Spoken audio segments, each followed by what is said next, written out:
Alright, good morning, good evening, and good afternoon, and welcome back to Final Fantasy V. Our ultimate goal is going to be beating up an ancient machine that is way too strong, and then we burn down a tree as a celebration once we manage to do so. At least I think that's how the story goes. Last time we managed to get to the end-ish of World 2. We have just unlocked our final job class change.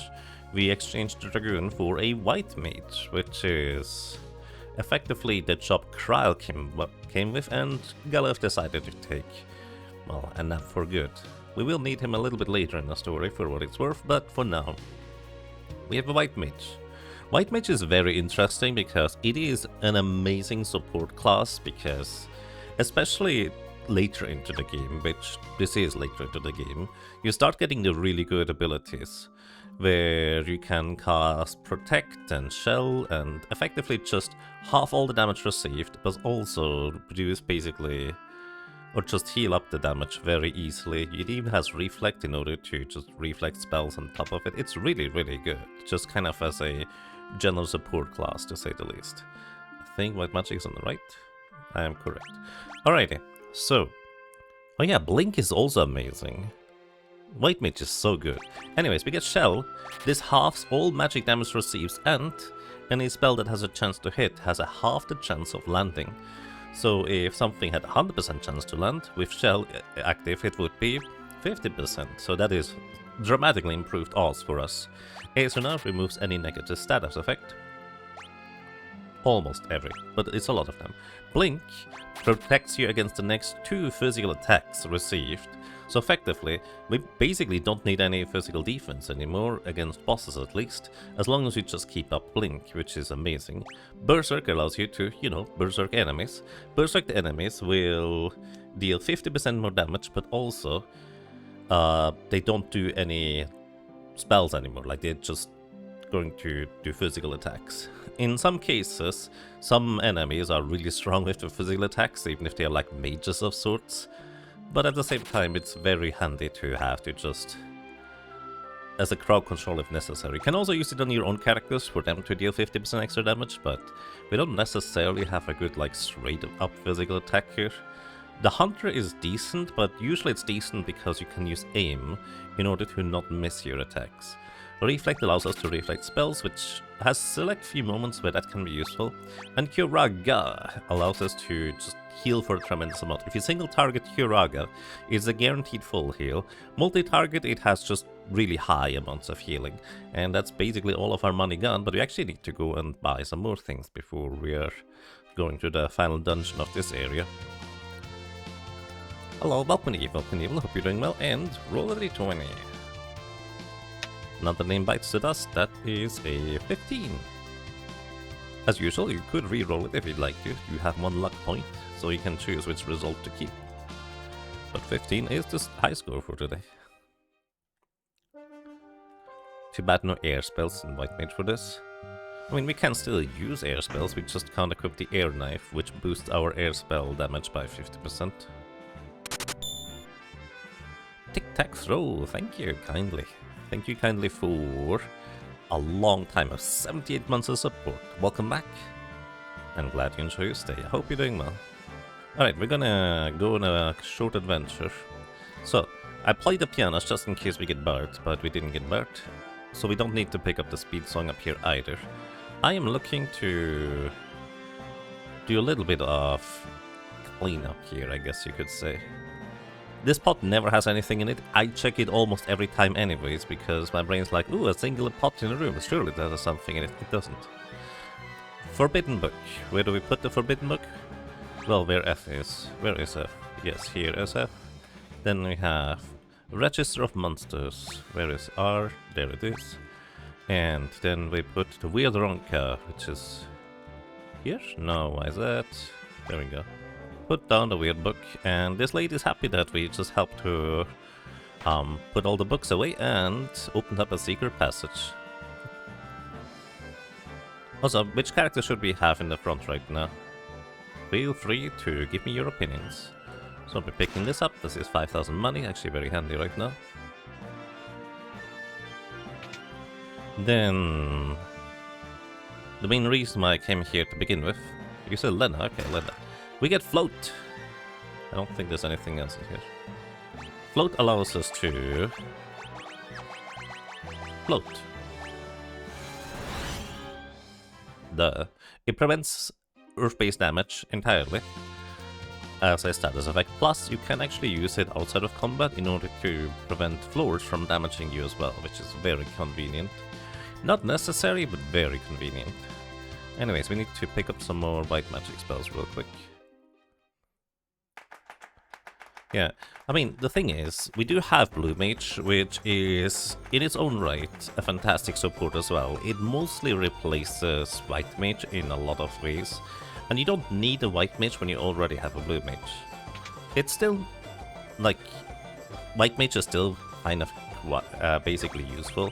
It's just not as crazy as if we didn't have a Blue Mage. So we can finally sell the Death Sickle, can sell the Priest Glove, the Tonics, don't need the ribbon anymore, we keep the Flamebow, I guess. Sell the Mithril Shield, sell the Ninja Suit, we keep the Frostbow, I suppose. Sell these. A lot of these things I just kept just in case we get... You can sell one. In case we get one of the other job classes that can actually use these items and abilities. Ancient Sword, you know what, we're gonna sell it. We do have Old as a spell if we ever want to use that for some reason. Trident, we actually might use.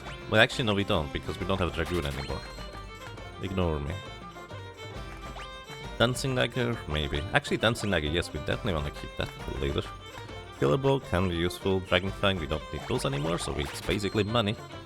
Wizard Hats, we have other stuff. Hypnocron, we don't need. Wind Slash, we don't need. Sleep Blade, the only way for us to put enemies to sleep, so we keep that for now. Staff of Light, oh yeah, we have these, so basically Exdeath is gonna be absolutely no problem. We also can't equip diamond armor anymore. When I thought about buying diamond stuff, I forgot about the part where I won't be able to have Dragoon for Exdeath anymore. That's alright. So we don't need a diamond helmet anymore, because nobody can equip heavy armor. We have two characters with medium and light armor. Actually, the Hunter is only medium armor, no light armor. Alright, anyways, that's a good chunk of money more.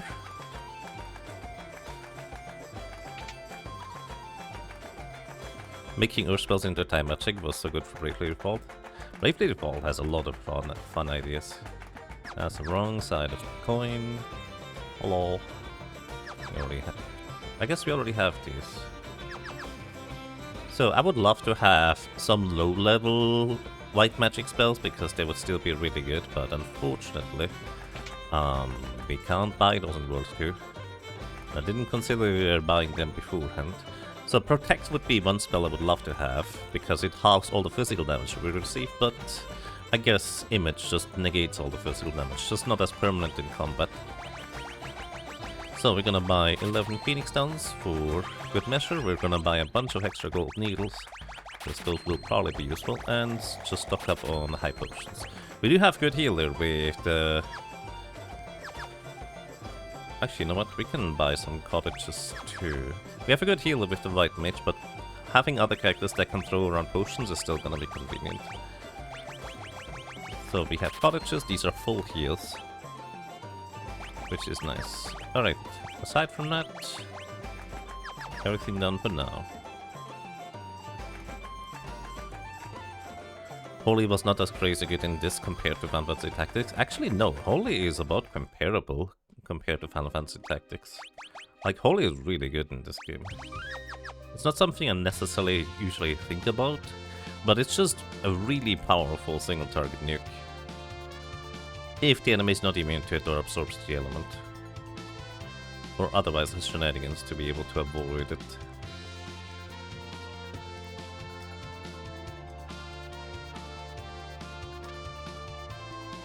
Alrighty, next up. Welcome to Exdeath Castle. Do I need to prepare anything? What's your ability, Rom? You have blue magic, that's good. Trial, you can be back in the back row. Mainly trying to think whether there's anything in particular I wanna adjust here.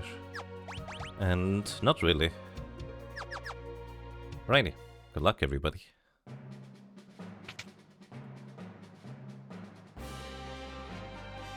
There's a lot of rather dangerous encounters in here. We also lost one of our shield users, so we only have one character that can use shields at this point. After breath on the blind wolves, they are quite sturdy. You know what, actually, I do... Well, I don't have an easy way to revive via White Mage, do I? I was thinking, maybe I do actually want to briefly go outside. Hold up. I want to briefly go outside and learn Transfusion, maybe? So that way we have a way to recover MP if absolutely necessary. Not that we have an easy way to... Oh, no, we don't have an easy way to confuse enemies. White Mage normally learns Charm, but it's a low spell, I can't buy it right now. Never mind, we're not gonna worry about that for now. There's a shield, we don't need that one. On the bottom right. Bottom left is like an ether or something like that. Welcome to Twin List, is there Rico Ice? I don't think I have Ice Magic. But we can just do this. Oh right, I'm not allowed to use Lance anymore, so I need to have Lena not have Lance equipped anymore. Kinda funny. The one Dragoon ability that might be useful, I eventually equipped it and never used it. Anyways, Lena, you're not allowed to have Lance.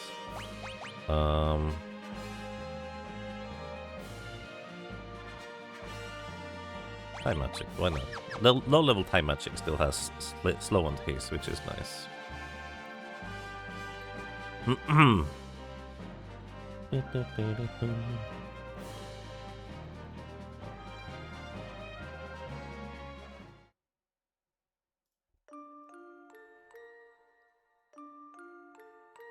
Trying to think whether there's anything in particular I want to do in the castle.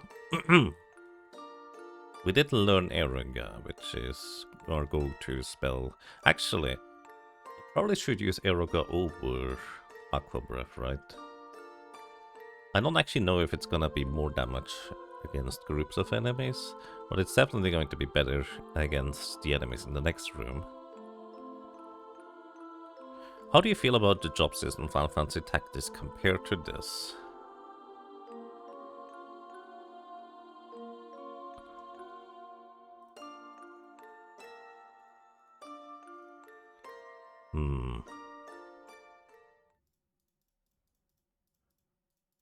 I mean, this one is, I would say, simpler to mix and match abilities and things. But I mean, conceptually, it's about the same, isn't it? I don't know, I feel like the gameplay itself is significantly different to the extent where I feel like it's hard to compare. Like, the job system is approximately the same, just with entirely different gameplay.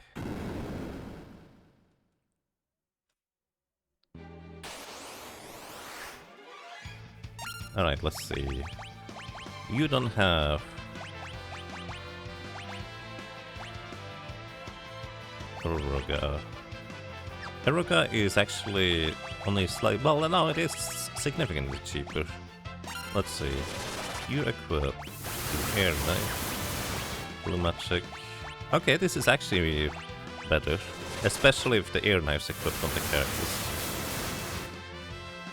Yeah, this is way better. I should no longer use Aqua Breath unless enemies are specifically weak to it, which I don't think there are any anymore at this point. Weak to Aqua Breath. Well, none that I encounter anyways. Like, we could theoretically go back to a desert and fight stuff, I guess. And these guys, here. We need to confuse this guy.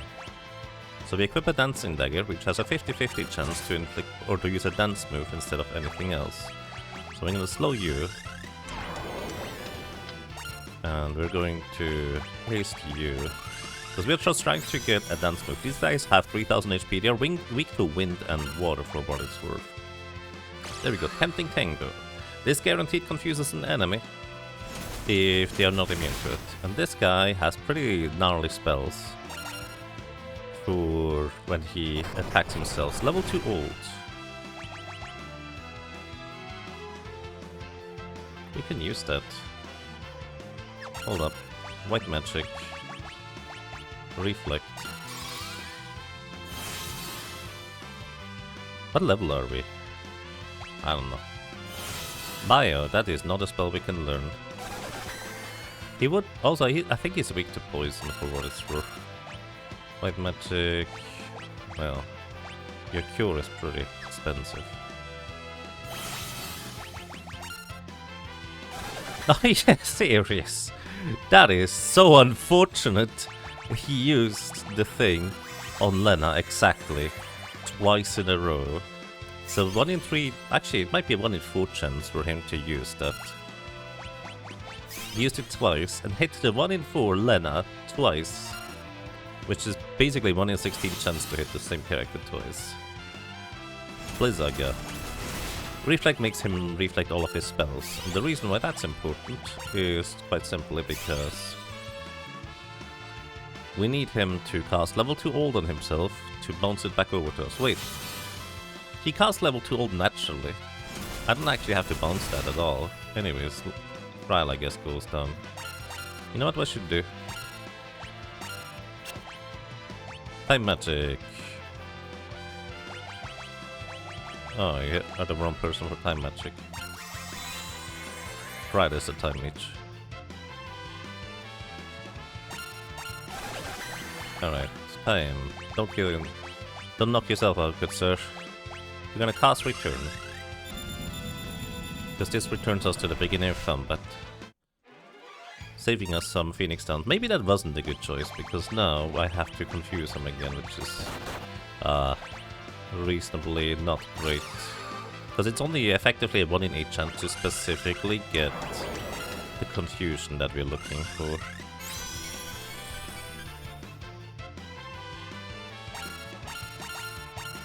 Right. The bug again. On the bright side, actually no, everybody has the same magic power.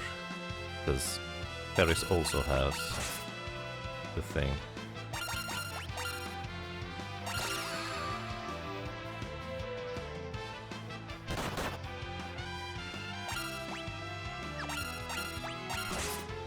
Come on, Ferris. Come on, Ferris. Come on, Ferris. There we go, tempting tango. So, what I'm also gonna do is, I'm gonna give him Blink. In case he does a regular physical attack on himself, he would effectively knock himself out of confusion. And I would prefer if he didn't do that. Ah, you just knock yourself out that way. Wait. I guess Ferris dealt that much damage, huh?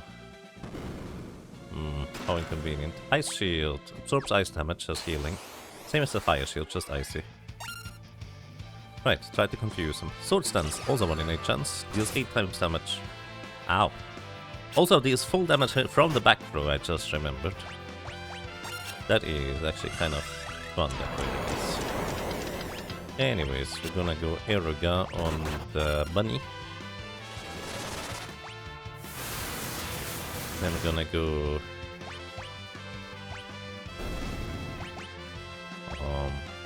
Eroga on the Blind Wolf, which by the way has an innate status of being blind, so it misses 75% of its physical attacks just naturally.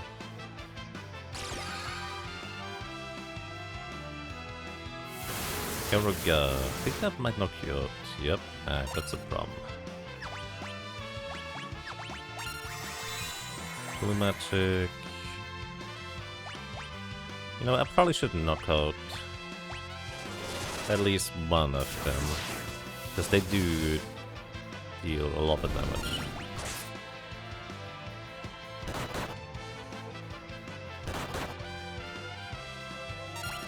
Alright, now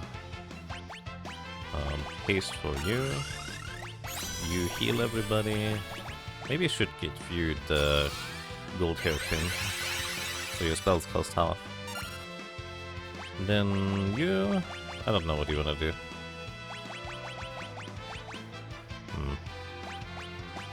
Blind. Does nothing, probably. Sword stance. No fairies, that's the wrong kind of dance. We need Tempting Tango. Alright, that magic dragon is very dead. By the way, these have a 1 in 16 chance to drop elixirs too. I say 1 in 16 because that's what the algorithm guide says, but apparently that's not entirely accurate. But I don't remember what the accurate thing was, and I'm not allowed to look up stuff, so I can't tell you.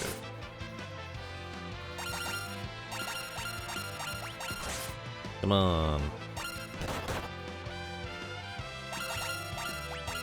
Come on, Ferris.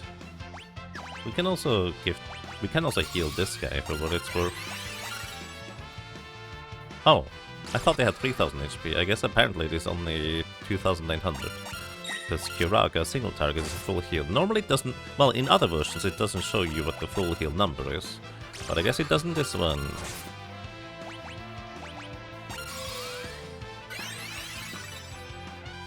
Come on, Ferris, please.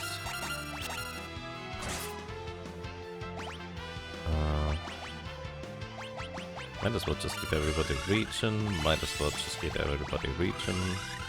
Can also start floating, I suppose. Give people shells, so we're not taking as much damage from spells.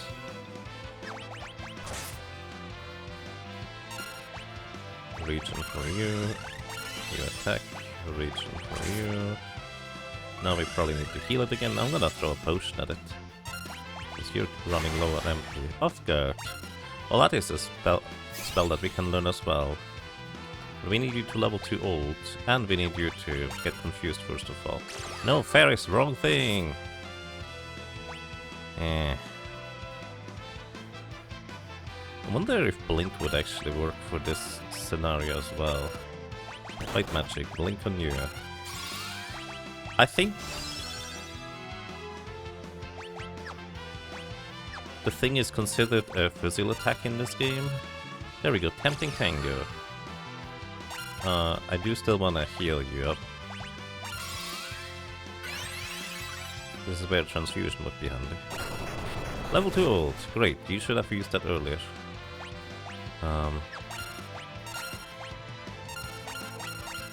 Light magic, we don't have enough MP. I guess we can use an ether.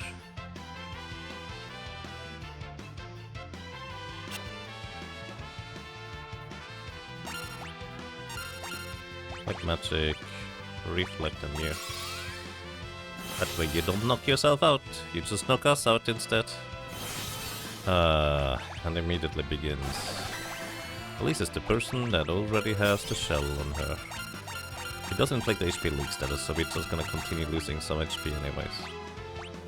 Alright, shell for yourself.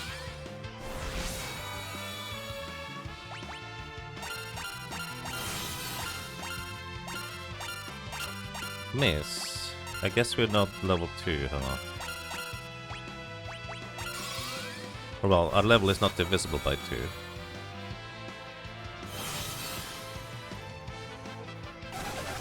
The one person that doesn't have the high push, the thingy yet.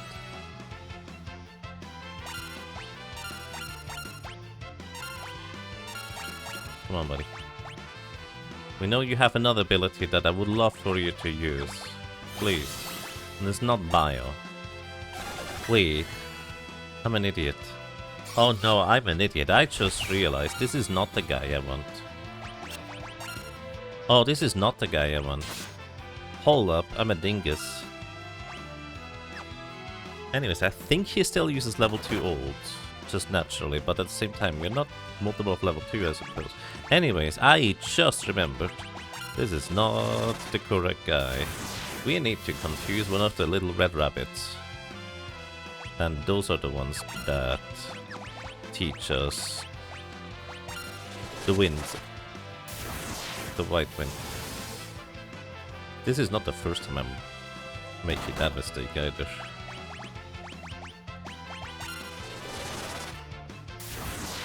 No help causing issues? I mean, yeah, but it's also part of the challenge. Like, that's literally the challenge. You're supposed to figure these things out yourself. Anyways, we're not multiple of level 2, so just knock all of these out. Except for the money. Try to not knock out the bunny if you can. Although that might be kind of difficult. We're gonna find more of these later too, it's not a big deal.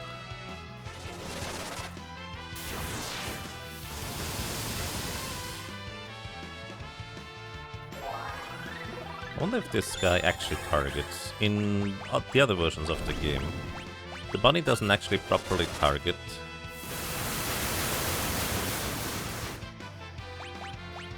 So it just randomly selects one of its allies it's trying to revive when it gets knocked over. Also, we are now level 26.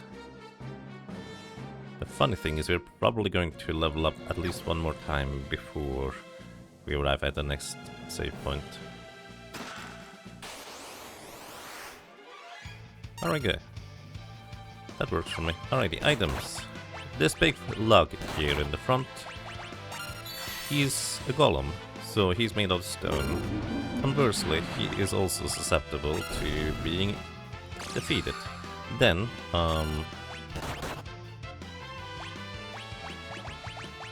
this little Hellraiser, I'm gonna give Blink so it doesn't knock itself out of confusion. And I say that is actually, I didn't even know you could do that.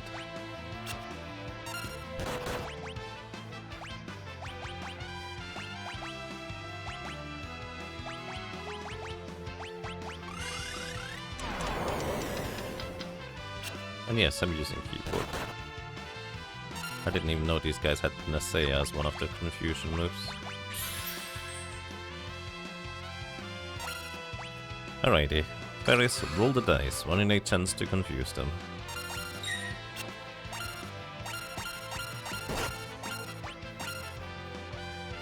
Sword stance. That is going to knock out one.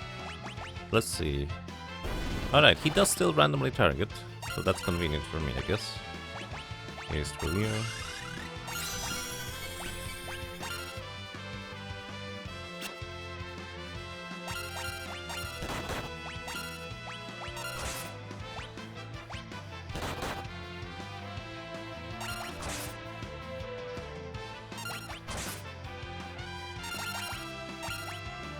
Mystery Bolts absorb its MP with that. I actually don't know. Maybe it will have not enough MP left over to cast spells. It's entirely possible. I don't know how much MP these things have. Oh, it's out of MP. So that guy has no more MP. But I guess we can give it an ether if we confuse it anyways. So that wouldn't be that big of a deal. To the bug.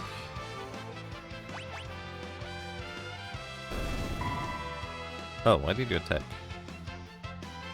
Not enough MP. Rip. Alright, we're gonna get the thing eventually. Anyways, now we're into danger zones. Also, this is the part where it's convenient that we have a time mage. We can cast float on everybody and go through the lava without taking any damage and get a Hayari bow. This is a really strong bow that has a chance to cast rapid fire when you attack with it. Anyways, gold needle and gold needle. We'll take care of these guys. I probably should heal up.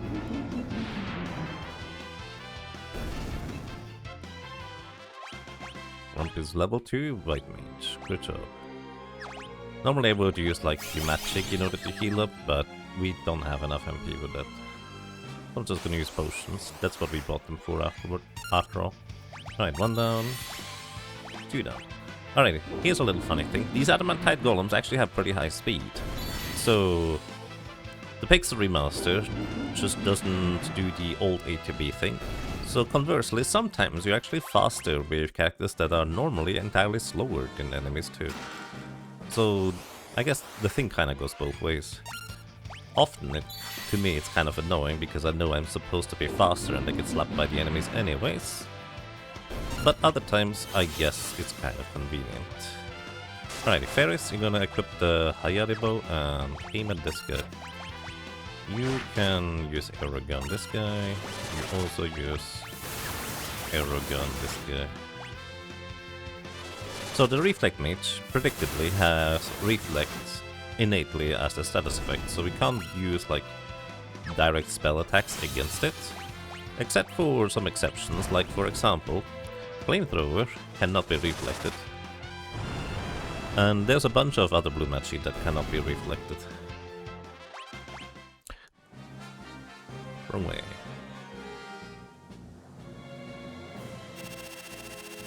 There's weapons in these chests on the side. Right, you have to walk off of the switch in this version. Uh oh. Ooh. Let me think.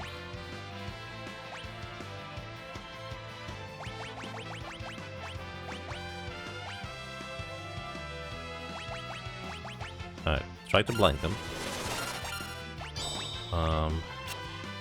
You actually managed to hit one, that is unexpected. I think the other one is immune to it. You're going to arrow gun with an air knife. He still got his turn in. Then we try to nuke the blue dragon. We're gonna time magic slow you.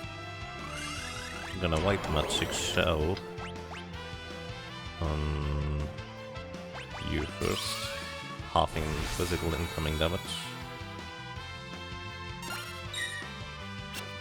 Here we go. High magic haste on us. These guys are dangerous.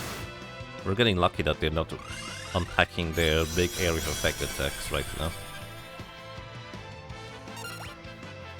Shell number 2. Let's slow you. Alright, at least we have a good speed advantage. Doesn't make these guys any less dangerous. Blue magic, here we go, hit the guy.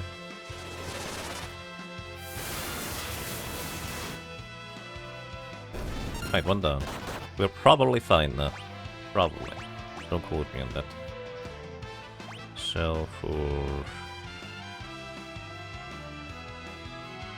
You have shell. Why do you not blink green like Ferris? That's so weird. I guess you only blink one color. Anyways, blue magic, here we go. These things have 7,500 HP. They are weak to ice as well as water, funnily enough.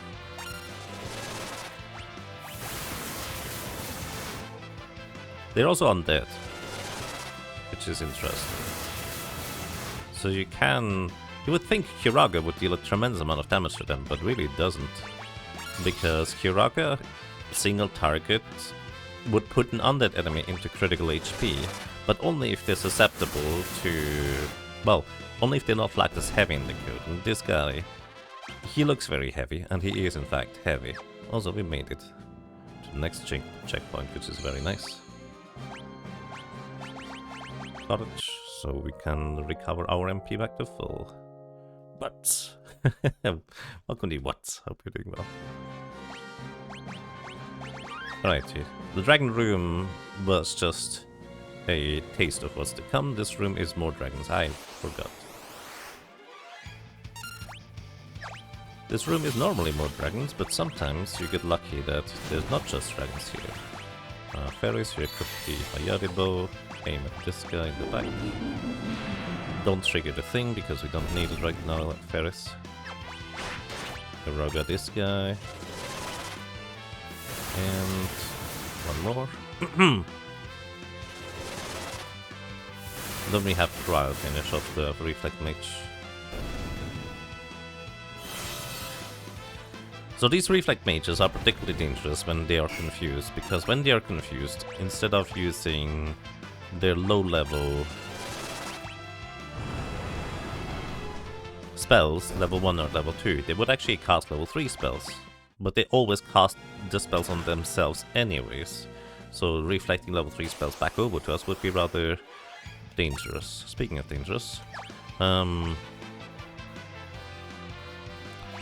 honestly, we dealt so much damage to these guys, I think we can just knock them out before they get more than one turn. As long as we don't need to heal too much. Alright, we got lucky, he didn't snowstorm us. That's a good start. This guy, on the other hand, did the other thing. Lena gets healed by that because she has the flame shield equipped. So we go and cure up everybody. We survived one of the two AoEs without healing in between. But not both. But I think we don't have to anymore because this guy should be done. I was just casting haste and slow because I felt like we needed it, but I think we're gonna be fine. Also, I did forget to equip the dagger on Ferris earlier. Alright, one down. We should be in the clear. Sometimes you're here at such a low level that the red dragon's AoE or even the blue dragon's AoE will just one-shot your entire team by itself. But in this case, we're largely fine, I guess.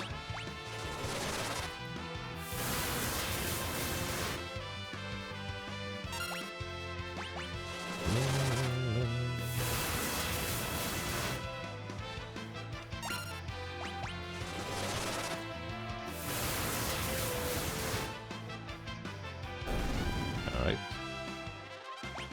White magic level 3.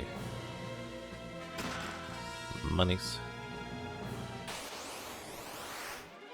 Right, very friendly dragon room, I will say.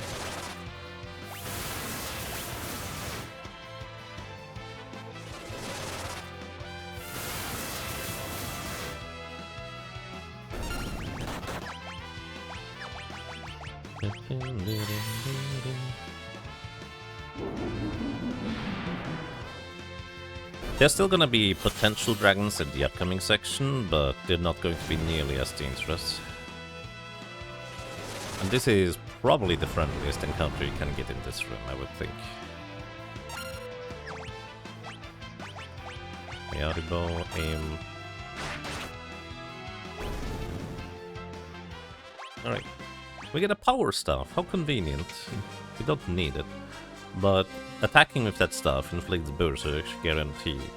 So if you don't have a white mage to cast Berserk, that is an option. Also, by the way, we did lose float because we did rest at the save point. Yellow dragons. Alright, these are fine.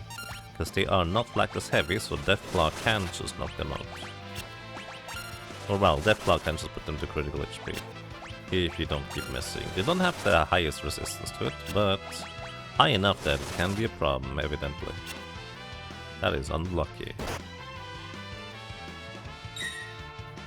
Normally, the most dangerous things these do is put everybody to like 25% HP damage of your max HP. So basically, if both of them do that, 50% of your max HP is gone.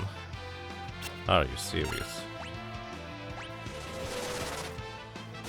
There we go, we got one.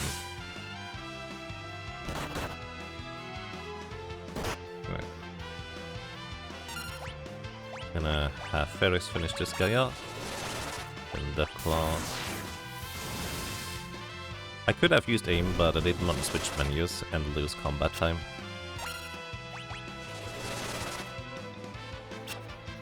Man, I was considering casting Return to recover our MP here. Maybe I should still consider that. Anyways, we should probably be fine. There we go. I don't know if they take any damage from arrow. They do, okay.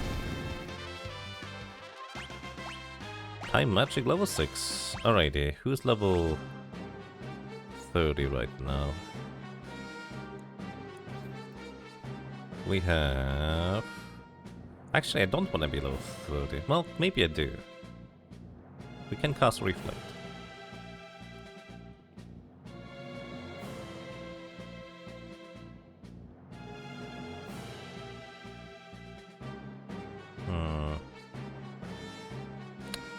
Everybody has a level divisible by 3, which is very dangerous. So we may want to grind out one extra level. It's also specifically not landed as level 2, huh? Or has a level divisible by 2, so we're gonna give everybody learn for now. So I would like to learn level 2 ult. Just on the right, I think it's just money. Or maybe the chest on the right here is money. Here we go. That's exactly who I'm looking for. I don't know if I need to confuse this guy. in order to get the thing I want. What I do know is I should try to shell up everybody.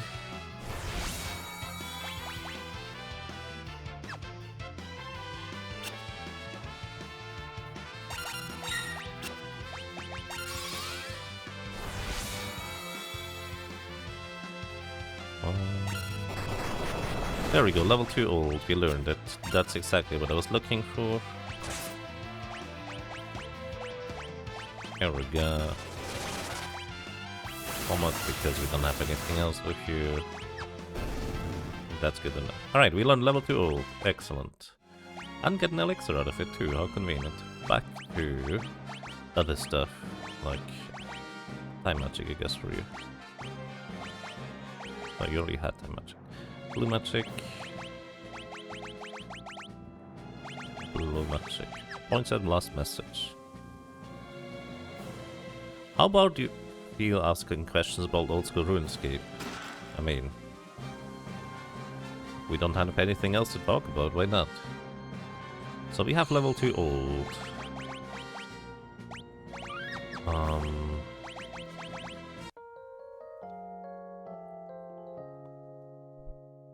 There's no requirement to defeat Gilgamesh, is there? I mean, just gonna do it anyways. But I don't think there's a requirement to do that. Alright, I needed to learn White Wind. You guys came in at the right time. Let me go ahead and Gold Needle this guy so he doesn't deal as much damage. Then Dancing Dagger. Fusion.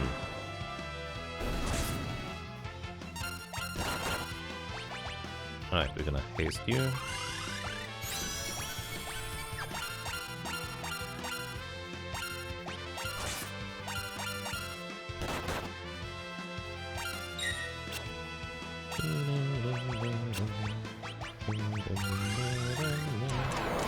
Alright, you guys are slowed now. Come on, tempting finger. Did you do sailing? And if you did, how high did you get to? I'm 91 sailing right now.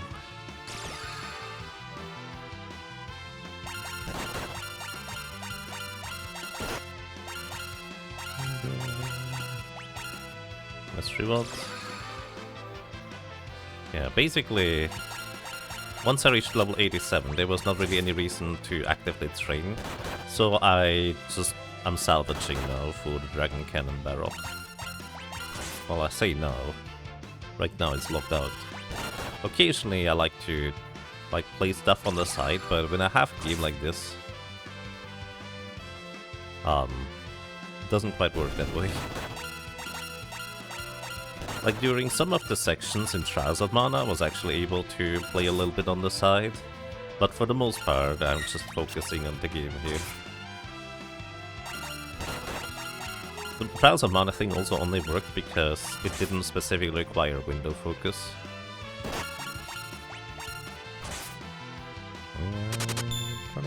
Fisk! Hello! Welcome back, Fisk. I hope you have a lovely day. Thank you so much for 10 months. And I'm glad you enjoy your stay. Alright, we're gonna cast... Well, no, I'm not gonna cast Return. Because I could use some more experience, I guess. So if the dude kind of knocks itself out, that's fine. This guy has no MP, right? Pretty sure we have no MP. So I will need to give it MP.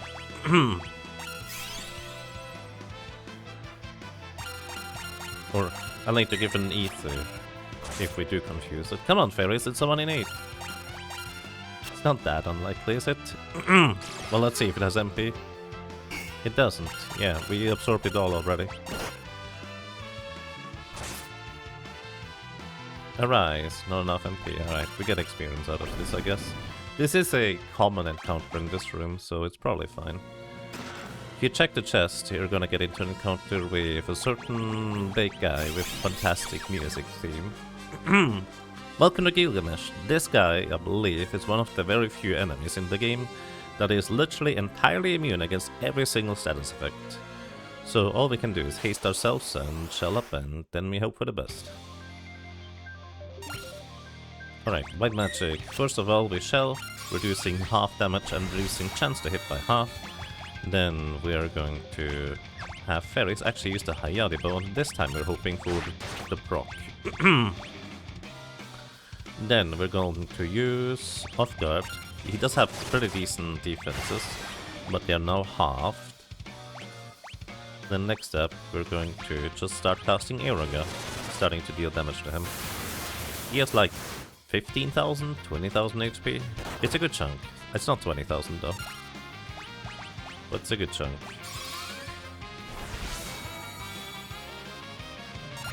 Generally speaking, he's more annoying than necessarily dangerous. Also, Flash puts our characters into sunglasses mode, which only really affects fairies, but we could also just cast spells with fairies, which arguably would be more reliable. Anyways, we're gonna cast Haste on everybody. Didn't I learn? There it is. I was just blind. Haste guard.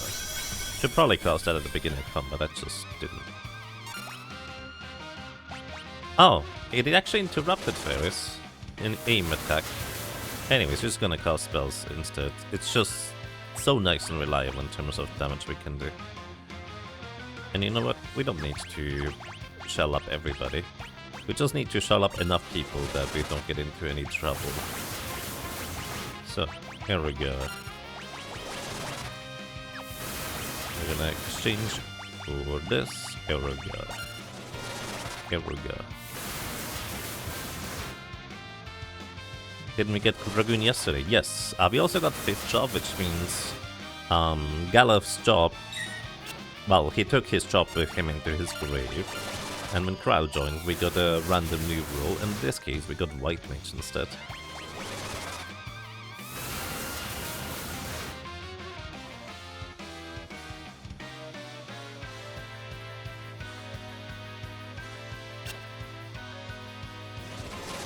Feel free to ask you. I appreciate it, Calvin.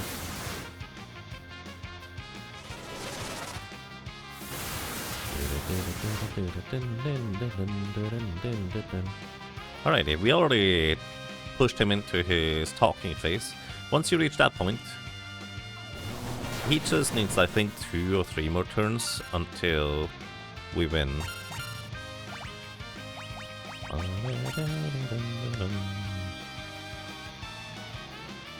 The funny thing is, I believe he actually doesn't have a spell. Oh, you could have casted Time Step on Lena. Could have learned that.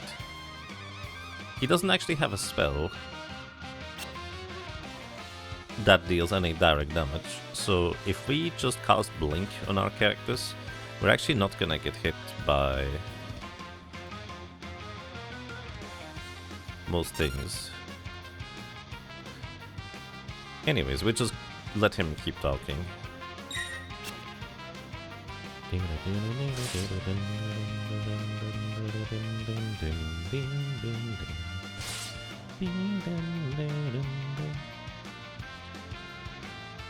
By the way, fun fact, the weapon he is supposedly using is the wrong Excalibur. If you use it as a player, you deal 1 damage. So Gilgamesh dealing 37 damage with that weapon is actually incredibly, like, a show of power. Because you're hard-coded to deal 1 damage with that as a player. So conversely, you think, well, Gilgamesh is just a big showboater and something not that strong. But technically, with that false weapon, he's dealing way too much damage with that thing. No. Goodbye, Gilgamesh. Until the void. We also get the Excalibur. Funny thing is, we can actually technically use it because it's a normal sword type weapon. I say normal as opposed to a knight type sword. Alright. Now we're looking for 2 things. We're looking for 1 level on everybody so we don't get murdered by Exdeath. Although I think we're probably fine. I just want to learn White Wind. That's the only thing that I think is a priority. Yeah, that's, I think, fine. Oh, come on. That is just annoying, dude. There we go. Bonk that guy.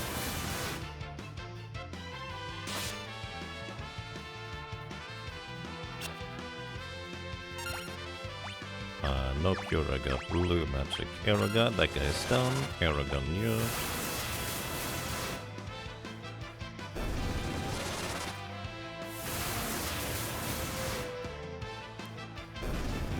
Oh wow, that was a one shot. Blue magic, Deathclaw. Blue magic, flamethrower. I guess Goblin Punch would also work in this scenario here.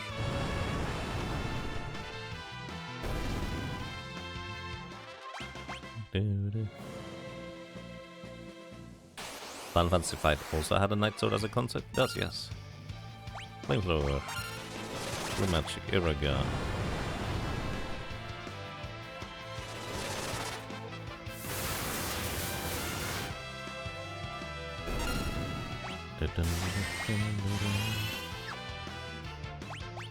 Alright, Iraga. And flamethrower. I wasn't sure whether he would survive or not. He didn't. One more flamethrower I think will do the trick. We could equip the flame rod in order to power up flamethrower, but it's just really not all that necessary. I really would like to not find these guys. Iraga.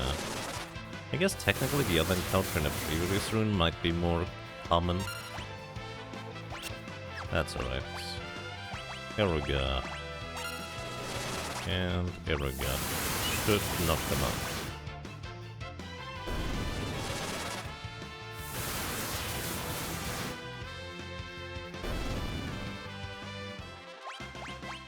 Another power staff, that's a rare drop by the way. Unfortunately not useful for us. There we go, this is the guy that we're looking for. Or the encounter anyways. Alright, we're gonna give the dancing dagger to Lena this time. Maybe Lena has more luck than Ferris. Then we go time magic, slow all the enemies so they don't attack us frequently. Do we need to heal up? That's fine.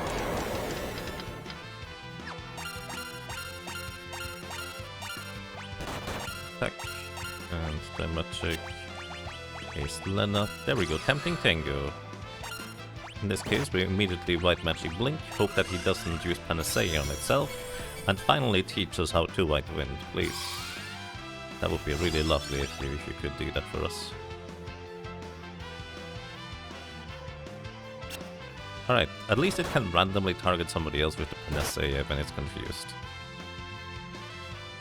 Panacea is kind of like Ace when it heals everything. There we go, we finally got it. Took a little bit. And that's all we came here for. We could, theoretically, level up one level, but I really don't think it's necessary. I think we have enough damage that it basically doesn't matter.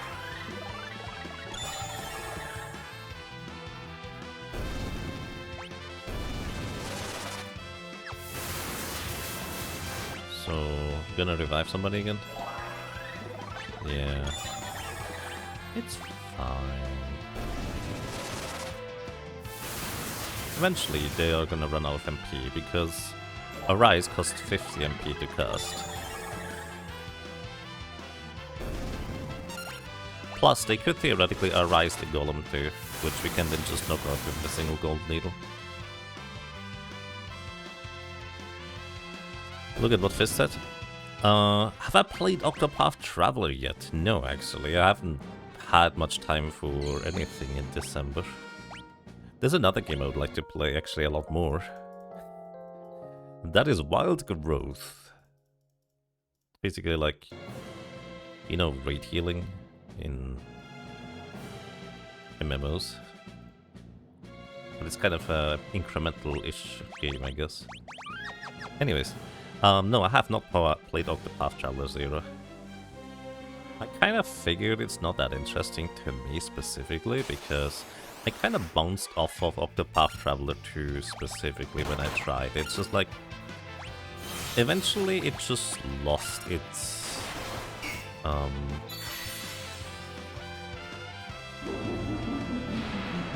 was basically just not as interested in playing it anymore. That's a shame. If that makes sense. I like raid healing, but did the battle priest rank online? Yes. Raid healing is awesome.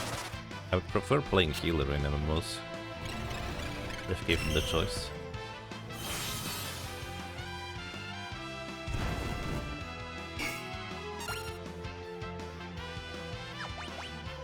Alright, knock this guy out. And then we just flamethrower the other guy. I mean, originally, in games I just always veered towards mage-type classes. Because I like magic and casting spells. I thought that was cool. So, my Ragnarok Online character, for the most part, was a wizard. Or a mage, really, initially. Eventually, I got known for my battle priest, because that's kind of what I happened to play a bunch. But for the most part, I actually... My battle priest was very support-oriented, if that makes sense. At least towards the end. I didn't even have Mace Mastery. I had Lex Aeterna and all sorts of things. I think the latest iteration even had Suffragium. I'm not sure about that anymore. Also, like, I think 48 intelligence for proper MP recovery. Alrighty, let me try to think. Is there any preparations I need to do? You have a flame shield, that's good. Not really much else we can do. We probably want to give the gold hairpin over to you. At least for now.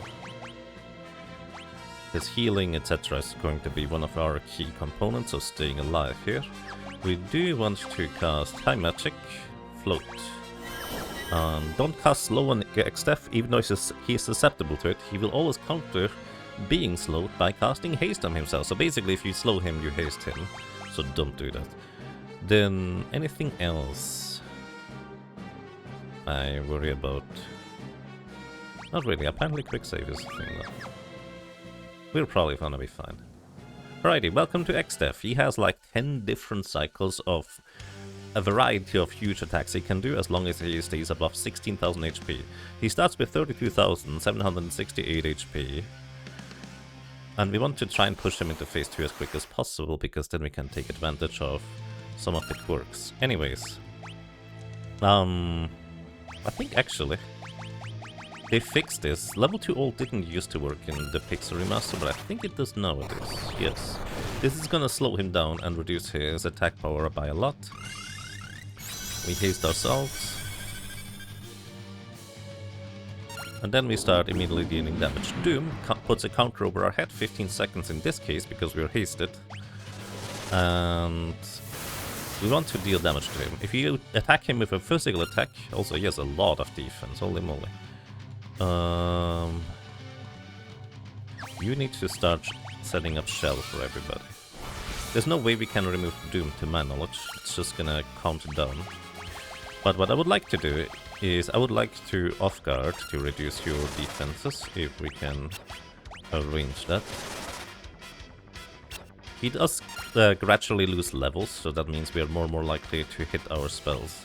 You're gonna just continue casting attack spells, that's fine. Actually, we should have everybody either cast off guard or spells to attack, one way or another. You get shell, off guard again. Like to land 2 off guards. Vacuum Wave, that's a very heavy physical attack, but because we're in the back row, Barry's actually survived that. I wonder whether Old actually already reduced his attack power. Old ticks down very, very slowly in this game in particular, so he's not losing his stats as crazy fast as he would in other versions of the game. Off guard. We're gonna have you cast Shell on you. I probably should heal Ferris. Thinking about it. So we're gonna high potion you. Alright, off guard. Missed again, come on.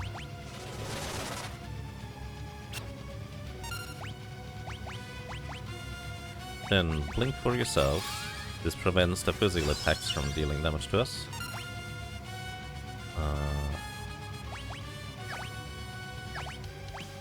Is there anything else you can do? Not really. Just try off guard again.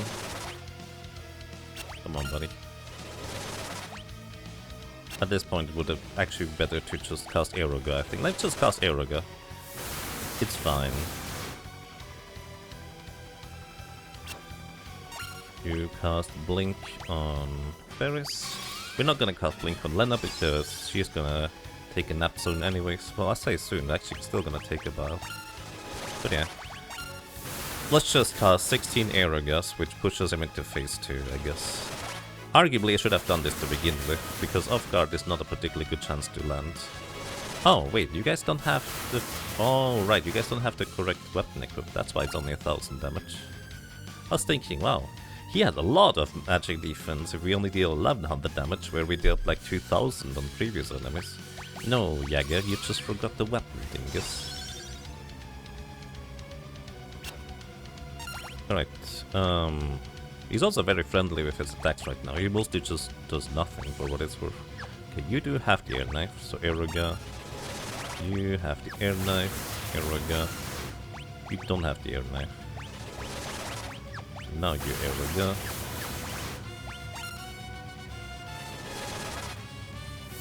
And... in the Super Nintendo version, if somebody has 1 charge of Blink remaining and you cast Blink on them again, they get 3 charges for some reason. It's kinda weird. Anyways. Maybe I should start casting Reflect. Blaze, 25% of our max health gone, except for Lena, who gets healed instead. Which is turn... It's actually pretty far into his turn count now, think about it. So cast Reflect on yourself.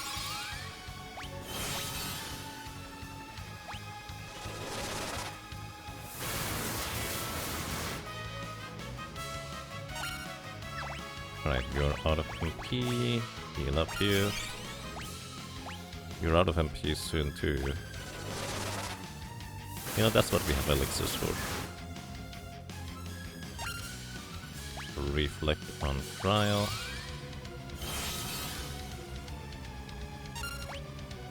You're out of MP, so let's have you throw an elixir.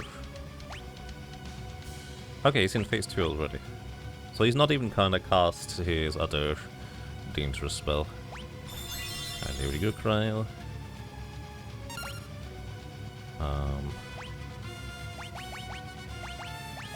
We have plenty of elixirs. Recover MP for you. Aeroga.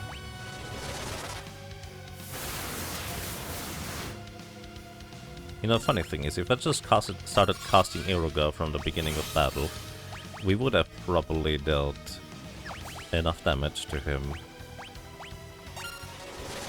to knock him over before Lena's timer ran out.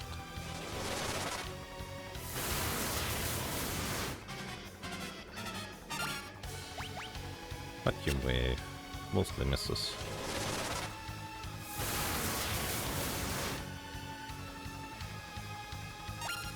Funny thing is, if everybody had Reflect, we could actually multi-target our own group to deal functionally 200% damage, but sectioned into 4 attacks, which might deal less damage anyways, depending on how high his magic defense is, which again I think is pretty high. Not as crazy high as I initially assumed, but it is high. This is where transfusion would be great. Lena could just knock herself out briefly and recover somebody's MP. But hey, we're gonna be fine.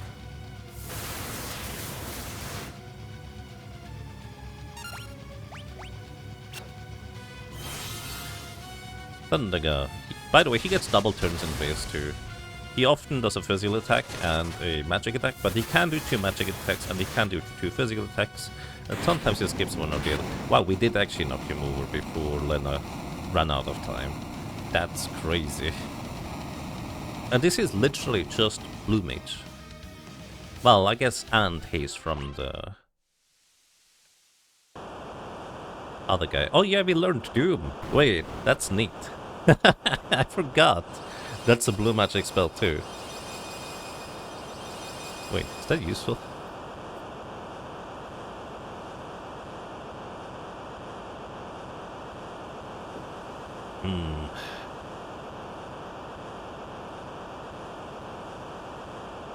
Let me think.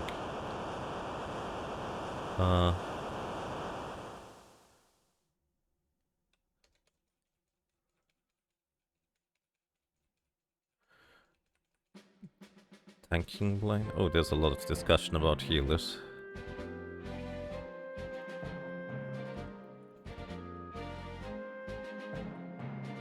I mostly remember on my druid, I just really enjoyed healing because I would kind of partition my heals where on specific bosses there were certain people that always had a bit of trouble dodging the group attack or whatever you want to call it. Specifically on Hagen, I think it is, in Naxxramas. Also, let's unequip you, because we would like to have your stuff back. I think specifically in Naxxramas, I believe, where the entire raid had to dance left and right. Some people just had trouble with it, you know, that's understandable. So what I like to do is I just preset them with a rejuvenation, so I could swiftment them immediately as soon as they get hit. There were like 3 or 4 people where I did that with, and I just kind of sometimes went one step ahead in the dance. So I took one hit of damage, but that's fine because I'm not gonna take another hit, and the other healers can heal me. But then I could just precast my healing on somebody that I saw was running behind, and heal them immediately in between, catch them twice when they took 2 ticks of damage, where they would only normally survive 1. Some good memories there. Like, it was kind of fun to just optimize around those. I argue as a healer, sometimes it's more fun if your raid members are not quite as practiced, I would say. You only know the Wrath of the Lich King version of Nex, that was Serva's thing. Yes, basically that's for me as well. I've actually never entered classic Naxxramas. I've heard stories of it and was fascinated to learn about it from old posts and just reading about it. But when they re-released it, it's just like a little bit of the magic was gone because, you know, it was no longer that mythical thing where people did the crazy stuff in order to survive and such. But at the same time, probably a good thing that people get to re-experience that stuff too. The safety tents, yes. In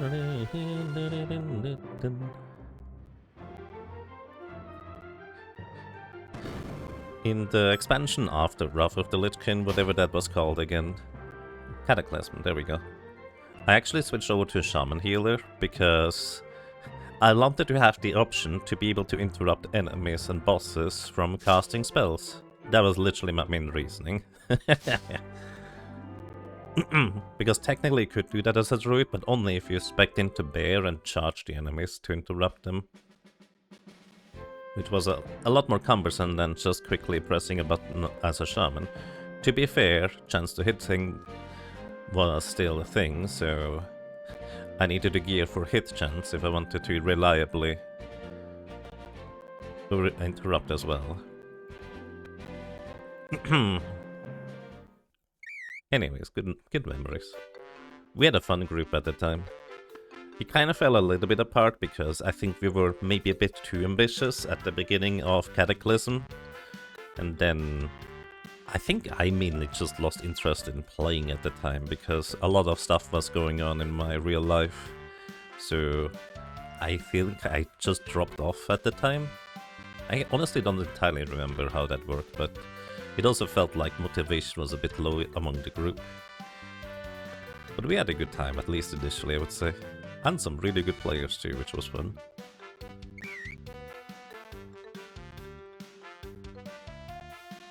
Shaman is fun. You're on that priest was your favorite in World Cup. We only played during Burning Crusade. Nice.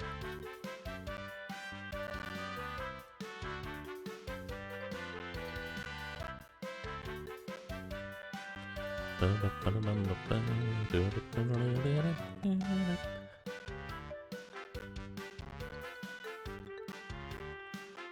funny thing to me is that during Wrath of the Lich King, when I was still raiding with like the full 25 group thing,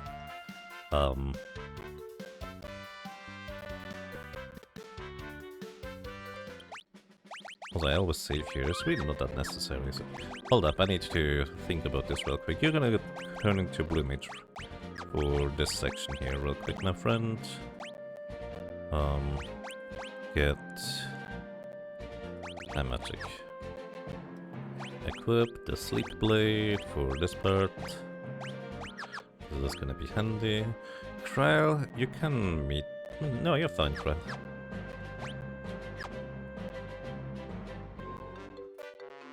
At most it's gonna be annoying if he puts the old status effect on us.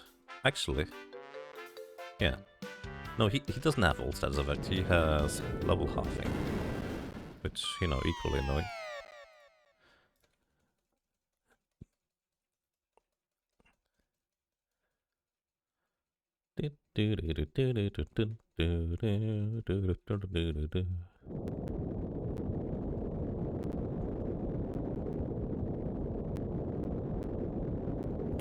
Always be friendly to the tanks that are not experienced. They might just not know what to do.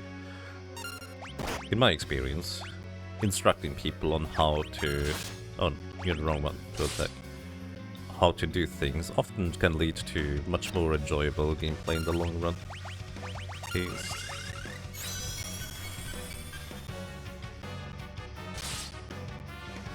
There we go, he's asleep, and as mentioned before, in Final Fantasy V, when an enemy is asleep, unless you do a regular physical attack on them, they never wake up. And guess what, we're not gonna use a regular physical attack on him, so we just hero go until we win.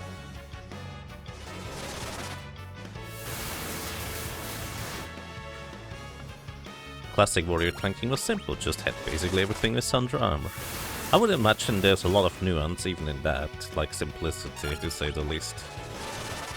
Like sure, you don't have technically all that many options on what you can do or how you should do things, but simultaneously, there's always like more details, more nuance. Positioning is extremely important, knowing when and how to pull things, knowing also especially when I was still playing, the tank was basically expected to know the dungeon, to be able to tell, hey mate, you crowd control this one, you druid crowd control this one. What do you mean you can't tanglevine in dungeons? yeah. Don't tanglevine the ranged enemies because they still can cast stuff at you, just the melee ones.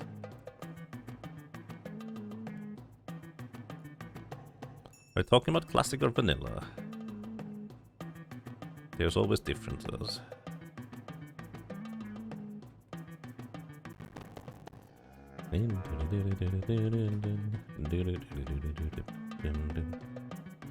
Alright, we no longer have Lena in the lead because she's currently taking a extended nap, let's put it this way. So, who else should be in the lead at this point for the front of our party?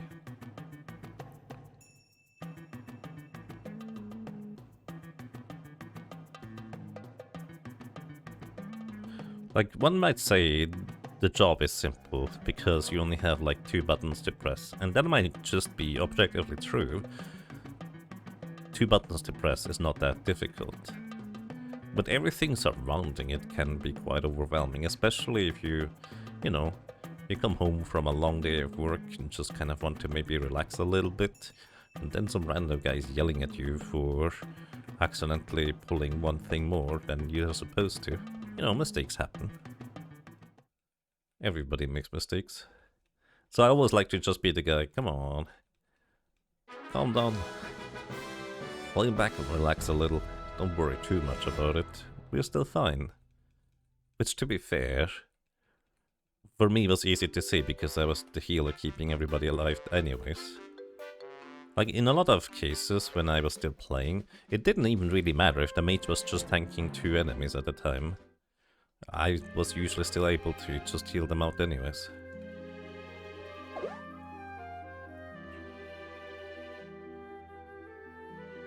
Until Cataclysm, then that was not quite as easy anymore, because they decided to make dungeons old school hard again. Which, you know, on paper might have sounded nice, but at the same time, just made them kind of tedious. And thank you, Donika Lewinsky. Appreciate those kind words.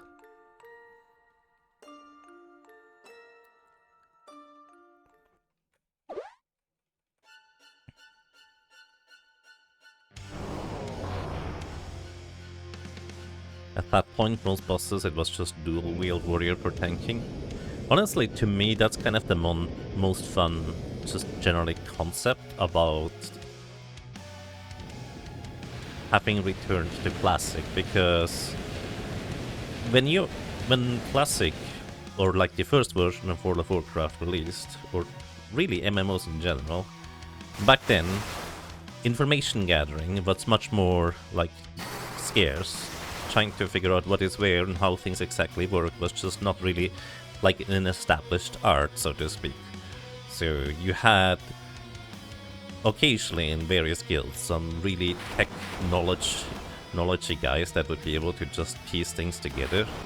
But often, if you were just in a, let's say, just mid-range raiding guild or just a guild in general, your options were really limited on how you could figure out things and get access to resources and such.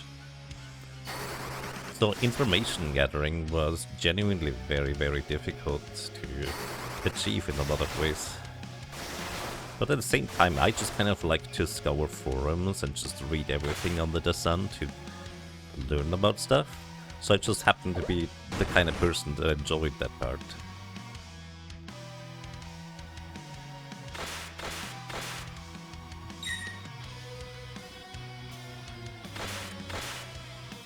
One thing I kind of wanted to test out tested out during Wrath of the Lich King was one of the Colosseum encounters with the Valkyries, where you had the dark bubbles and the light bubbles.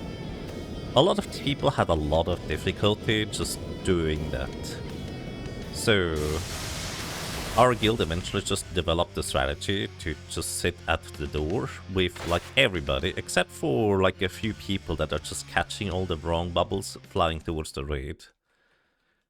And because I could, I just made like a full set of equipment against dark resistance and just absorbed all the bubbles, the light and the dark ones anyways.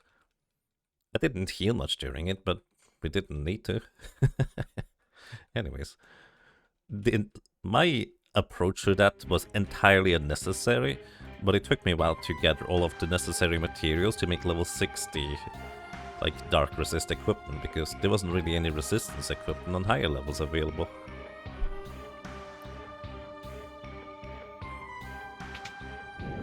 So basically, I just love the kind of niche ideas and strategies, just making things simpler. At some point, I basically had to realize as well that, you know, not everybody is interested in practicing for hours in order to get the most optimal strategy down to a T, so you needed to simplify as much as you could. The less possible like breaking points where people could make mistakes, the better, even if the strategy itself might have put a bit of extra strain on one side or the other.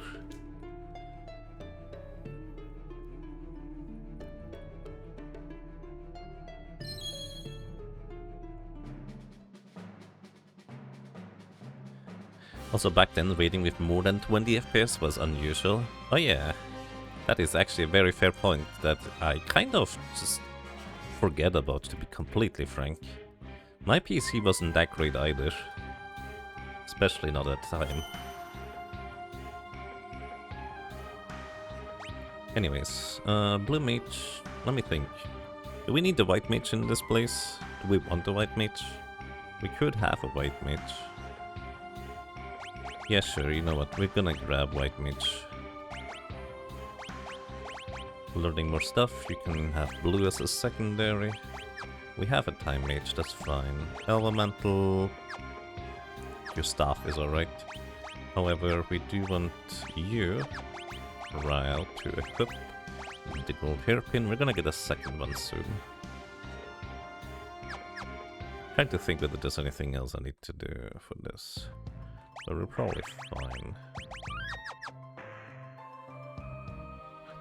Let's see. Oh, we didn't get an encounter. Okay. There's Elm Gigas around here. Oh, you can't skip this cutscene, really? I forgot about that.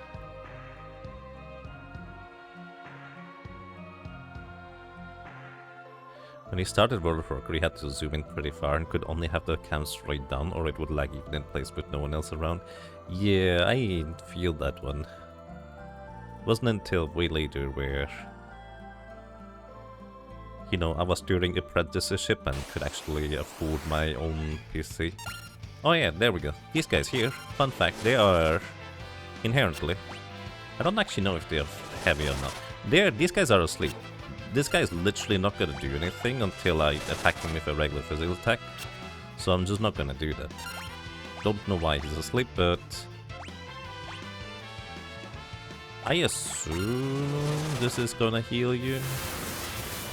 Just checking. Yeah. So I guess we could just flamethrower him.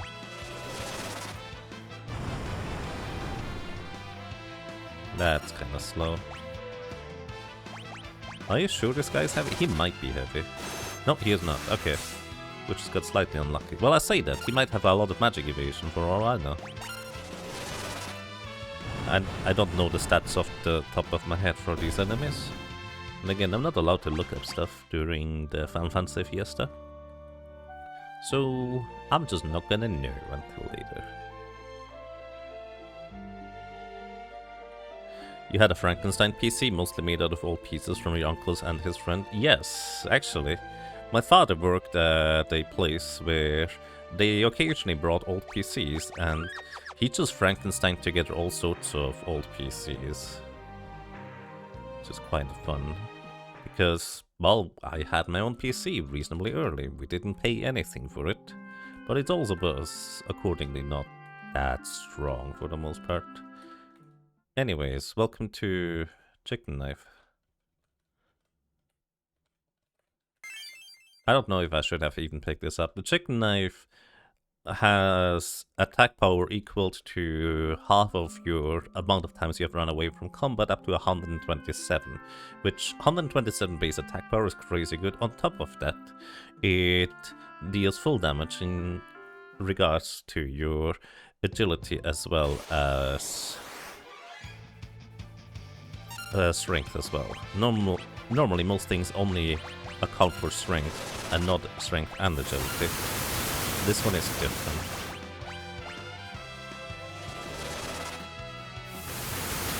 However,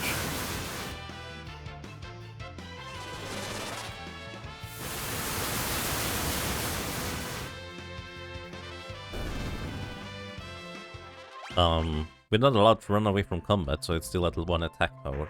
It might still have some niche uses for extra agility to give us speed in combat, but speed is much less of a concern in the Pixel Remaster due to the nature of how it works, I guess. Are these Flactos heavy? I'm pretty sure Gargoyles are heavy. I'm trying to think whether there's anything clever I can do with them. I guess another place where I wish I had time slip. Anyways, we're gonna damage you. Oh, we don't have the blue mage. That's fine, actually. So this guy has... each one of these has 5000 HP remaining. So one more attack on the top guy, etc. Also, if you defeat one of them, the other one will revive the other one. So you need to functionally defeat them at the same time. So what we're gonna do is we're gonna wait until Ferris gets her turn. And then we just nuke them, nuke them, nuke them. And I'm pretty sure this should be enough to knock them out.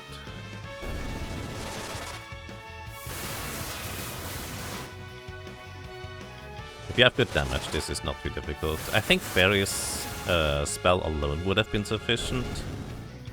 But I didn't keep that close of an attention to the damage I was dealing.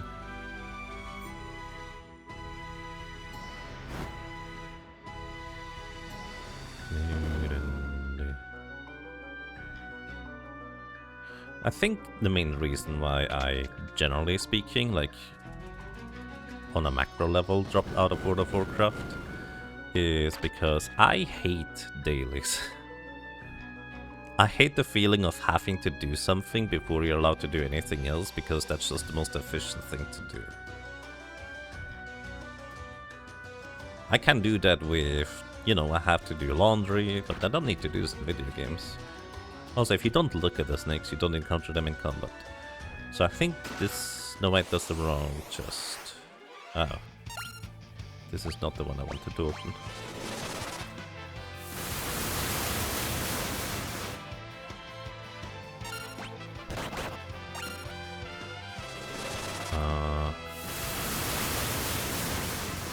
You know, I just realized I didn't even use the Staff of Light. I had the Staff of Light and forgot to use it on Exdeath at the end of World 2. Whoops.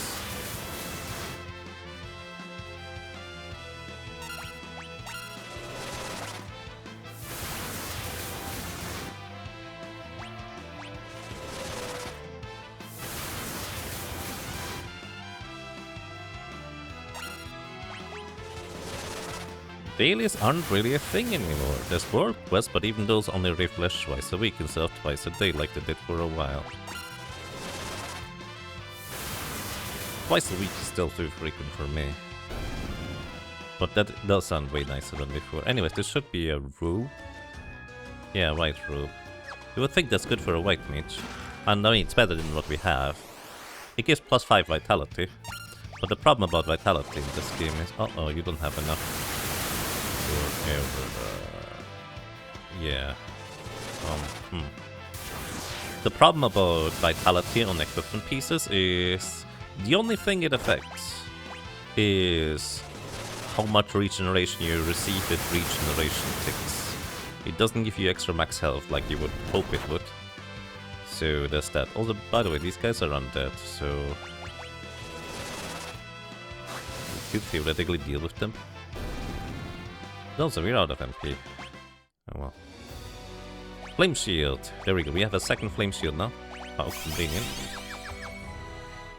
Let's give Ferris the Hayari bow, because she's out of MP, so we might struggle dealing damage to enemies, I guess.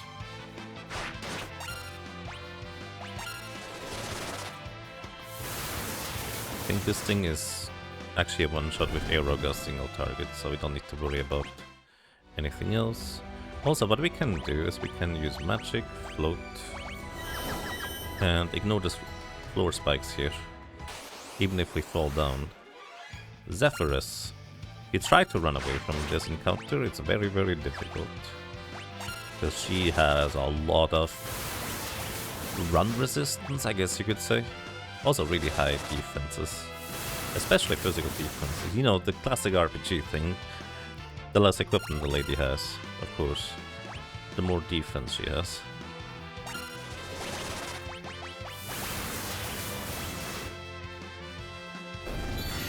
She also has a 1 in 16 drop rate for an elixir, which could be nice.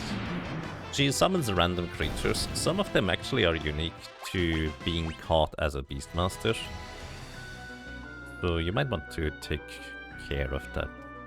Anyways, let's try to get through here without encounters if I can. Wow, I made it. There's a bunch of chests in here, elixirs and other things that could be useful, but I'm not all that interested in this. Anyways, these mummies are gonna hit like a truck, but they're also susceptible to being knocked over by a combination of using... You have like 3000 HP. I was thinking single target Kuraga would put them into critical HP. But at the same time, we don't necessarily need to do that. So I think 2 sets of spellcasts are going to also knock them out, as long as we survive being able to do that.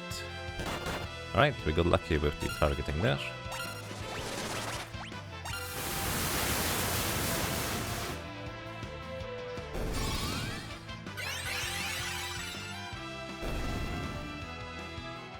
Alrighty. There's no random encounters in that room with the big guys. At least there shouldn't be. Let's see, there's a crystal armor we don't need. There's other stuff through the walls that we don't need. We don't need anything off the beaten path, so we can just go straight through.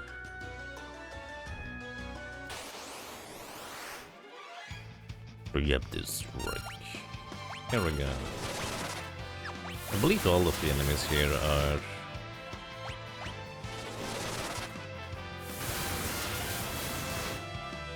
undead, so we could just heal them to death theoretically.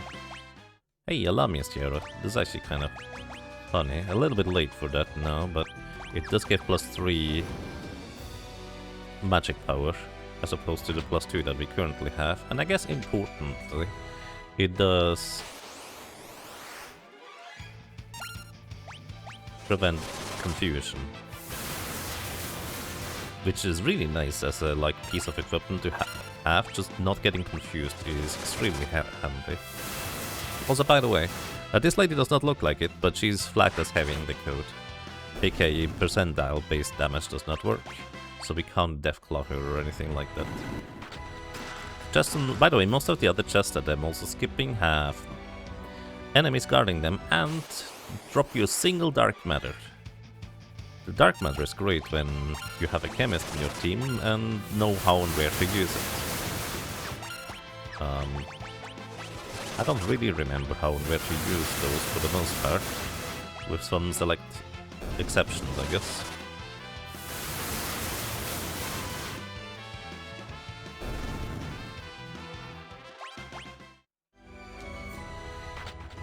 But that's alright. Another Zephyrus.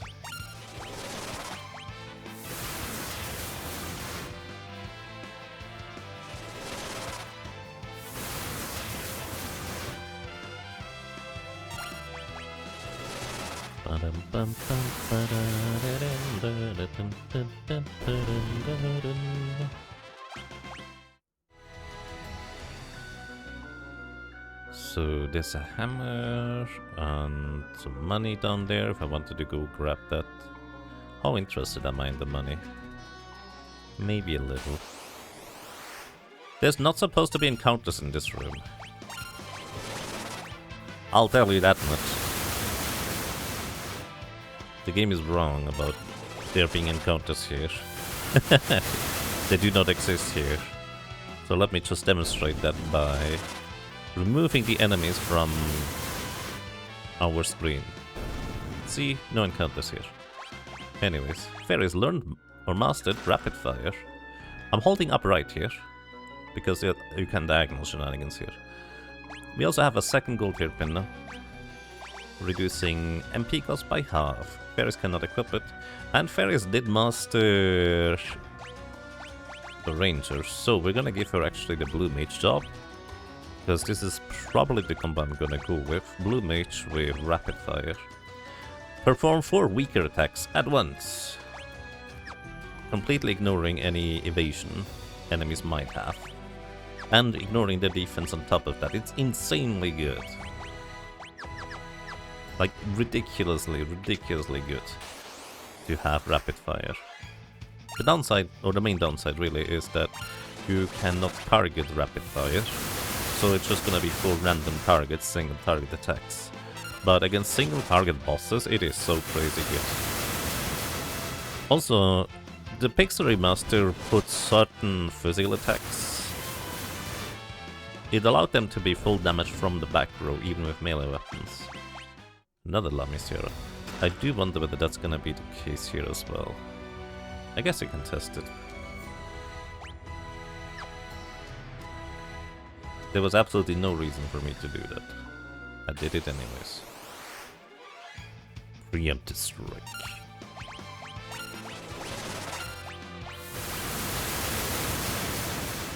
Silly Pixel Remaster, right?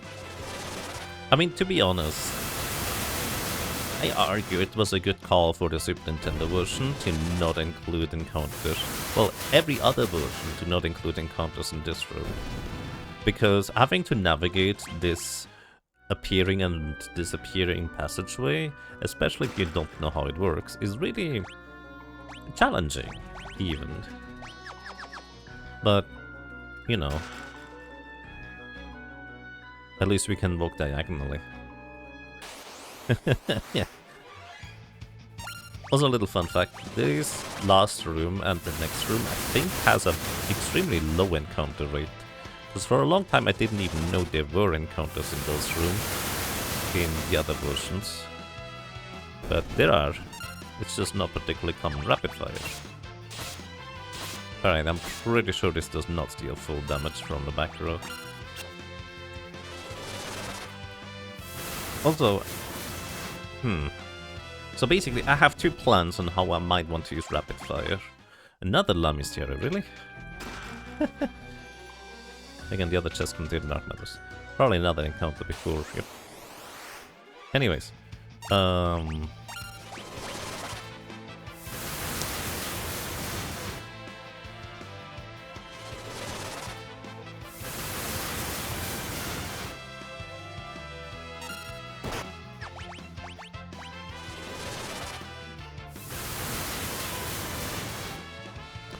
I had two ideas on how I would want to use rapid fire. One is we get a rune sword for our blue mage to guaranteed crit as long as we have MP remaining with each of the attacks. It also scales off of your magic power as well as strength, as opposed to most weapons just scaling only off of strength. So it would theoretically deal some extra damage there too.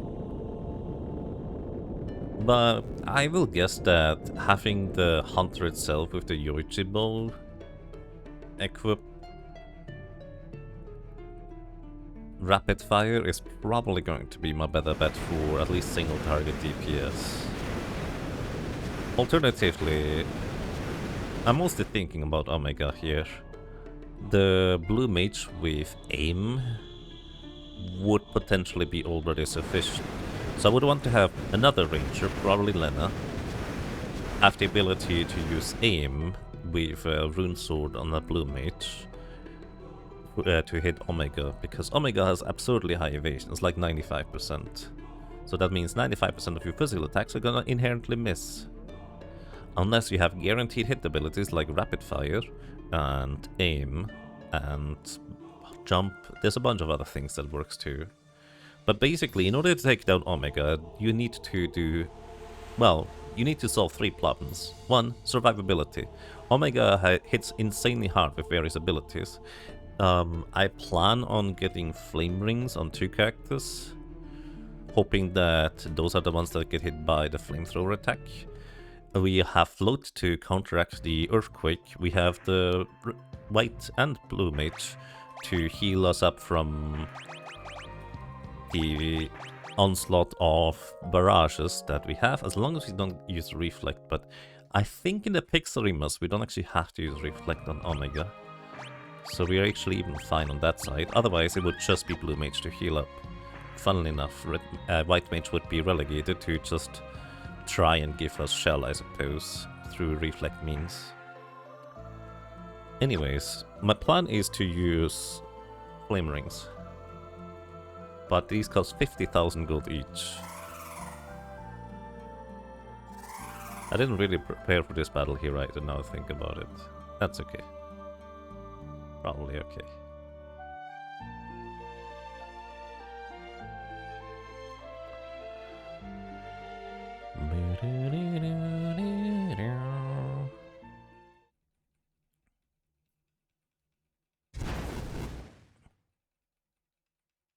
And the boss that vaults you as a kid? Is it because it has wall change?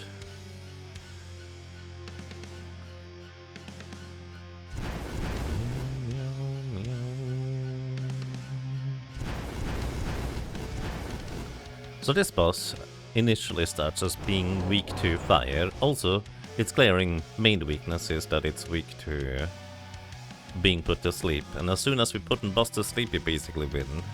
As long as we don't need to do any physical attacks. You don't remember what it made it hard, only that you still have anxiety. Interesting.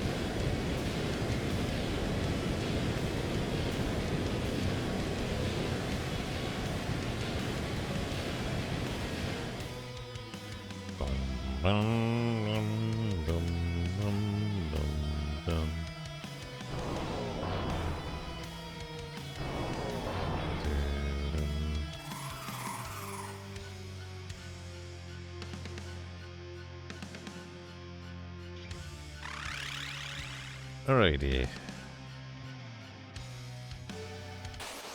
Welcome to Melusine, or Melusine in this version. Again, you could time slip her if you had that. We don't have time slip. But she's initially weak to fire, which we might be able to use to our advantage. And she's also being weak to put to sleep. As soon as she casts barrier change, she will just randomly switch to a different resistance.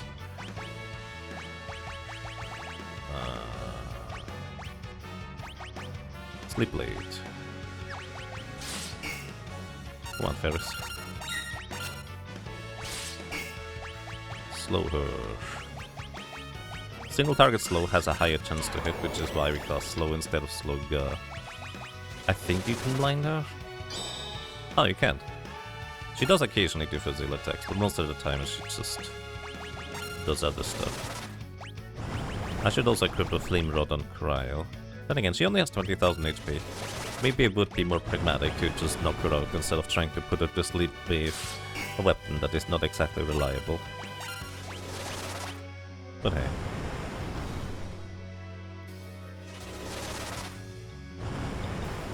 We'll see. She has really high defenses against literally everything else that she's not specifically weak to.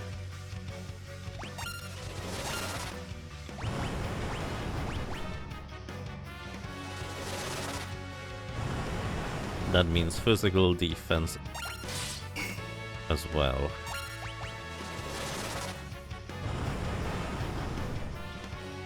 And when she barrier changes, she becomes immune to other things, probably. She actually could just barrier change to the same form she already has right now, which is kind of funny sometimes. Anyways, again, it would probably have been more pragmatic if I were to just deal damage instead, I guess. Also, I still didn't equip the Flame Rod on Cryo.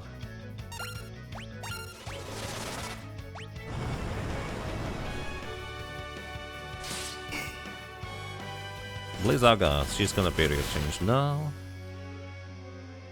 Oh, she didn't. It was very inconvenient that you knocked over Cryo. Please go to sleep. Man, Ferris, you're not getting lucky with the procs at all. Not even a little.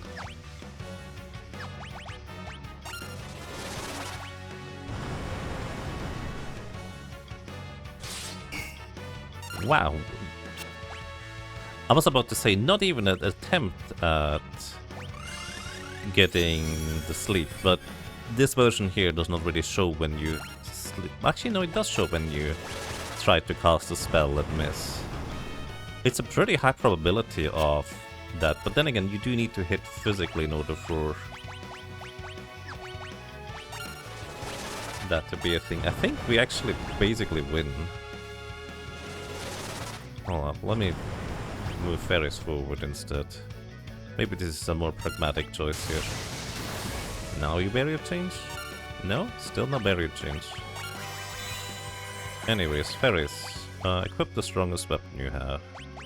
Which I believe is the air now. She doesn't have resistance to air, I'm pretty sure. Rapid fire. Oh. Oh no. Wait, hold up, that means something else entirely. Hold up. Rapid fire doesn't ignore defense in this game. Uh-oh. It's probably still fine against Omega because we can Rune Blade. Actually, I don't know if Rapid Fire is gonna acknowledge the crits of the Rune Blade. Uh-oh. We can use a Thunderbow, I guess. It's not as good damage. Okay, that changes things a little bit. Ah.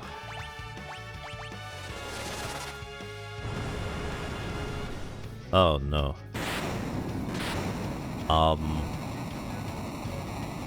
I guess I should have noticed when I used Rapid Fire earlier. Even from the back row, that should have dealt more damage to the enemies earlier in the pyramid. Anyways, Melusine just didn't wall change because I have no idea, dude. Very convenient, though.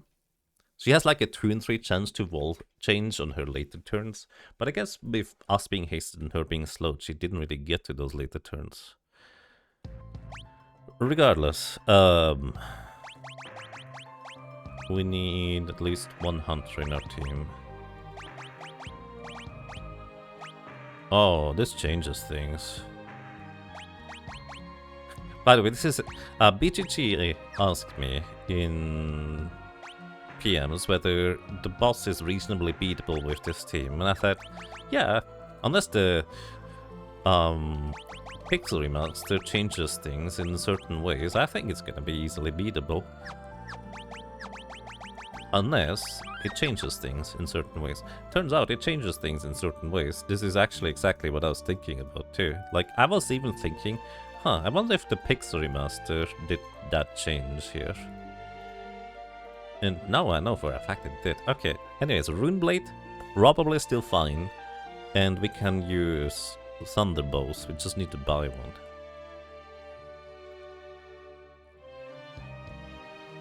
Probably fine.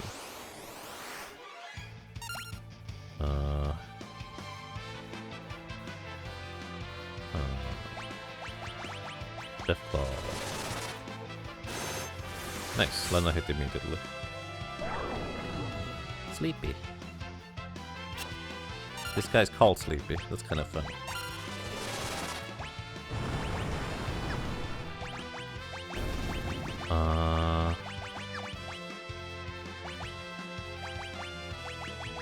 You know, I literally accounted for...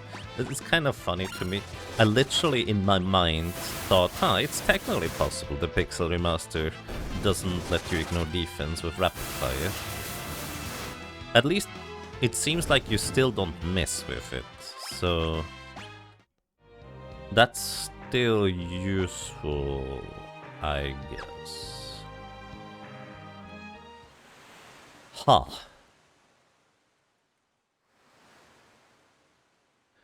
Oh no, I know it's possible to defeat Omega. Because we can deal damage. It is weakly lightning. And we do have a Thunder Bow. It's just a really weak weapon. We can still use rapid fire with that if necessary. Technically, Yoichibo can crit, so it can ignore defense as well. We do have a white mage and a blue mage, so staying alive during the Omega fight is not that big of a deal. You need a ruling about stupid stuff. Do shooting stars in dreams count for wishing wishes? Yes. I think so, absolutely. Wait. Completely unrelated. You know when you sometimes just come home from groceries and just put stuff in random places because your mind is on other things? I have some garlic right next to my keyboard right now. I just realized. I probably should put that in the kitchen, huh? Whoops.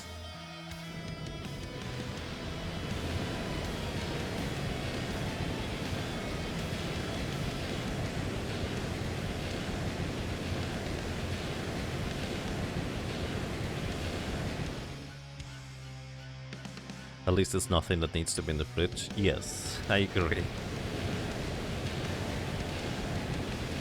Depends. Do you want to eat the raw garlic as a snack?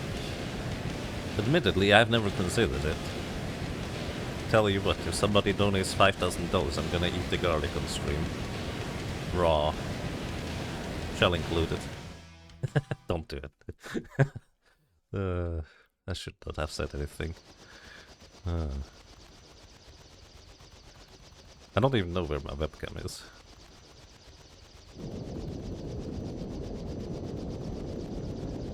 In case a vampire gets in. Raw onion can be good. Raw garlic, nope, nope, nope. I mean, I put raw onions on all sorts of, like, dishes, but not usually just the onion itself.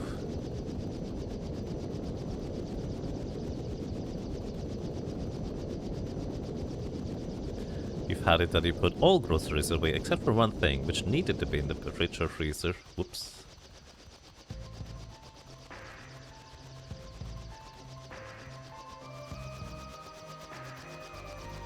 Anyways.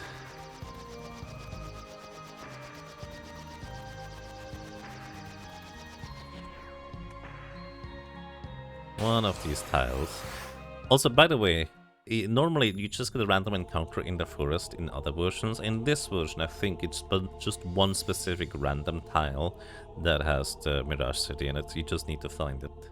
So that's a bit of a difference. Also, I just realized we had Quick as a spell, so we can... Wait. Does Quick actually help? The Hunter can Quick into aim. So we need a Time Magic level 6. Actually, let me just real quick, before I do anything, finalize the jobs I want to use against Omega. You have Time Magic level 6. Neo's a high level. So I think, let me real quick rearrange things. Setting up for Omega already. Because I will want to have aim. If I use Quick, I can use 2 aims with a lightning bow with you. In conjunction with Time Magic level 6. So I think you already have Time Magic level 6, right? Let me real quick... wrong guy. Can learn many, I guess, and speed. Speed.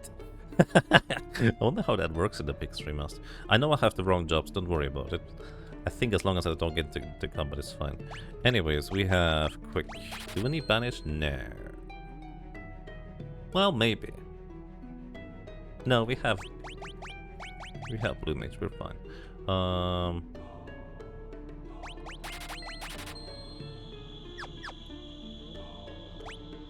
What level is that?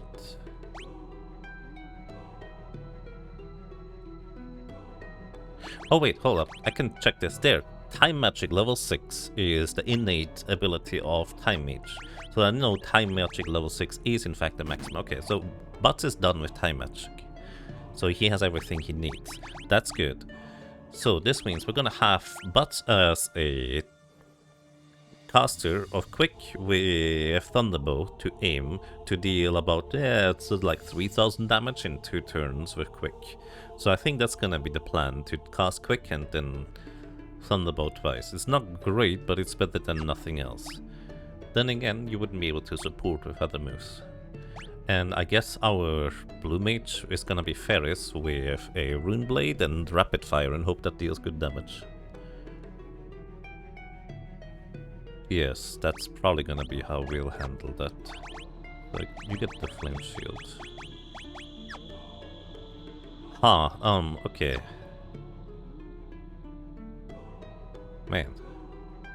We could also use an Aegis Shield and equip Flame Rings. How many Flame Rings do we want? I guess 4 would be ideal. This might be the one time I'm not going for mishandles as much. But I would need the money to buy the Flame Rings later. We can do this after going through the dungeons. I just need to remember to do that. Anyways, Lena, you're not gonna be the ranger in that case. Like, she already has a bunch of ranger levels, but it's really not all that important, because she's gonna learn Quick anyways. So you're gonna be whatever Butts was, which is White Mage. White Magic with Blue Magic, or White Mage with Blue Magic. You get the gold hairpin. So, 2 damage deals against Omega and 2 support characters. That is probably fine. The most awkward part is that Rump was the guy that learned most of the white magics. Then again, Blue Magic is just as good for supporting, if not better, against Omega. So, yeah, we're fine. Okay, so this is gonna be literally my final loadout for what I'm aiming for, I guess. I'm curious how that's gonna work out for me.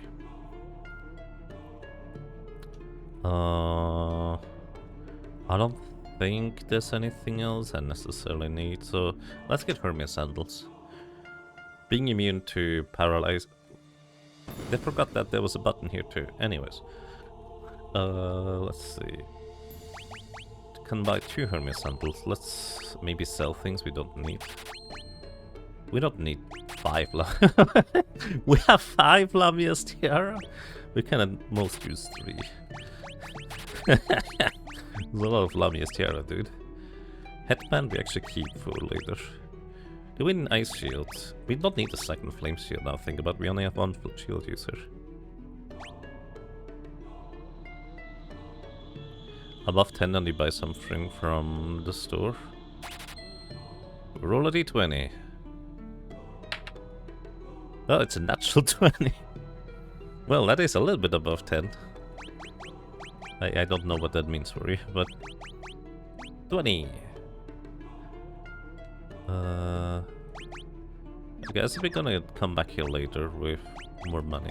Who's gonna go first? Who do we want to go first? Probably the ones that can equip the gold headband.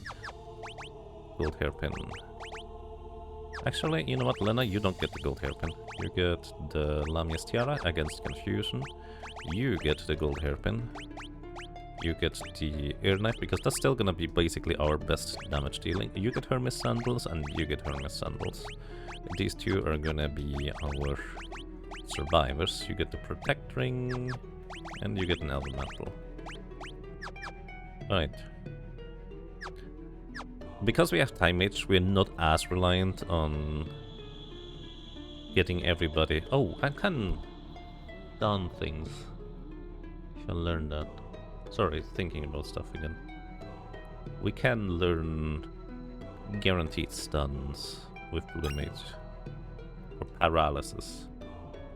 Do I want the Mirage Vest? I mean, considering I have to fight the random battles, I think it would probably prevent a lot of damage, so... Sure, why not? Wait, do I need the Chocobo? I don't need the Chocobo, do I? We also don't... You know what? We're right here. We don't need a piano, so we don't have a bard, but...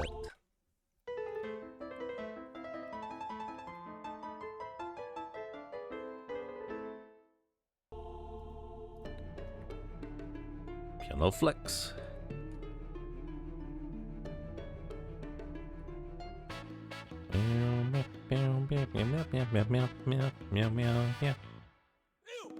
Right, it's you. Keep forgetting. Another version is Hua! Here's just ew! Wait, no, don't go there, yeah. We don't need to do anything with the Chocobo. We could get Reflect Rings. It's really not all that necessary. Do I have to fight Leviathan? Does anybody know? Do you have to fight Leviathan? Because you can just skip him.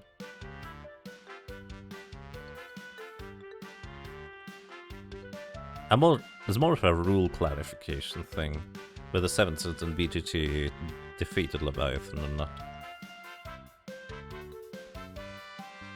I'm going the wrong way. I'm going the wrong way.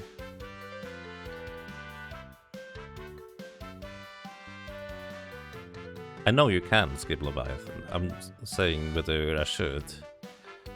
Because I don't know if SevenSins and BGG know that you can skip.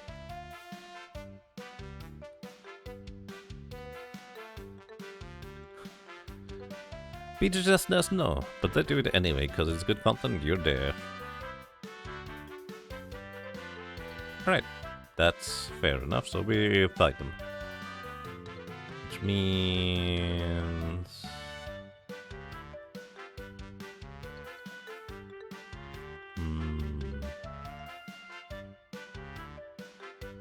The lamp is not banned, is it either?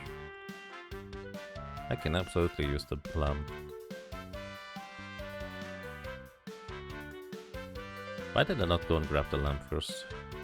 Anyways, the reason why I'm going around the entire world once as on a yellow Chocobo is actually quite simple.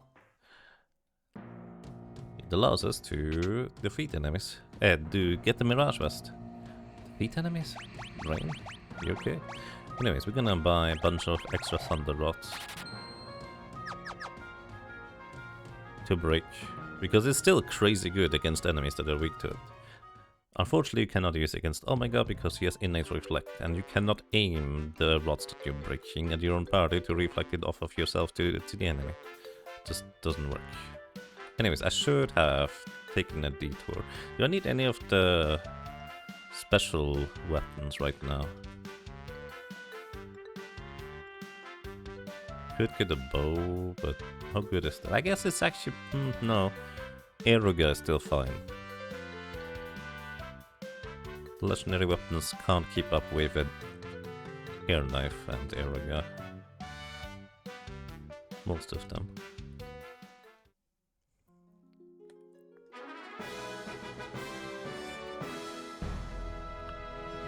Leviazin, Leviakos, short.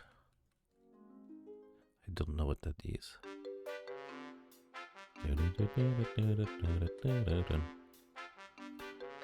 Anyways, Thunderbolts, we break them over Leviathan's head. And he will take a ton of damage.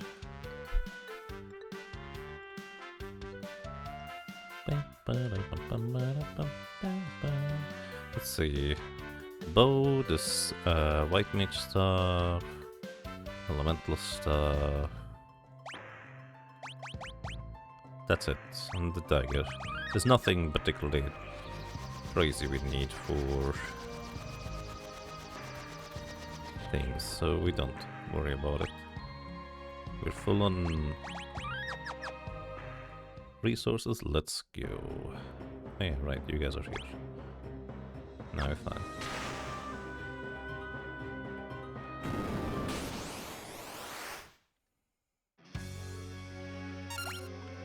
Righty,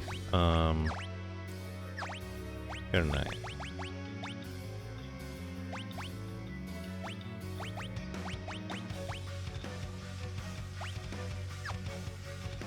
Which is exactly what we're looking for. So Aeroga. I guess we can just AoE all of them. Air knife, that's exactly what we're looking for. Aeroga. Blue magic. You get an air knife as well. Aeroga. And you can't get the air knife because you're a white mage. White mages don't equip daggers. Which is a bit of a shame. Anyways, once again, kind of like before, they have 5000 HP each. You need to kill them at more or less the same time, otherwise they will keep reviving each other. And we're fine.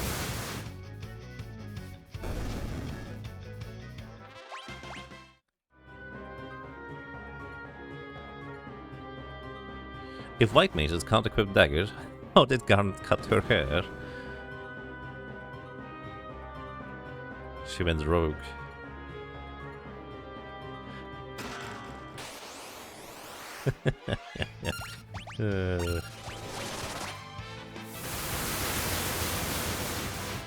I think that's much funnier than it probably is in my head.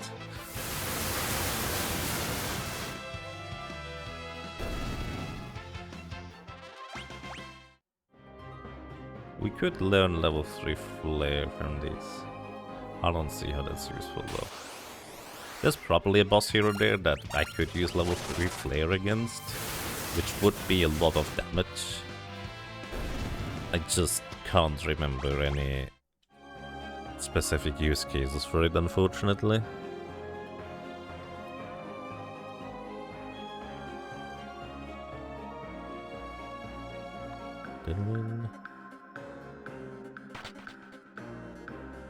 Trying to think.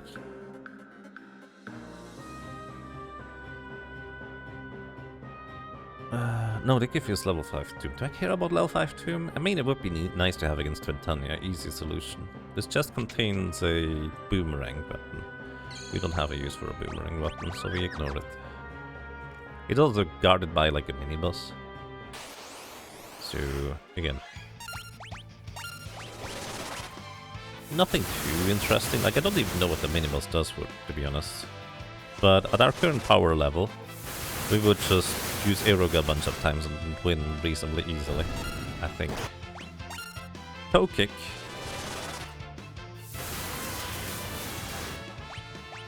You have two swords and decide to kick us with your toes. I respect it.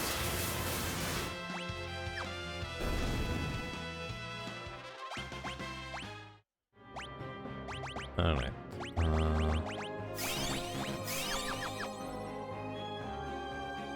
Am I ever gonna go and grab my mirages? Maybe. There's a crystal helmet on the far right side of this room.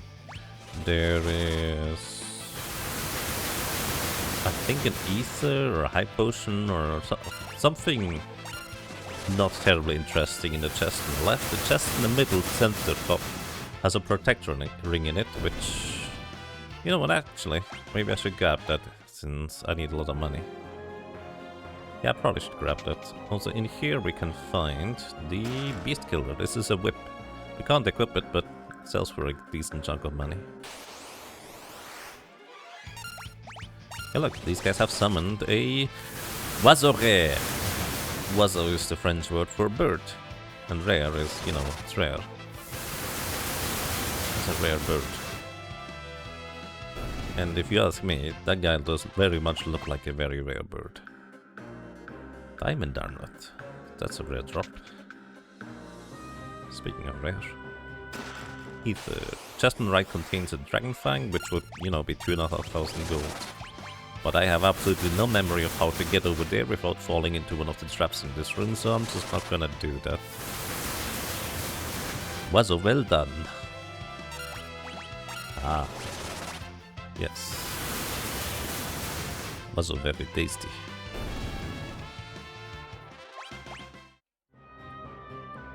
To be fair, I prefer my meat well done.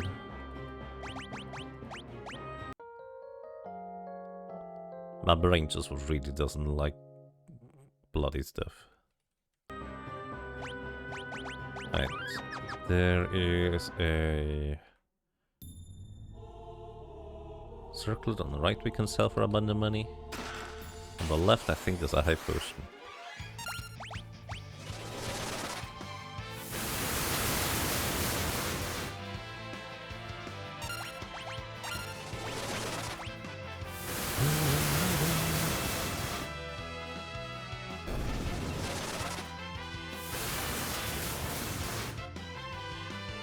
Medium rare bird.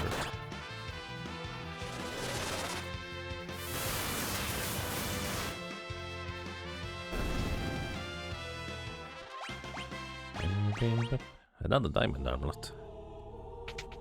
I guess the execrators drop these. Numbblade.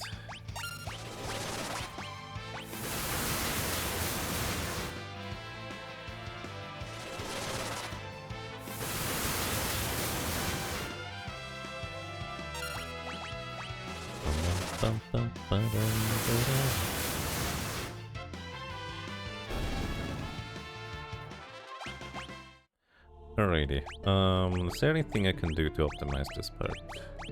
We can try to put them to sleep, but without it being a spell, this would be probably a bit of a fool's errand, so...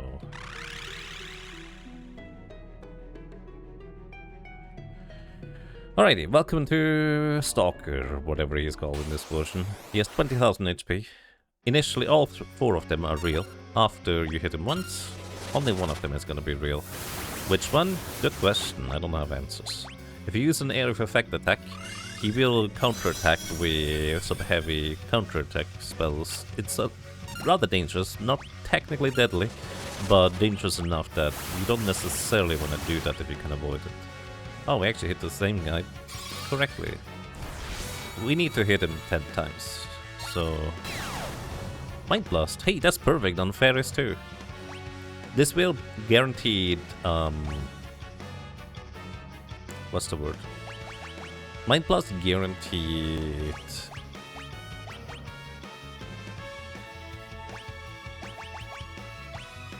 Paralyzes, there we go, that's the correct word. A character unless they're immune to paralysis. Because we have the haste use on Ferris, she is immune to paralysis.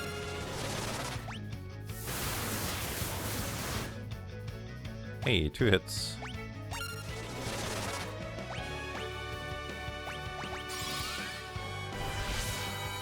But we can learn this and it will be useful later. Here we go. Wait, the wrong guy. I already tested that guy. On the bright side, in other versions you do see the full animation of Eroga every single time, even if you hit the wrong target. In this version, at least Eroga animation doesn't play, so it's a little bit faster. Hey, 3 hits. 7 to go. Plus maybe 1 more depending on damage rolls. Wrong guy. And so... yeah. They do have physical attacks, but for the most part, it's not all that common that they use physical attacks. Alrighty, we hit number 4, 6 more. Here we go. Number 5. Definitely needs 11 though, so add 1 to the counter. And Arrow got this guy. Did you not switch moves? Oh, it's still the front guy. Oops. Alright. I mean, everybody can just target their own guy and see whether we hit, I suppose. It's the last one this time. But because we're hasted, we're getting so many more turns than these guys do, so we're not exacting any danger. Even if they did deal damage, we have a white mage who can immediately just undo basically all the damage.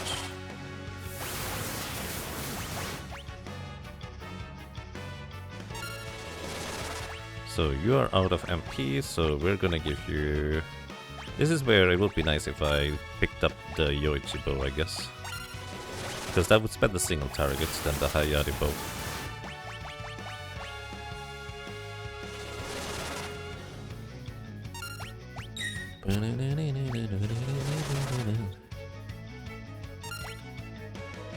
That guy. Alright, it's this one.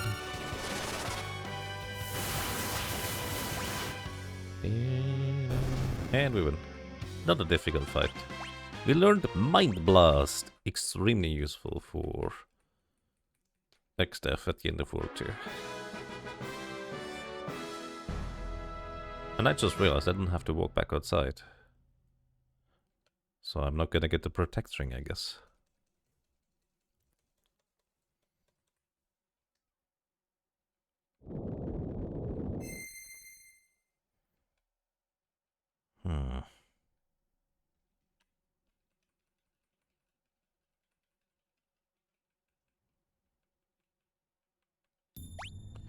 You don't buy pricey cuts.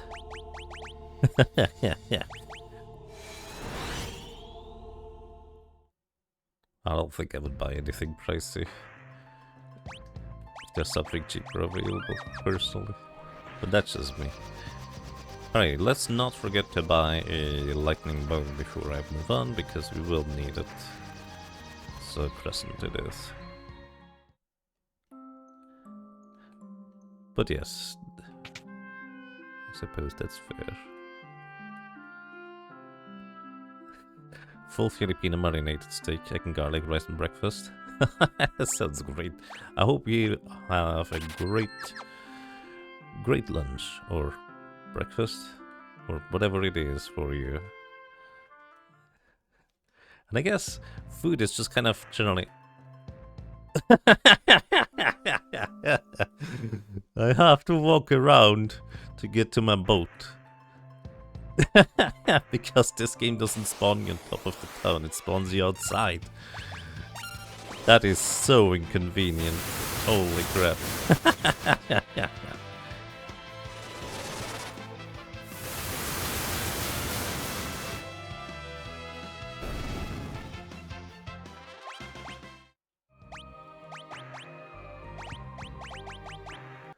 Oh, that's amazing. At least we have lightning bow. Which, you know, literally just for one enemy. But it's probably gonna be important. I don't know if it is. It might be. Alrighty. Thinking phase. I actually haven't planned for this one at all. We could send our ranger up one side.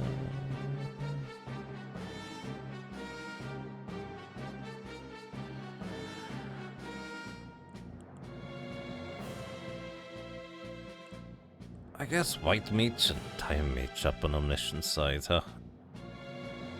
Then we have a shield user and a rapid fire on the other side. Yeah, that probably makes the most sense. But we also have to deal with the enemies. Ew. This could be a bit more awkward than I initially anticipated. Alright. See how that's gonna go. It's probably fine. Probably.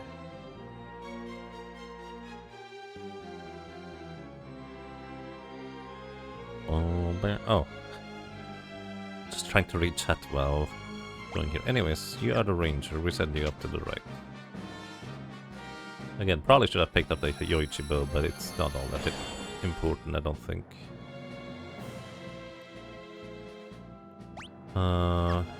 White mage, left side. We can berserk the carpet wizard and just cast blink. And us being hasted, maybe using slow should be fine. Right side.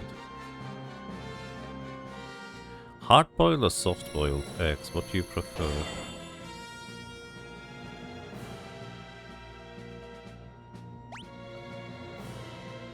I don't know. I don't think I have an opinion.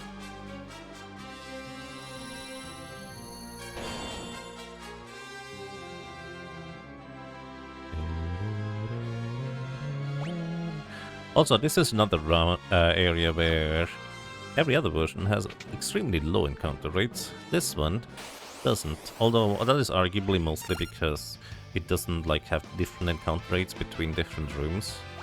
Anyways, these guys here, you do not want to attack them with melee attacks. They will counterattack very, very, very heavily.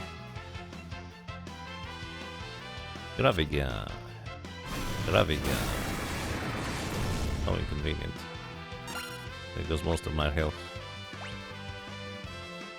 Mind Blast.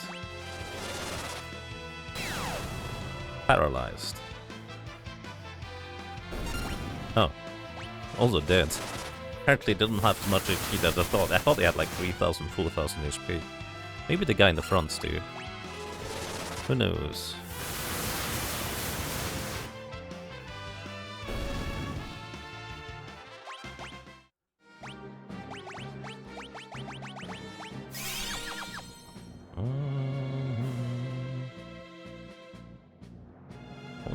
I wonder if the Wonder one has any uses.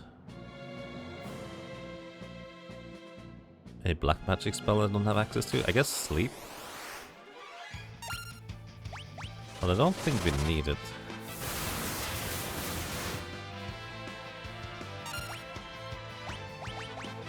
Mind Blast paralyzes the target as long as they're not immune to it. It's guaranteed paralysis, and some good chunk of damage on top of it.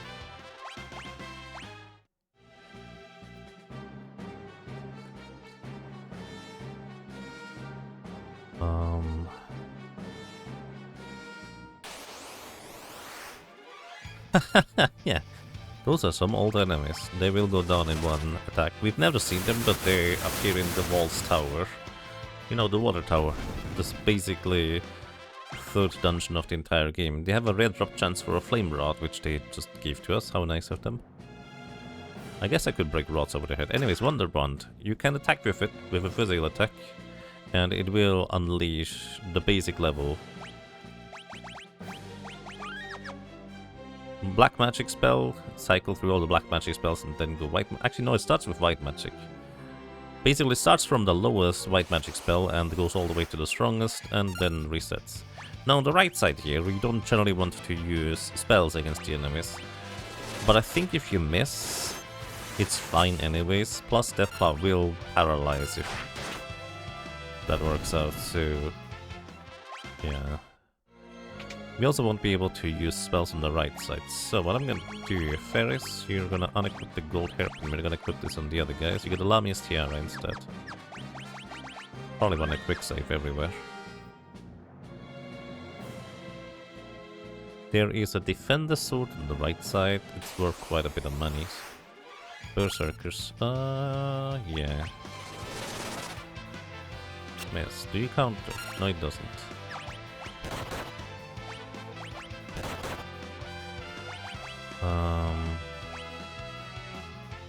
Let's see.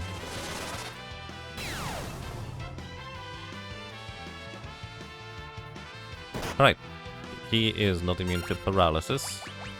So we can probably just take him out with one Mind Blast into an Aero Gauge. So that seems reasonable. Again, they will counterattack any spell, if they can, with a heavy... basically, one of your characters is gonna die if they counterattack. Almost guaranteed. But it looks like Mind Blast is just fine here. Mind Blast is such a good spell to have here.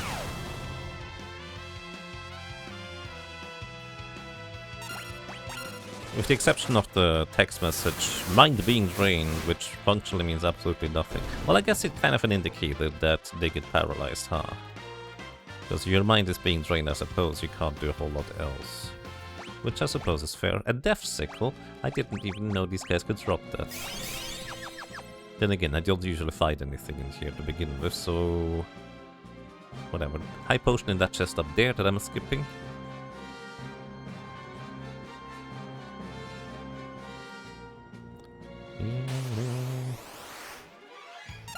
Alright, Mind Blast.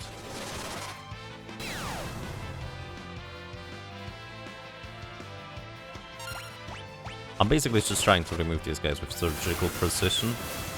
And I just hope none of them is immune to paralysis. I don't know if they are. But I guess I'm gonna learn if they are not, or they are immune. Ah? This guy's not immune to paralysis. And as long as the enemies are not flagged as heavy in the code, they will be paralyzed for about 3 turns of their own. Like, however much speed they have plays into how long they're paralyzed. Let's see, is this guy... Nope, he is fine, so we can aero him, probably. Alright, we're good. Excellent. Maybe I could have picked up Mighty Guard before coming here. That also might have been smart in hindsight.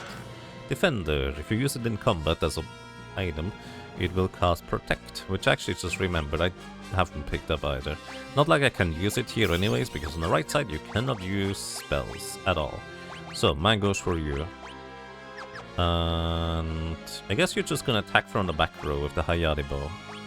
That is fine. You get a Power Sash for slightly more damage. You don't have a headgear. There you go. Now you have one. And you get an Elemental for extra evasion, so Ferris now has tremendous evasion, it's the short version.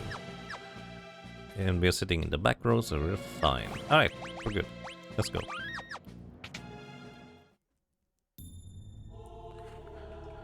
So, we need to defeat both bosses at exactly the same time, which is kind of funny thematically, because some parties only have the option to defeat Omniscient by running him out of MP, so you have to wait a long time until that happens. Potentially. Alright. He just attacks pretty heavily, and when I attack him, he counterattacks frequently. Not always, but frequently. So Fairy's entire job here is to hopefully tank most of the hits and block them or dodge them, while Harmp is gonna deal damage. He has 20,000 HP. I could conceivably deal damage with Fairies too, but...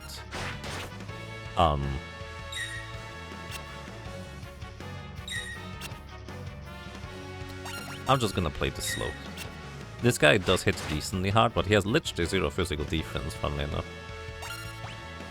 You could argue I should have had Fairies be the person dealing damage. You know what, I can still do that, can't I? Then again, I didn't buy a new weapon for you.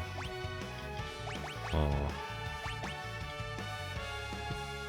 You can't break Thunder Rods, can you?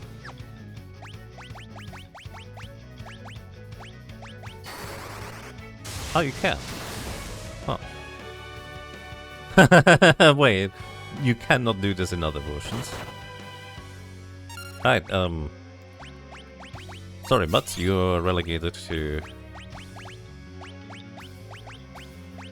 support now. Because equipping a Thunder Rod and breaking one is 3000 damage. A little bit better than the 1000 that Butts is doing.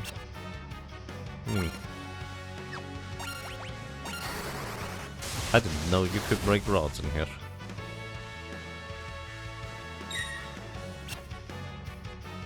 Which also means you can actually equip a Magouche, but Magouche gives you 1 in 4 chance to block physical attacks. Health Cape gives you 1 in 3 chance to block physical attack. Combined, it's a 50-50 whether you block physical attack or not. It's pretty good ratio, I would say. Ow.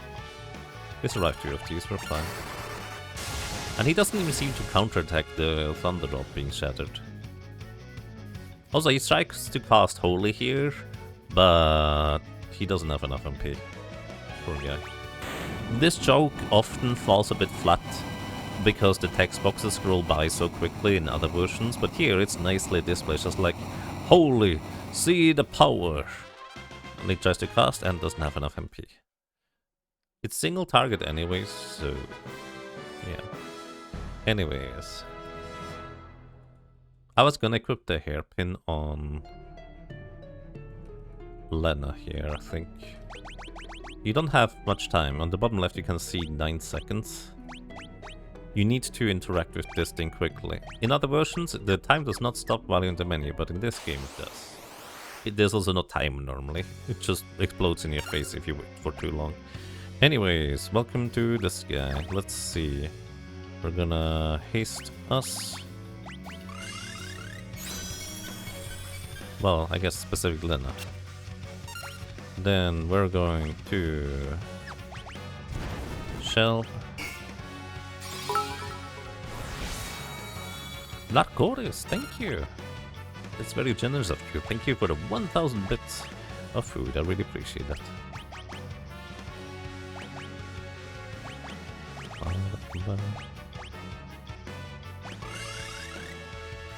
Well, thank you kindly. Shell for you, halving all the magic damage received. You can Berserk Omniscient, but I'm just not gonna worry about that. If you use anything that isn't specifically a spell against Omniscient, he will counterattack by resetting the battle with return. But he's also weak. Wait, didn't I pick up this spell? Hold up. He has innate shell, but I think this spell is gonna remove his shell.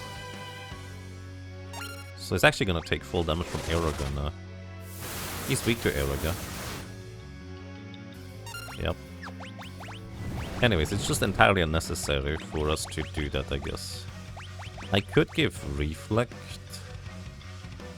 And that's probably a fine choice, giving a Reflect here to our characters. So, once he drops below 4000 HP remaining, he would throw some very heavy spells at us. Fire 3, Ice 3, Lightning 3. But if you just have Reflect, well, it just gets reflected instead. You can Berserk him, so he can never... Well, I don't know if this is fixed in the Pixel Remaster, but originally... There's the level 3 spell, he's below 4000. Originally, he had... In the Pixel Remaster, the case where you Berserk him, but he still counterattacks with return, which in other versions he wouldn't be able to do that.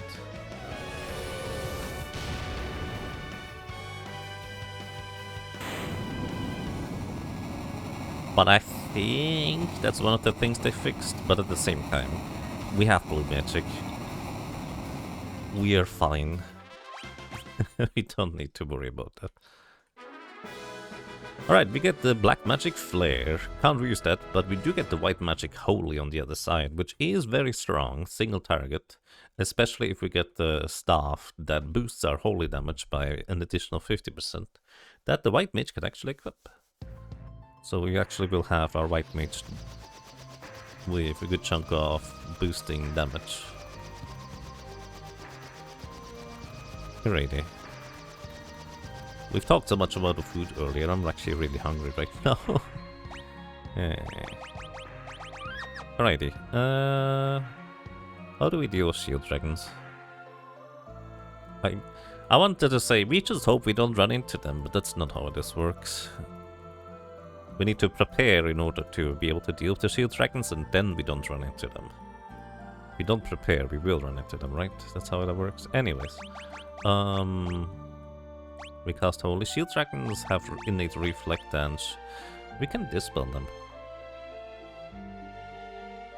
Yeah, actually, funnily enough, casting Holy is actually probably a good choice. As long as we dispel them first. They do have really high magic and physical defenses. Normally Rapid Fire would bypass physical defense, but not in this game. So...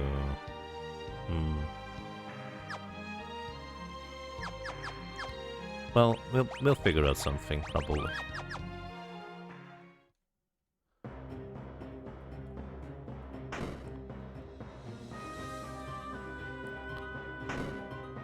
Also, once again, you frequently can run through the entire area here without encounters, but not in the Pixel Mouse. Alrighty. Let's see. We need, first of all, haste on everybody, so we get Lena's turn around.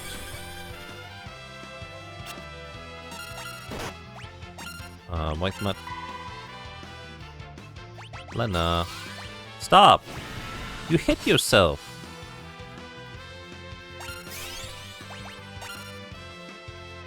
Didn't she just hit herself? Why did she not knock herself out of confusion? Anyways, this guy can also confuse, which is a bit annoying. I'm so confused. Anyways, this spell probably works. I actually have no idea if it does. Normally, in other versions, when an enemy has an innate status, you actually cannot dispel it, but I think you can dispel this one. Can he slow this guy? Oh. Well, it didn't dispel reflect. How inconvenient. Maybe that doesn't work. In this case, blue magic... Ow.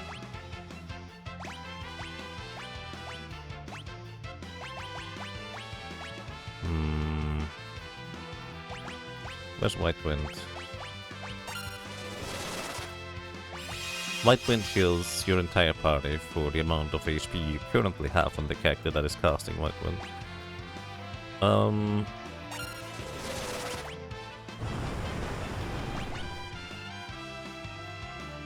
I was really hoping we could dispel it. This thing has 20,000 HP.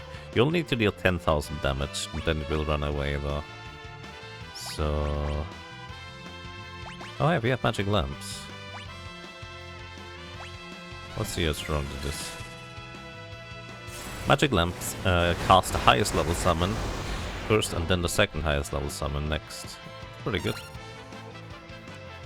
Comet also cannot be reflected. So that might be my best damage option, all things considered. You can reflect Mind Blast.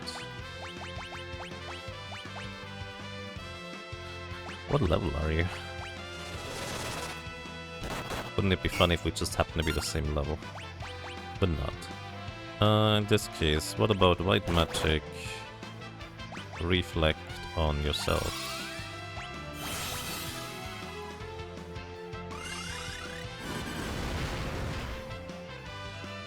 Alright. You are relegated to throwing high potions. You... And now Eraga off of our own reflect at the enemy.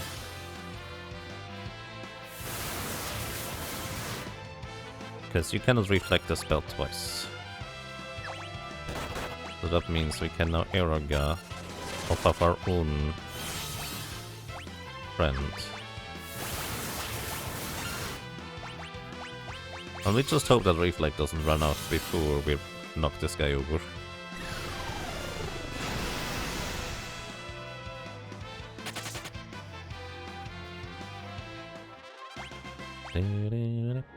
Anyways, I guess just casting reflect and spells on ourselves is fine.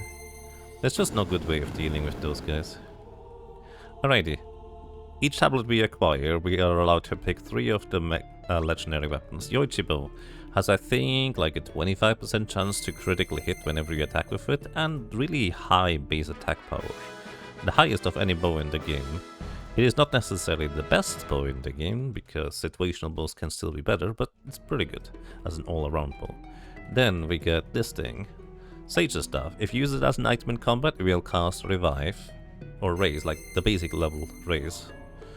But importantly, if you equip it, it boosts your holy damage by 50%, like the holy spell. Specifically, not holy element. Actually, maybe holy element too. I don't know. Can you dual wield the staff? Or like a Sage's Staff and an Excalibur to deal extra holy damage with the Excalibur? I don't actually know if that works. It would be funny. Anyways... there's only like 2 weapons we can even use at this point still. One is the Magus Rod, which boosts all elemental damage by 50%. So... well, all except for water and holy. And earth. It doesn't boost earth either, I think. Anyways, Ferris, you get that one. Magus Rod. Then we break the first tablet. Boom. Just shatters into 1,000 pieces. Then we put the second one on the sacrificial altar. No. The only other weapon we can actually use in this team is the Assassin Dagger. And this is the part where I regret to inform you that I do not remember which one of these weapons actually sell for something. A lot of the weapons have like a value of 1 coin if you sell them in shops. But some other weapons have like a value of 10,000. So right now it would be most pragmatic for me to pick up any ones that sell for a lot. Because I can't use any others anyways.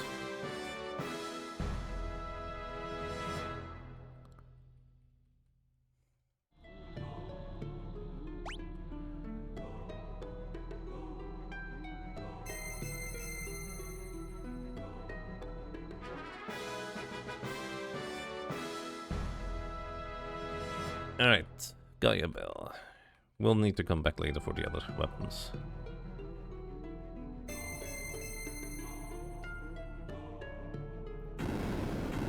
So, the Assassin Dagger has a 25% chance of casting Doom when you attack with Physical Attack, but we don't have to rely on this, probably. What level are we? 30 on Cryle, okay. Let's hope we don't level up. Actually, the shield dragons run away anyways, so we're probably fine. And I'm pretty sure Exdeath Soul does not give any experience.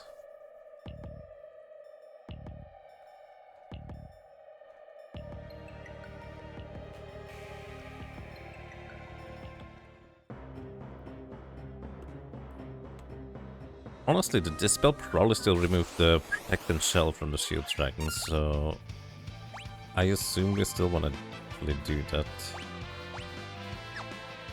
So anyways, White Magic, reflect on yourself. Buddy, you can't just knock out over Cryle, that's just rude. I mean, you can, obviously, but you really shouldn't. It's not nice of you. Let's give you the Yoichi Bow and actually attack with it. 427, let's cast Dispel on him, see if it actually works. You get to use Eroga. I should have hasted everybody before I did that in hindsight. Whoopsie. Yeah, I'm pretty sure this is actually no longer with Shell, so the Dispel did work against that part at least. You know what, Ferris? Magic Lamp again. Tsunami! Again, one of the few things that is not boosted by the Magus Rod, unfortunately.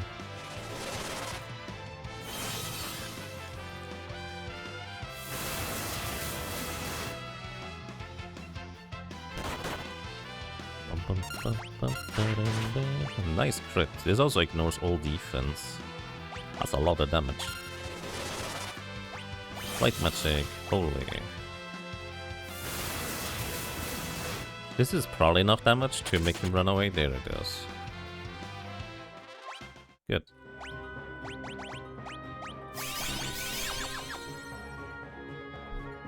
Alrighty, nice. This guy also has a pot from the Wind Shrine. Very convenient. Recovers all of our MP. Okay. Then we should proceed on the plot. AKA... Either we going to the trench or we going to Istory first. Oh. Good thing this is the Pix remaster, because they fixed the part where the other guy disappears. That gives you Mirage West when you accidentally enter the void before talking to them. For some reason that guy is just... That gives you like the side quest to walk around the world on a yellow chocobo once. He's just gone from the Mirage Village if you accidentally enter here, or intentionally enter the void and come back out. But I'm pretty sure that's fixed here. I assume that's not intended. Maybe it is. I don't know why it would be. Wait. I remember. So, we needed... What?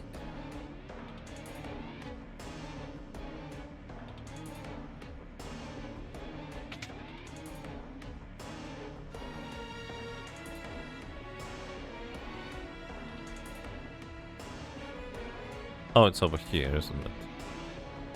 My brain's like, wait, wasn't I supposed to go down? No, there it is right here, in this room, right? This one. Eventually I'll get it right. There it is. For some reason I didn't remember the correct part. Sid was just taking funny wheel spins on the big wheels. Unintentionally so. Thankfully we came and freed him from his peril. And they upgrade our fly ship with extreme haste, so we are now able to dive underwater with it, which is required in order to enter the next two places. And I think going to the trench makes the most sense first. I'm just trying to think whether there's any clever way on how to deal with the enemies, and my mind just goes for Phoenix Downs. I do want that, so other versions do not reduce your chance to hit with Phoenix Downs, I think? Actually, I might be wrong about that now I think about it, when an enemy has shell. Maybe they do. Oh wait, wasn't it the Pix Remaster's Raise always hits as a spell? That could be handy. We do have a Sage's stuff we can use in combat.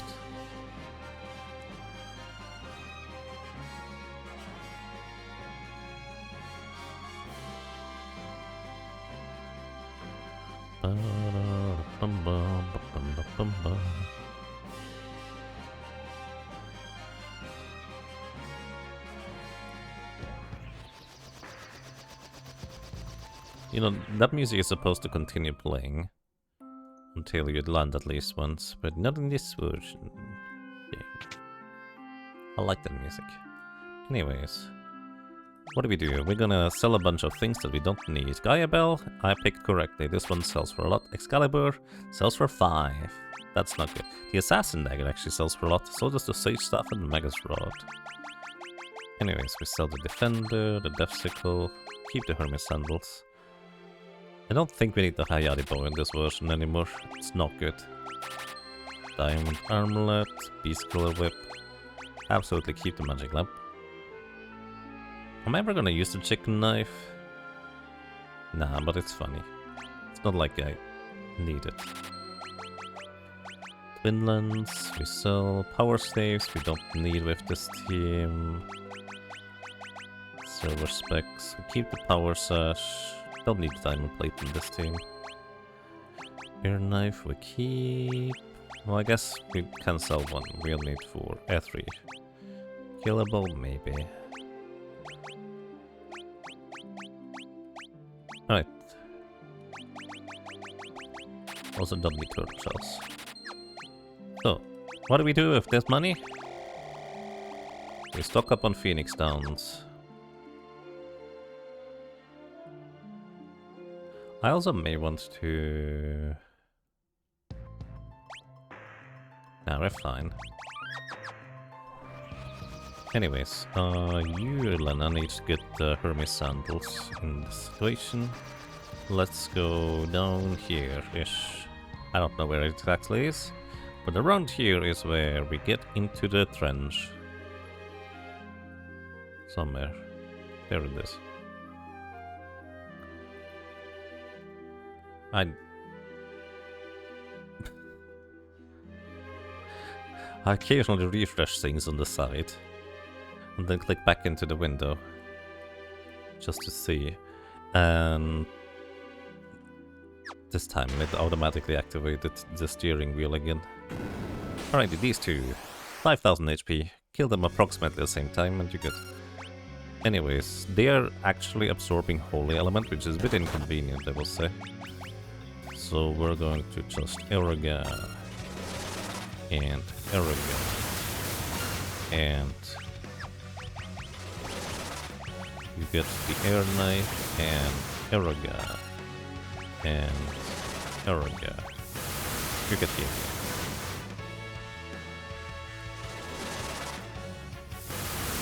It's technically possible for one of the sets of numbers to roll low enough that it doesn't kill them.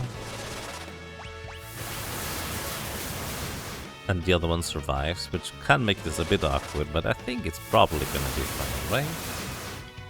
Surely. Yep. Kryl mastered Equip Rods, which actually means she entirely mastered Time Mage.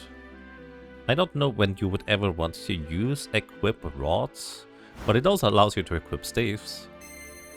Which, I still don't know why you would ever want to have the ability to equip Staves in this game. Maybe there's some very niche uses that I'm not thinking of. Anyways, there's a chest down here in the south that I'm not going to pick up because it only contains a Phoenix down, and we have enough trouble with these guys. Welcome to the trench enemies. Let's see, Sage's Staff. I meant to use it as an item. Can I do that? There we go. These guys are undead, and Phoenix Stones will kill them. They're not flagged as heavy in the code. This is why I bought so many Phoenix Stones. I was hoping it would hit better. They do have Innate Shell and Protect, I believe. So the chance to hit with chance to hit stuff is halved. And I'm actually not entirely sure they're not heavy. Let's see, Kuraga. They are in fact not heavy. So Kuraga will put them into critical HP.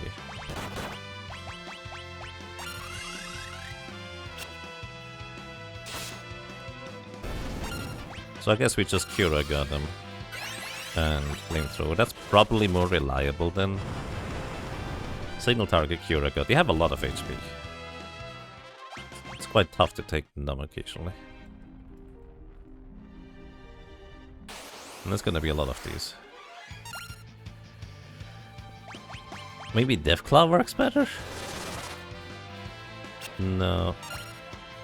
Kuraga.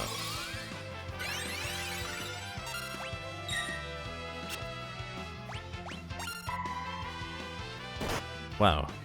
You dealt no damage, dude. I don't know how the Magus Rod is supposed to deal damage, but that is not it. Oh, well, nice. Both of them have no more HP. Kuraga at least is guaranteed to hit, so that's nice. Era.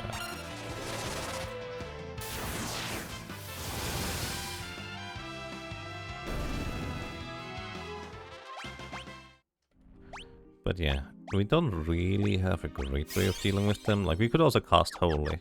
Maybe Holy might be better. I don't know if the animation is probably going to be a bit longer. But if Holy just one-shots them for cheaper than Kuraga, that would be ideal, I guess. Let's see. Holy costs 10. It's really cheap.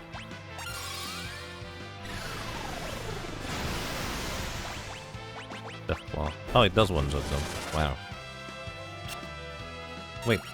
Does that mean... That was way more damage than I expected. Does that mean they don't have shell? Did I just get unlucky with the Phoenix Stones or what? Why do Phoenix Stones not work on these clones? I'm so confused. Actually, it's entirely possible Lena's physical attack with the Sage's stuff will knock them out. Now that I think about it. Hold up. Yeah. Because Sage's stuff ignores defense 8 times damage against undead enemies. Don't hit that switch. So, really, all I need to do is just attack with Lena. Everybody else just wait until Lena cleans up. That's way faster.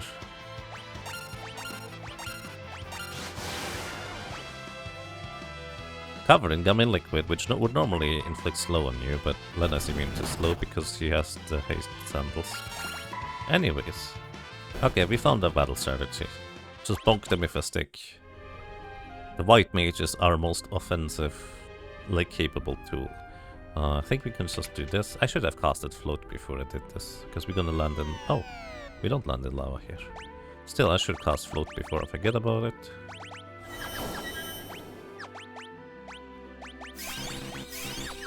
It's really funny to me.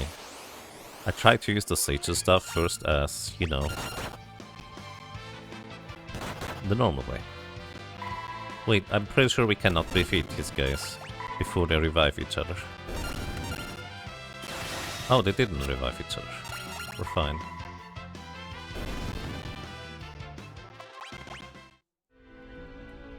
You can set up an infinite farm on these guys, where you can auto-battle, your white mage just keeps attacking and they just keep reviving each other, never attacking you.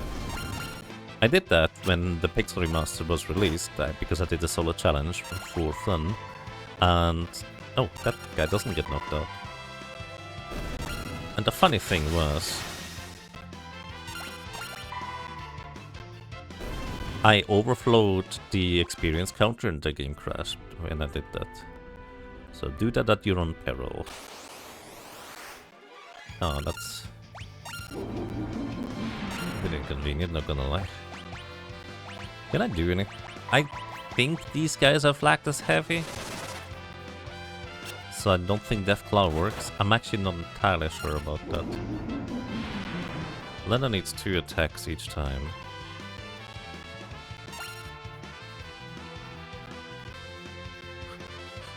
Wait. I know the solution. Hey, Kryl.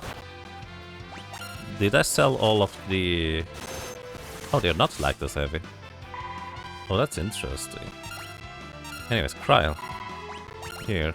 Before I do anything else. Did I sell all of the... Yes, I did. Now I would like to have the Berserk stuff, I guess.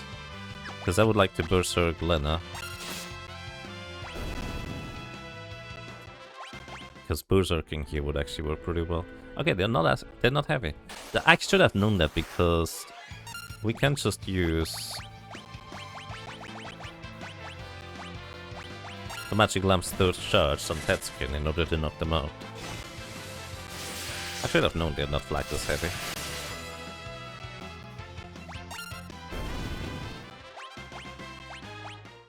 I just forgot. Alrighty. We haven't really used many resources, so we can just use a tent. Tent only heals for 1000 HP and 100 MP, but I think that's sufficient right now. Also, the magic lamp will just keep getting weaker and weaker summons, unless you go and recharge it. There's 2 recharge spots. One is right here, which is why I was felt at liberty to use it, and the other one is where you originally find. Actually, here, we do this. You get the Staff of Light, Lena, and Kryl gets the Staff of Light instead.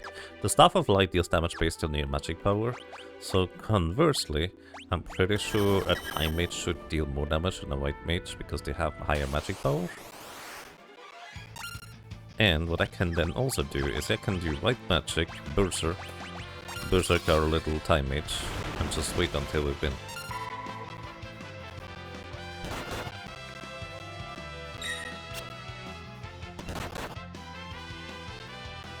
Wait, are you serious? Why does that deal no damage? Okay, we can dispel. What?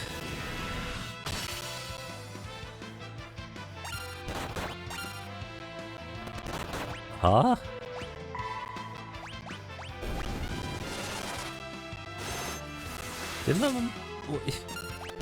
Did I not equip the correct weapon on you? What's going on?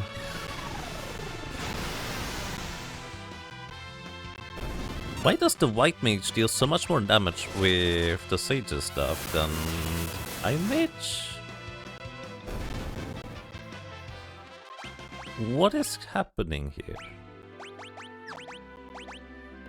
Oh, I didn't equip the sage's stuff. I equipped... I'm a dingus. I equipped the Staff of Light. Oh. Right, because I dispelled you, I'm sorry. There you go. Oh, that's a fun blunder. Anyways, we need to activate all the switches. I don't think the order matters, but I'm always going from back to front. Anyways, now... Krile can just murder these guys while we just wait until we win. It's kind of fun in how well... or how much damage the Staff of Light did too with like regular attacks. I don't think that thing is Holy Element, but I guess it might be. Oh. Not enough MP.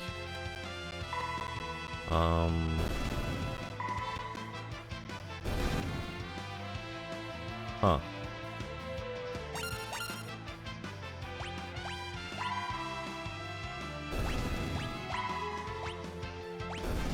Mind Blast. Should paralyze it.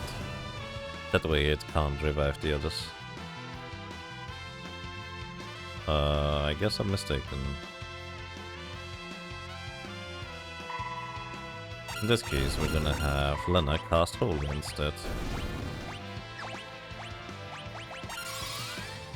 That works too. Anyways, we get actually a lot of experience here, so if you want to just let the thing run with Berserk, we could get a lot of levels. But of course, the problem is that I don't know if they fixed the crash. Maybe they did. You know what? I feel like testing it. So, getting levels may or may not be necessary for Omega. If it's necessary or not, functionally doesn't really matter. It's going to be helpful, because the more levels we have, the more damage we will do. So, if I just kind of can get my cactus into a rhythm where Krile might just like knock out a lot of these guys, then that might be desirable. I put the Berserk in the wrong person.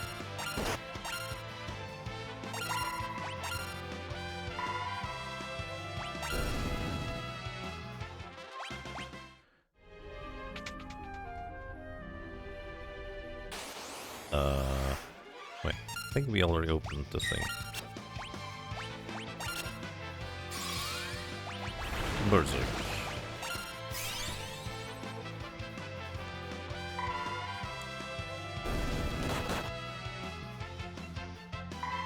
Bonk.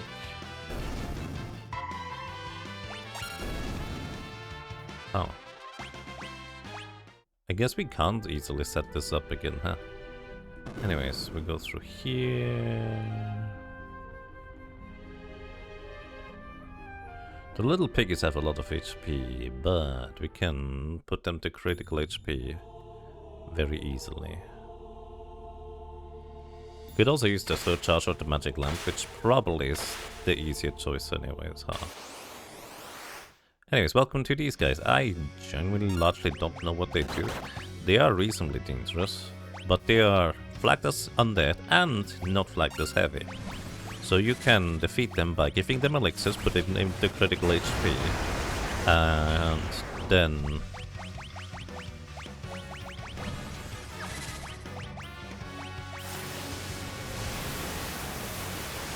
just whacking them all once. They do revive each other, I believe. But because they're also not flagged as heavy, some pets can specifically target whether an opponent is flagged as heavy or not. And if they're not, they're dead. Specifically from the lamp, it's guaranteed to attack an enemy that is not flagged as heavy. If you use a summon, there needs to be no enemy in the encounter at all that has the heavy flag, otherwise it will always use the physical magic attack from Odin. Anyways, we could teleport out of here, or we could grind for a little while. Honestly, I feel like grinding for a while might be the play here. So I'm actually gonna give Lena the Sage stuff back. We're gonna go and save and recharge the magic lamp.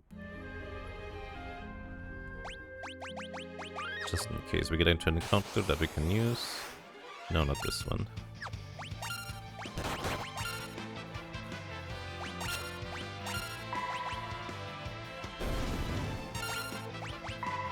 But because in other versions, you only get experience from the last enemy you defeat in combat, or any enemy slot that you defeat in combat. However, this version gives you experience for every single enemy you defeat in combat, not just specific enemy slots. So reviving enemies and then having them defeating them again and again will grant you more and more experience too. At least I think it does. So we're gonna have Lena berserk herself, and let's see whether this results in what I hope it will result in. Because Kryle was slightly too fast for the other guy to just continuously revive, I guess.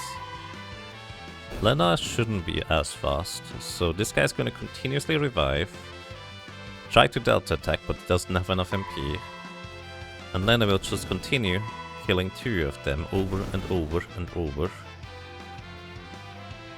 Also, apparently she always targets the same enemies? No, not always.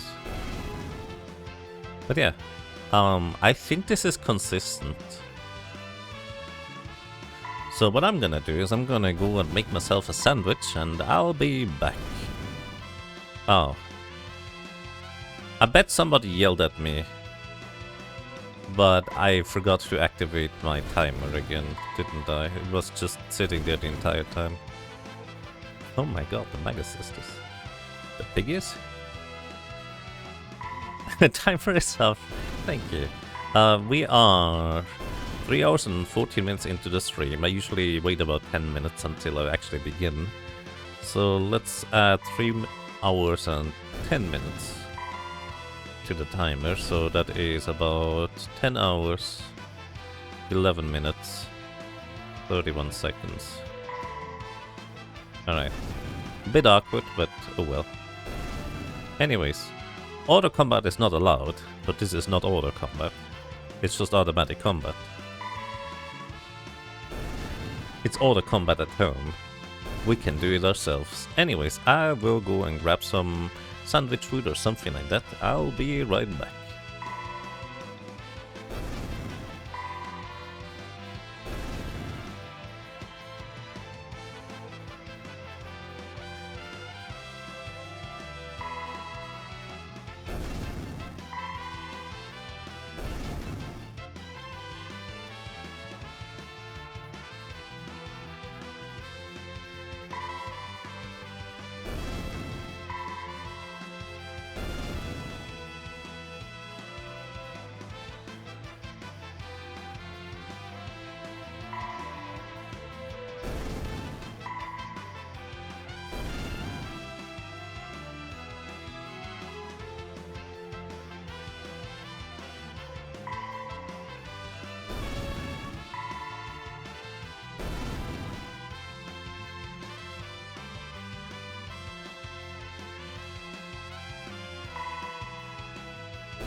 Alrighty, I'm back.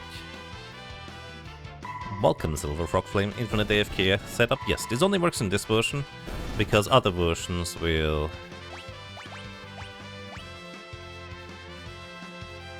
what's the word?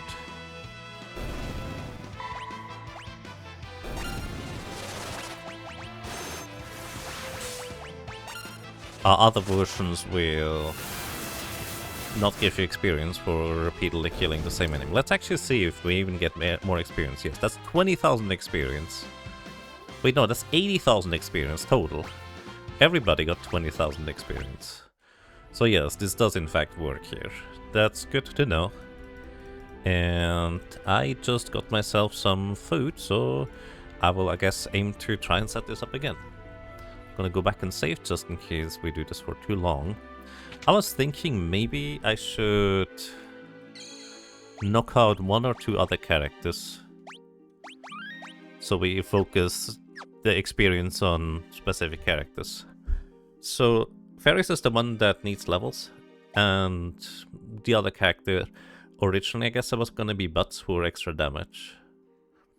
So I suppose what I should do is I should switch the jobs around, so Ferris is gonna be the one knocking out the enemies instead. So I guess Lena, you're gonna be a blue mage for now. Don't worry about whatever else you get. And we're gonna give Ferris the white mage instead, giving her, I don't know, blue magic secondary, doesn't matter. Sage's staff is correct, Hermes sandals for speed. Lamia's tiara, maybe, I don't know if that matters. And then we just set this up like this instead.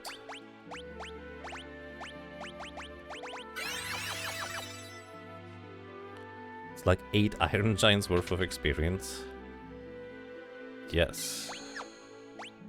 It's not the craziest thing, but it's convenient.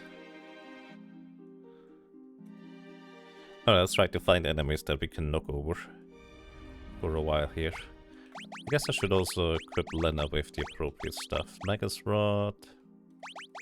That's fine. Wrong guys.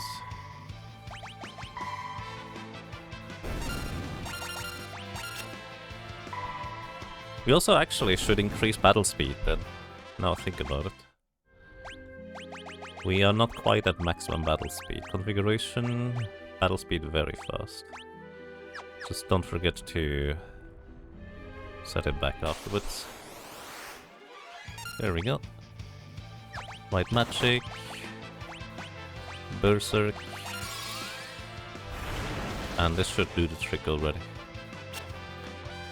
Fairies should consistently be able to attack 2 enemies. Oh. Stop Ferris. Wait, no, she has... That doesn't work. No, Ferris, what? Setup failed.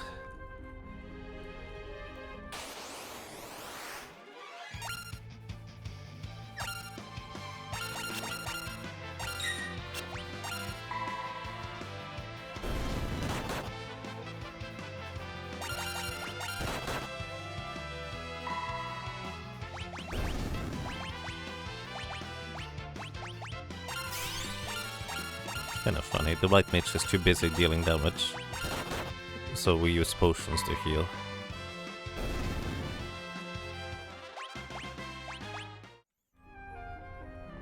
You could also just always use the first and second and third charges of the magic lamp in order to grind here too, by the way. Like, this is a very viable way of dealing with the enemies here. With certain characters you have enough magic power that Bahamut and or Leviathan will knock them out. Especially these guys. They're actually weak to water and Leviathan will one-shot them, generally speaking. And then Odin is guaranteed to one-shot every encounter in this area. So we can't just spam lamps until we get the correct encounter again.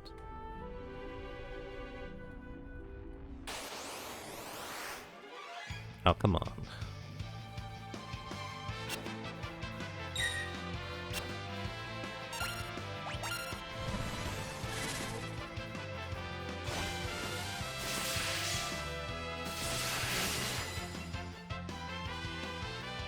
I like the animation they put into the Pixel remaster for Sunset Skin. Very, very nice.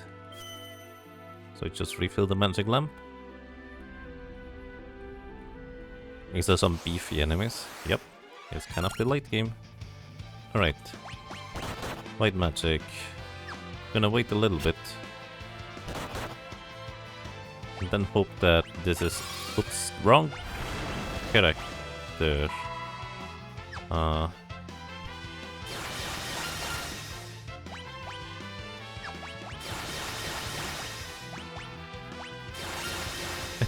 Just move us to the back and front row and back again.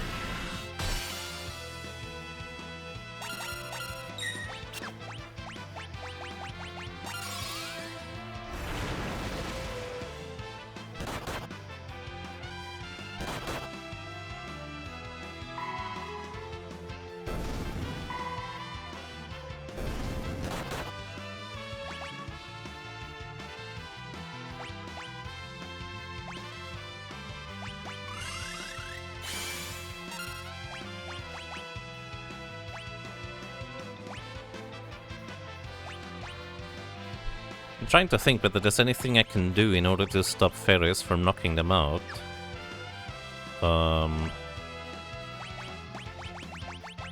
Because we once again didn't get the setup. Self-destruct will not actually knock out Ferris. Maybe Aerogar will knock out Ferris.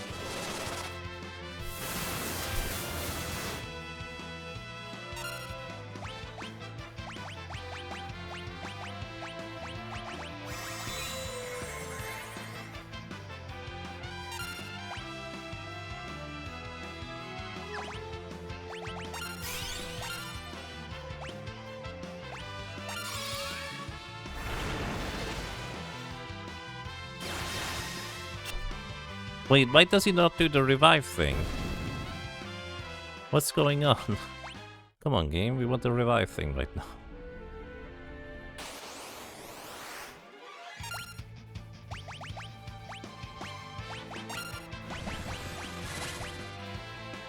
Learn my tricks, evidently. I'm a bit confused as to why this doesn't work, to be completely honest. Like, I feel like it should.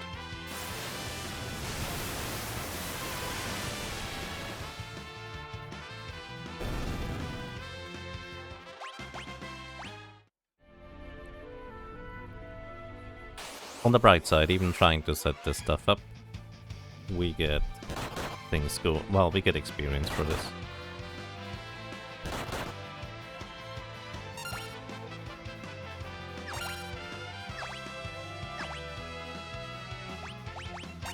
Let's see if this works this time.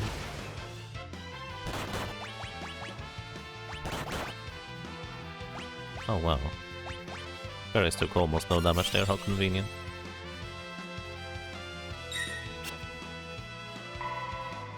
One bonk, two bonks. There we go, now I think we got it again. Right? Surely. Let's actually wait for a little bit.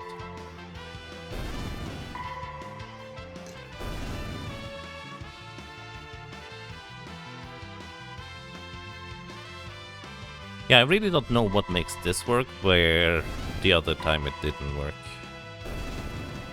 Anyways. We can now aim... Oh, you can't aim at yourself? I keep forgetting about that. Blue magic. Oh, actually, no, we can...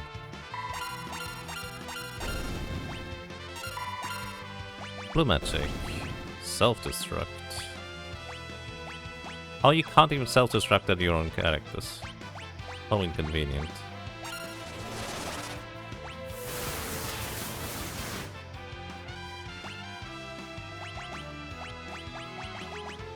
There we go, we want to pile up all the experience onto Ferris and Lena. That's the plan.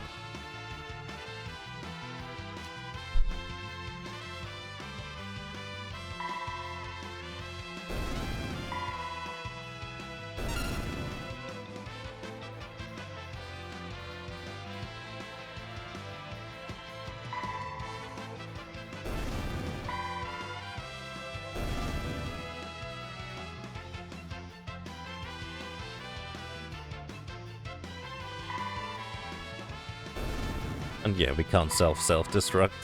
Alrighty, food time. Be right back.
Alrighty, food has been consumed.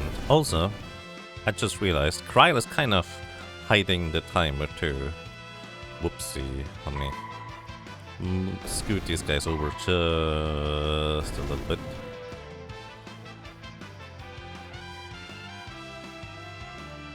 I mean, arguably, Kryle is number one, so you should know that there was a 10 involved there.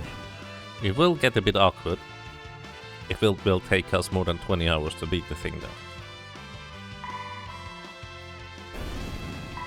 Are Kryle and Harp tanking the floor? Yes. Basically, I want to get the experience on just 2 characters. Because, generally speaking, these are gonna be my...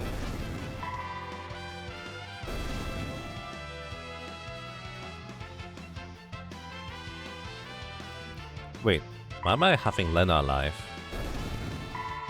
Lena's the wrong character to be having alive here. I'm doing this wrong. Hold up. Basically, I want to focus the experience on 2 characters that I have designated as the damage dealers for the upcoming Omega boss fight. Glad you asked that. Well, that's fair.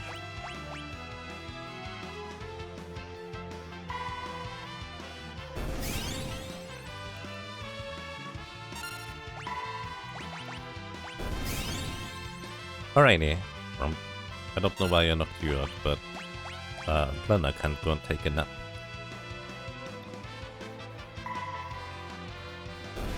Ferris has rapid fire. I plan on having her be the blue mage and rapid firing on Omega. I only need aim. Well, I only need the baseline ranger class for Rampir because he has time magic mastered. Although I guess Kryle has that too at this point. But he has time magic mastered and can use quick and just do 2 attacks at a time. So that's kind of my plan on how I want to try and deal damage. We'll see how well that's gonna work or not work.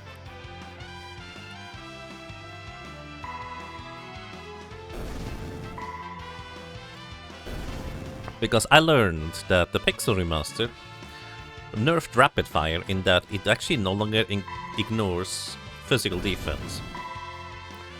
Enemy's physical defense is still taken into account, making rapid fire actually dramatically worse. Unless you are specifically targeting enemy's elemental weakness, which we cannot with this team in terms of Omega. It would still be really good, probably anyways, if we had Magic Sword and Rapid Fire. But well, we don't have that. Is that a change for the Pixelimus? Yes, the other versions, Rapid Fire, each attack deals half damage, ignoring evasion and ignoring defense. Which, if you have like certain special sword effects or attack effects, it doesn't even do the half damage, it's just full damage for 4 attacks.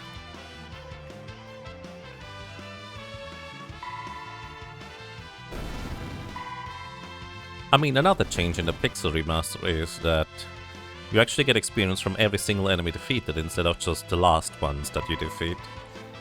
So, you know, it's nice sometimes. Anyways, I'd like to continue playing, so we're gonna say this is good enough for me, and I'm gonna go ahead and...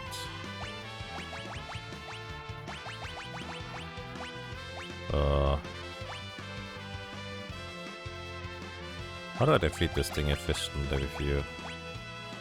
I actually have no idea.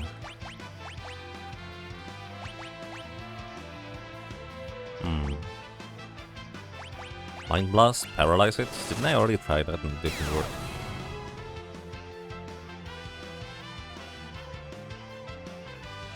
That almost worked. Maybe they're flat. No, they're not heavy.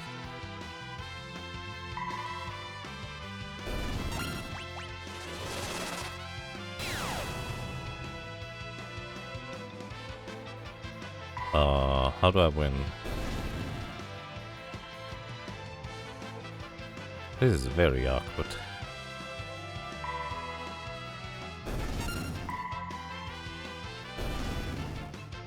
Because Ferris is just barely not fast enough to knock them out. Wait, why does she get an almost full bar there anyways? Maybe not the Mind Blast will do the trick? But I don't think you can paralyze them. Because otherwise... Oh! Ferris got it. I don't know why that worked. I'm not complaining, just surprised. Alrighty, we get 3 levels on these guys. I mean, arguably not worth it. That was quite a bit of time invested. But then again, the more levels we have, the higher our maximum HP, the more safety we have in the grand scheme of things. So, maybe worth it. Just not as overwhelmingly useful as I hoped it was gonna be.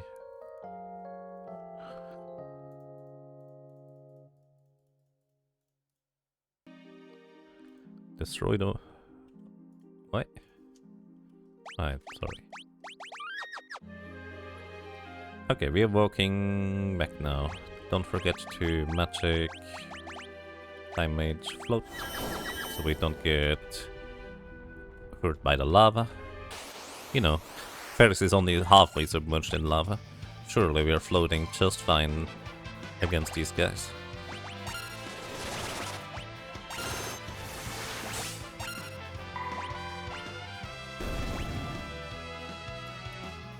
Oh. That's weird.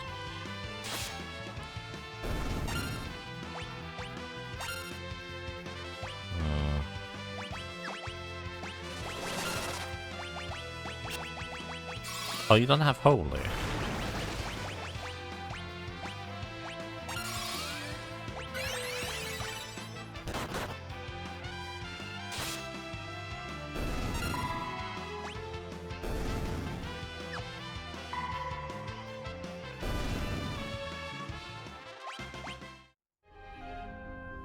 That chest over there? I don't know.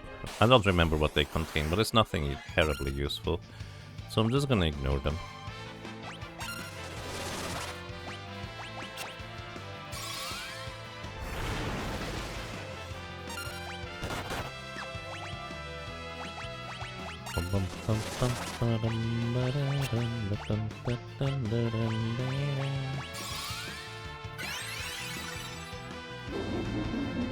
How he counterattacks that?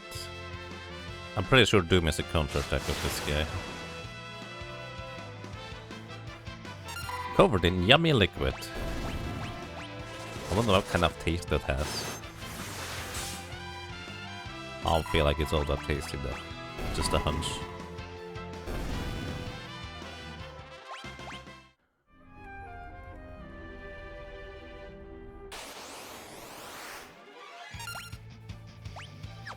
No, just attack is fine.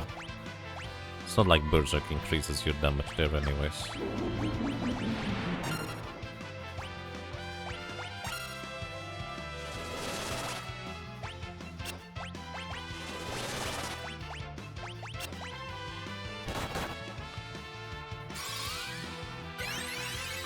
Wait, why am I walking outside? I can teleport. I'm such a dingus.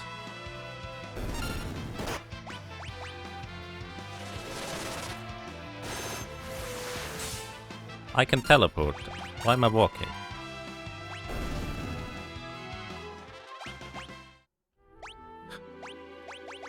My goodness.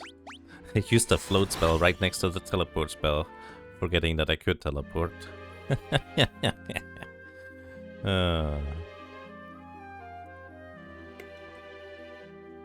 I need the reflect ring? I don't think I do.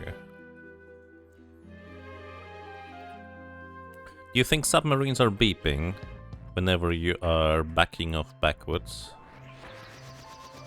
In one of those things. Also, I went to the wrong place. This is where I need to go. Also, arguably, before I do this, let's go and finally get...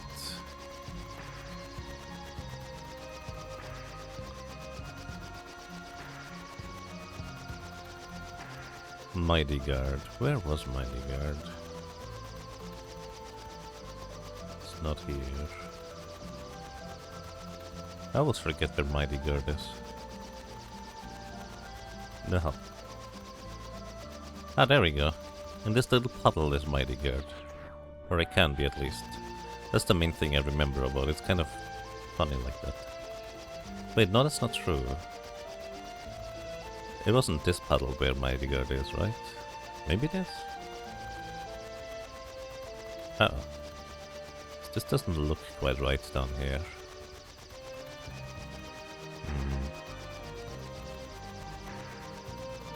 The red and count. Yes, I'm aware of that part.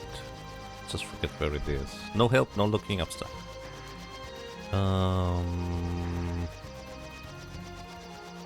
I just know it's kind of funny where you can go into a little puddle next to a town and it can appear there. I think it might be here, maybe. No, we actually literally cannot land it, so it's not here. Where was it? Uh-oh, brain is failing me.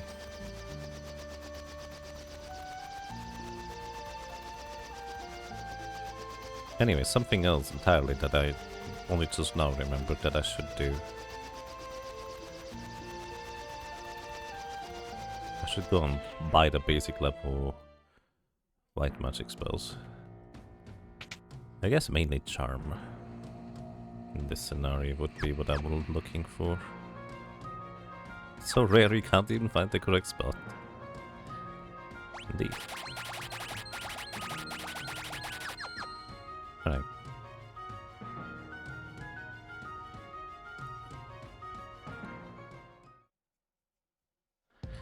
Beeping when you're going backwards, you're thinking of trucks? Surely submarines do the same thing.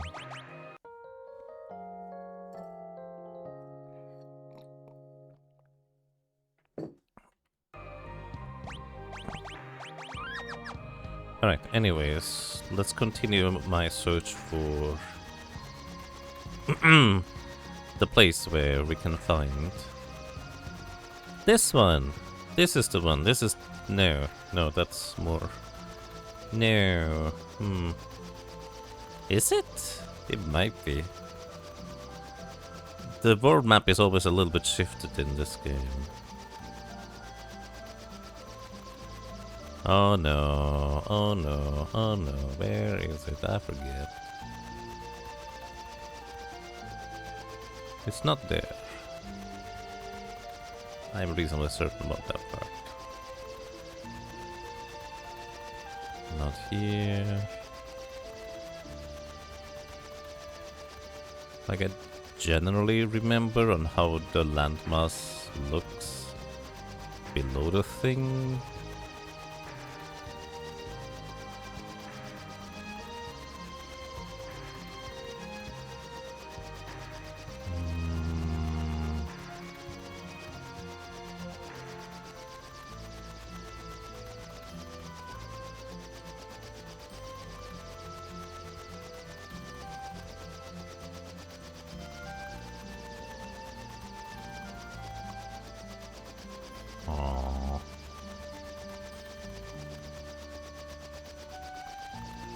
I don't think it was in Moor.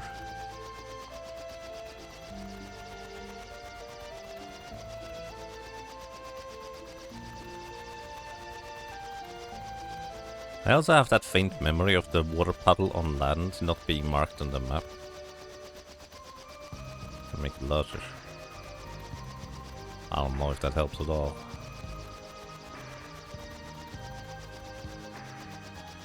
Maybe up there.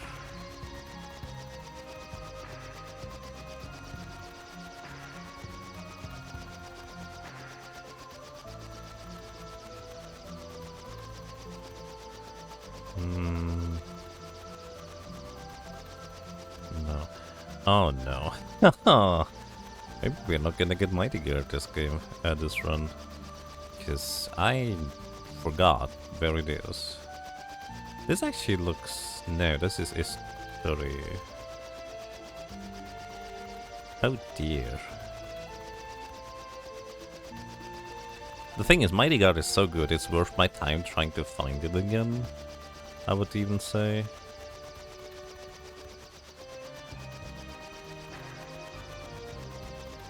Let's check literally every, like, landmass ocean side things.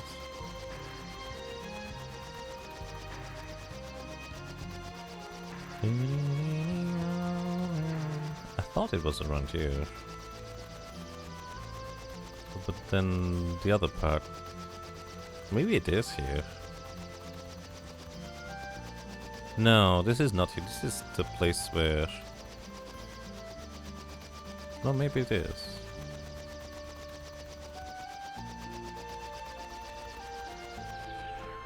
Well, let's see. What ocean encounters do we have? Corbett. I don't know if this is correct or not.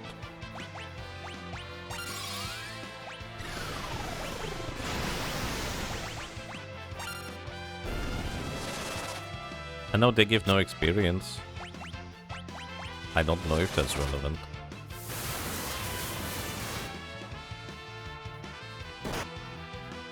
Finn. No, we're not done yet.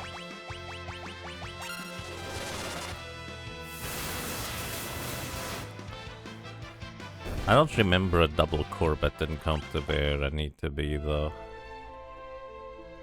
Ah, my goodness.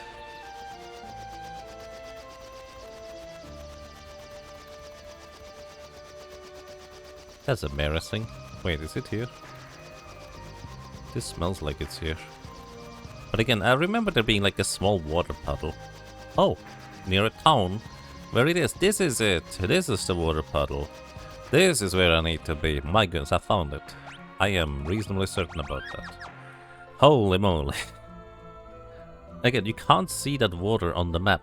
Probably because the yellow dot is on top of it.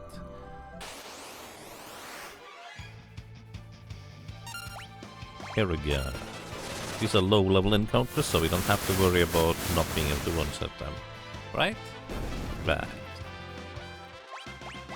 2 lightning scrolls. I think they are guaranteed from the Thunder Anemones. Here we go. You single-targeted Aeroga, you get. Wrong thing.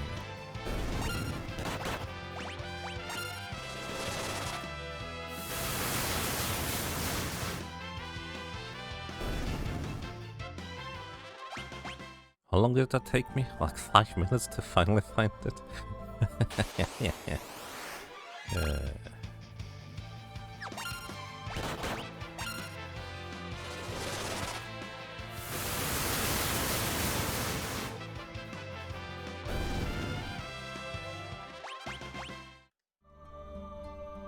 Right, this is the rare encounter, which is a stingray. How convenient. Found them! Alrighty, so first of all, we need to confuse this guy. Now the thing is, this thing is like level 97 or something like that, so our chance to hit spells to land are pretty low.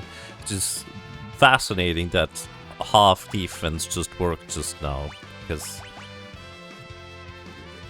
extremely unexpected that this even worked. Anyways, it also has like 30,000 HP. Are you level 2 oldable? No. Same. Let's see. How about we... Dark Spark you. Dark Spark reduces your level by half, making our subsequent spells much more likely to land. Confuse. You Dark Spark. And we actually are gonna have Rump use the Dancing Dagger to try and inflict confusion that way. Basically, the Dancing Dagger's confusion, or the Dance's confusion, is guaranteed as long as we get the thing. Oh! Or we just land the Confuse. And we get Mighty Guard right off the bat. Perfect, now we just need to defeat it. Now we just need to defeat it. So, Aeroga. And Blue Magic. White Wind. Heat up your buddies. White Wind is pretty expensive MP-wise. But I guess we're largely fine. Alright. Perfect. Holy.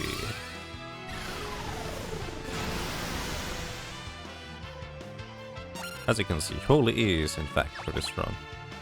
So you want to get your Hair Knife back and Aeroga. You actually have to win the battle in order to get the spell at the end. You cannot just run away. Level 97? I thought it was level 97 or something like that. It's really high level. And also with a good chunk of magic evasion, so your chance to land Confuse as a spell is really low. I believe it's on average much higher of a chance to land a dance with a Dancing Dagger that confuses it instead. I mean, I could be wrong about that, but that's what I remember. But yeah, it has 30,000 HP, so it's gonna take a bit to whittle down. But we're gonna get there sooner rather than later.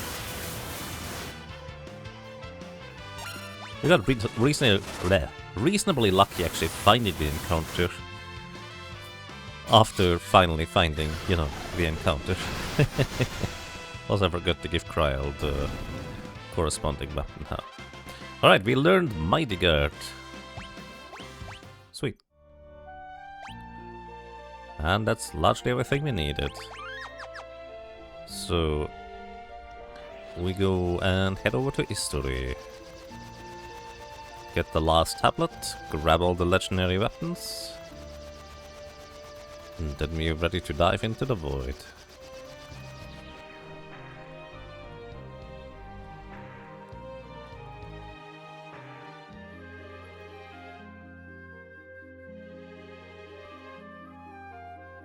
Sleep. For just a little while longer. On the bright side, we do wake up after we go to sleep.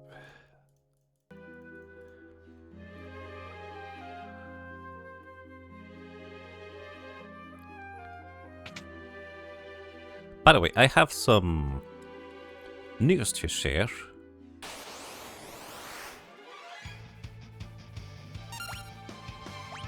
About if you have missed watching previous VODs like Terranigma, or not VODs, playthroughs like Terranigma, and you still would like to watch them,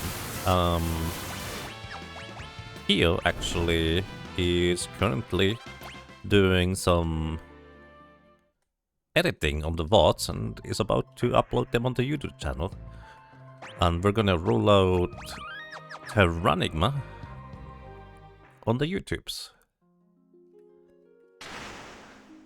As kind of like a pilot project to see how people like the light editing and like VOD cleanup stuff.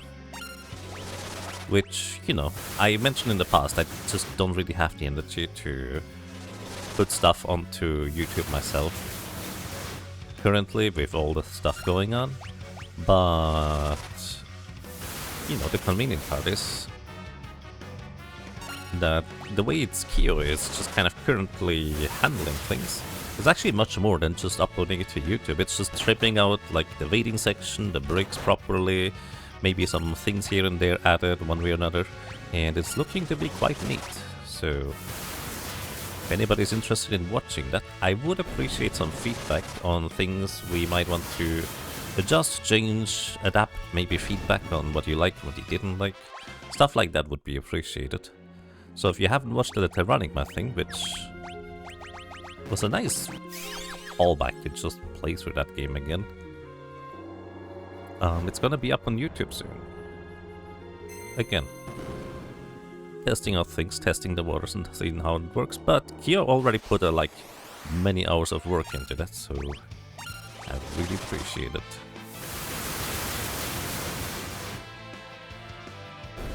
Right, these guys have less than 900 HP or something. Oh wait, we have to go around here. Wait, wrong way. I always go the wrong way here. There's like turtle shells and ethers and I think a wind knife in one of these chests, if I'm not mistaken.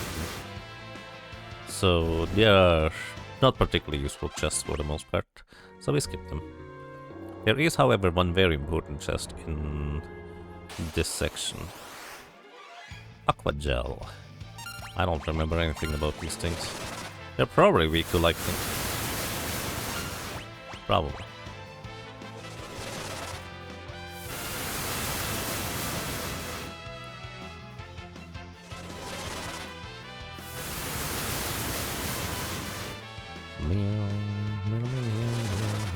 Apparently they have a good chunk of HP, huh? But not enough to survive. Neat. So, what we want to do is go to the right over here.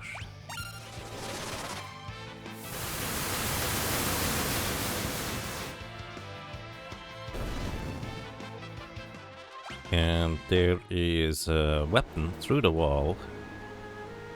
The rune blade. So this is a very special sword. For one, we can actually use it despite not being allowed to, well, equip knight swords. This is not a knight exclusive sword. And it deals, you know, it has good attack power. It's nothing too crazy. But the special thing about the rune blade is that it takes your strength and your physical attack power into account simultaneously in order to determine your damage, and on top of that As long as you have at least 5 MP to spare for each attack, it's gonna go and inflict a critical hit. So it's really, really good for just critting. And unless the Pixel Remaster changed that, each individual attack of Rapid Fire should be able to inflict those critical hits too. Vampire deals damage equal to half of your current missing HP. Also, I picked up Vampire as a Blue Mage spell and I never ended up using it now that I think about it.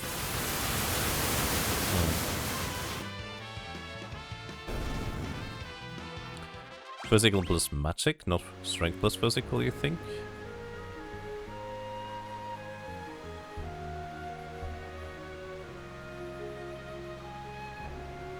Huh? What's the difference between physical and strength? Did I say physical and strength? I meant physical and magic, yes. I maybe said the wrong thing. Yes, okay, thank you for the correction. I meant to say the correct thing, but sometimes stuff gets jumbled up in my brain. That just happens, I guess.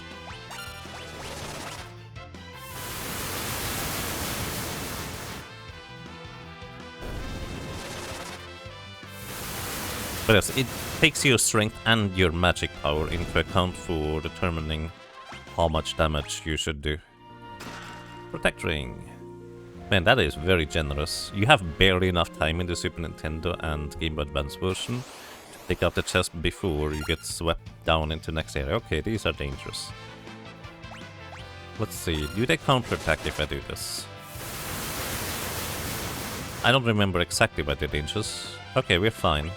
So I think the reason why I remember them being dangerous is because when they are the last enemy remaining, they do something called a strong attack that deals like 5000 damage to a single target. Very scary. But because I'm just using area of effect attacks on all of them, there shouldn't ever be a case where there's just one remaining, I guess. So we're fine, but they can be scary. Chest in the top right contains a high potion, I think. So nothing terribly interesting. Ferris is soon out of MP.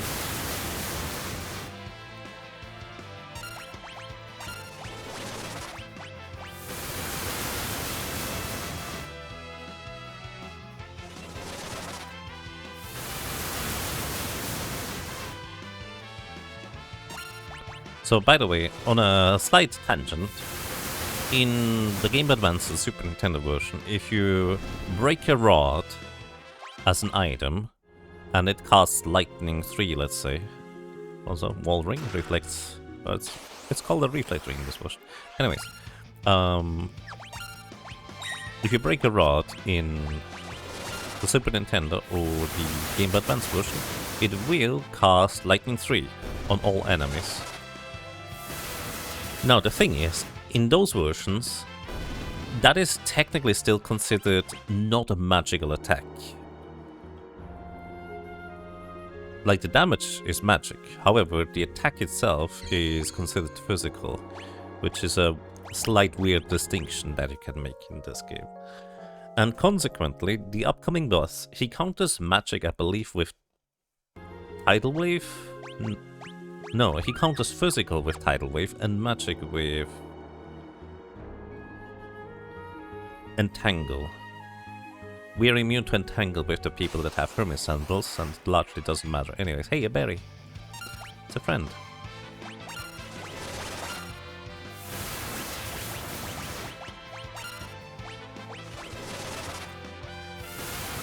But yeah, basically Entangle is pretty much inconsequential for a lot of characters because they're immune to being paralyzed. But Tidal Wave deals so much crazy damage.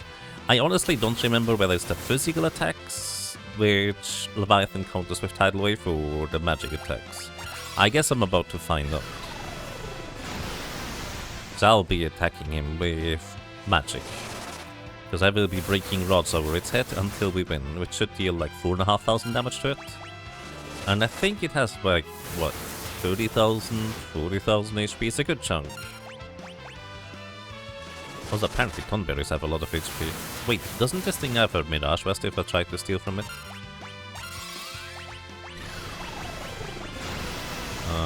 Thief's Knife. Mug. Plumed Hat. Maybe it's a rare steal or something. Or maybe it's a rare drop. That also is possible.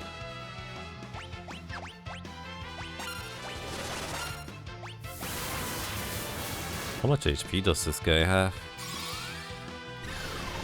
Compared to scary. I'm pretty sure he will murder a character if he gets to the front row. Oh, I wonder whether these are different enemies technically. No. I guess that guy just has a lot of HP. Scary. Scary berry.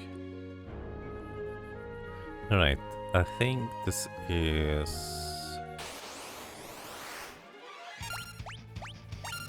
No, actually I have no idea what that is anymore. It's been a while. Phew. Phew indeed. He has just about enough damage. Also, we can untoad this frog and it turns into something like a king behemoth or something like that. It might be different enemies. Actually, I don't exactly remember. But it's very, very scary if you unfrog it and it starts attacking you. So we don't do that. Artemis Bow, right. Artemis Bow guarantees crits and deals damage ignoring defense against...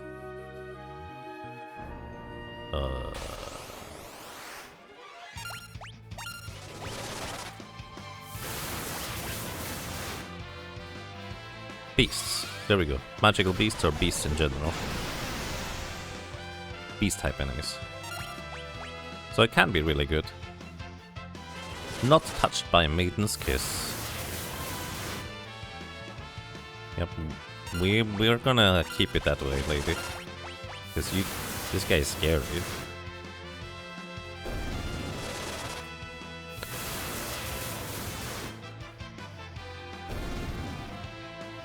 Hello, welcome to Halcyon Kiwi. Hope you're having a lovely day. 12,000 monies, and I don't remember what was up here. It was like another weapon of sorts. Also hit that guy. Like we could knock out the bats, but I'm more scared of the Steel Fist. Oh, that just one-shot him. Respect the White Mage. White Mage will absolutely murder you if given the chance to cast Hold.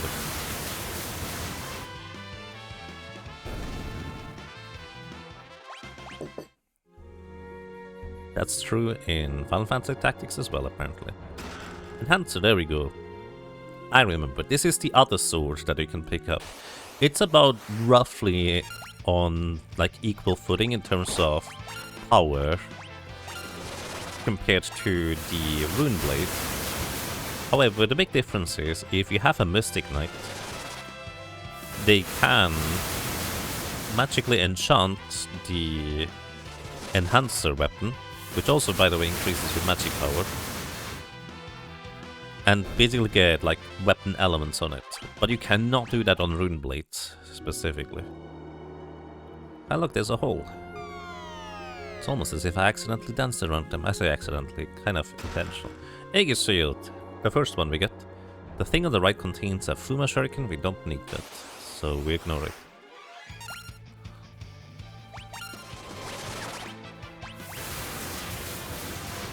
Hey Battlekar, welcome. Hope you're doing well today.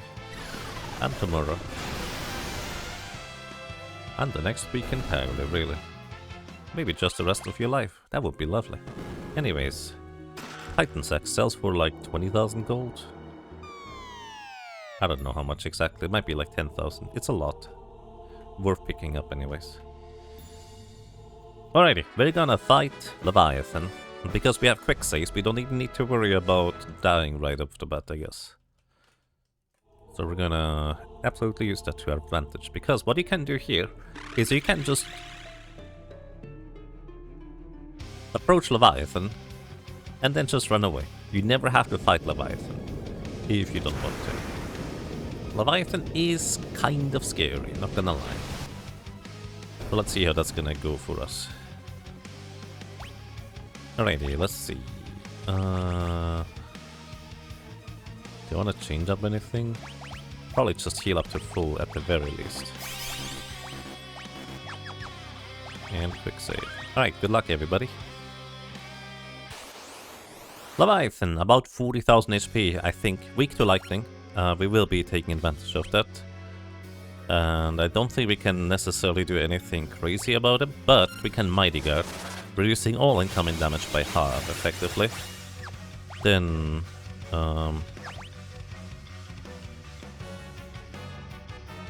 what can you do? I actually don't know what you can do. Can you ult him? Apparently not. Then, we're gonna have you...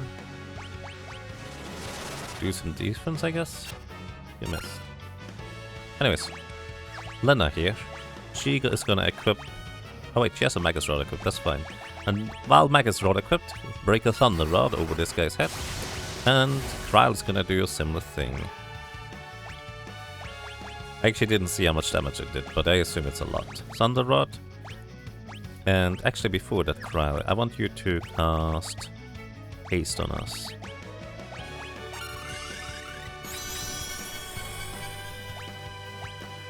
He also hit Kryle at least once, so we throw a High Potion over there. I'm just so used to using High Potions, I don't use healing spells anymore in this game. Darkspark. Oh, it actually worked. I think this guy has a lot of magic evasion, so I think that's very lucky for that to work. Anyways, did he not counter the last attack? 7,000 damage, basically. Entangle, alright. Okay. That is the optimal case scenario. He tries to counter our attack with Entangle. That is perfect, because then we don't need to risk counterattack tidal waves. Excellent. Entangling this one is fine. I should have given Lena the Hermes Sandals. He attacked twice there. He can do that sometimes, if it feels like it.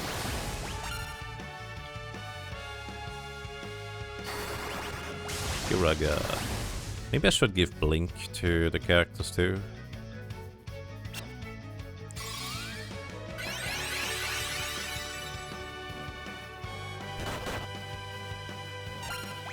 Because he can just... he doesn't just cast Tidal Wave. Wait, can I Berserk you? I remember something along those lines. No. It wasn't you. Oh, it's already dead. But yeah, he can also just naturally cast Tidal Wave, but it's significantly less likely than, you know, countering probably physical attacks with that. We also get a guaranteed Reflect Ring drop, so we have 2 Reflect Rings now if you want to use them for something. The Thunberry was more threatening. It looked more threatening at least. At least if you know Thunberry. Or Pug, if you play Final Fantasy VI. Or Dingleberry when... was that a fan translation that called him Dingleberry?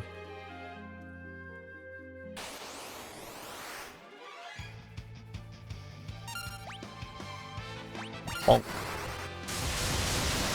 So here's a fun thing. Thunder Rod is still technically our best weapon to deal damage to enemies in the group. So maybe I should just load up on Thunder Rod and not worry about the remainder.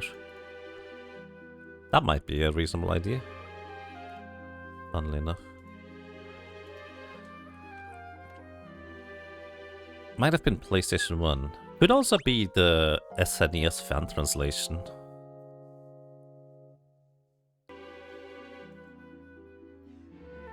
I actually didn't know that Dingleberry was referring to something not so pleasant until people told me about it. I just thought it was a funny name.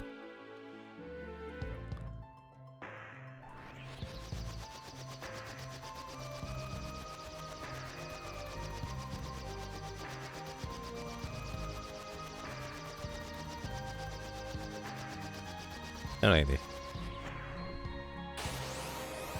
Yeah, welcome back. Let's go and upgrade our equipment a little bit. What do I need? I need flame rings. Alright, I can't do that in this game. I need 3 flame rings preferably. Can we afford that many? Yes, we can. Excellent. Let's go and sell things we don't need. Titan's Axe. Oops. Sell it. The Enhancer. I'm not gonna attack with physical attacks in this. No, we'll sell it. Artemis Bow. Oh, that sells for nothing. That's good to know. Oh, we can equip it though. Wait, I have a hunter. Do I need reflect rings? Maybe. I'm gonna keep them, just in case I decide there's a use for them.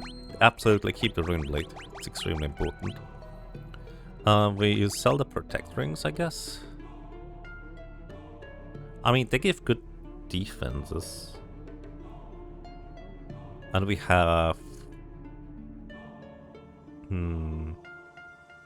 Now we sell them. Buy more Hermes sandals instead. Oh, I don't have the gold hairpin equipped the second one. Whoops. And that's probably good enough. Alrighty, we're gonna buy flame rings. We want 3 of them. This is my Omega strategy. And we have enough money to buy 1 more set of Hermes sandals.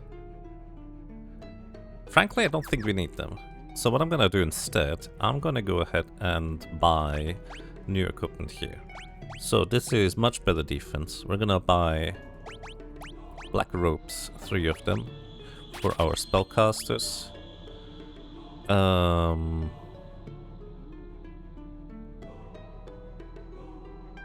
That's actually all I care about. Because I prefer having the power sash and headband on my physical attackers, which... Let me make sure you have that as well. Power sash? Yes. And you don't have another headband. Surely you could equip one. It doesn't matter that much, it's fine. Anyways, everybody, for now, gets the black ropes for our spellcasters. Black ropes are strictly better than white ropes in this game. Unless you're a bard. A solo character challenge run bard, to be specific. And that's it. No, frogs are friends, not food. Please don't put them in the food box.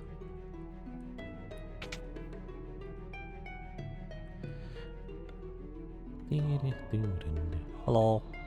What can you do for me? I'd like to buy 1... Actually... I was gonna say I'm gonna buy 1 elixir, but I'd rather stock up on high potions. I use them all over the place. What was that? Frogs are friends?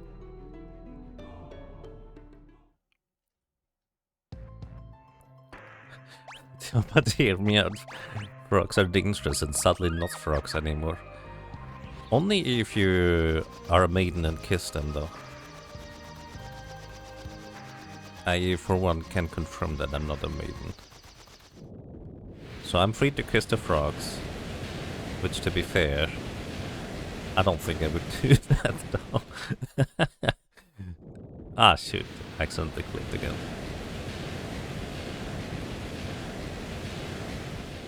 Righty. Anyways, did I forget anything? I probably forgot something, but it's fine. I have preparation for Omega, and the rest we should be able to figure out as we go. Incoming memes of Yaga smooching frogs. Oh yeah. Only because I'm allowed to, doesn't mean I will.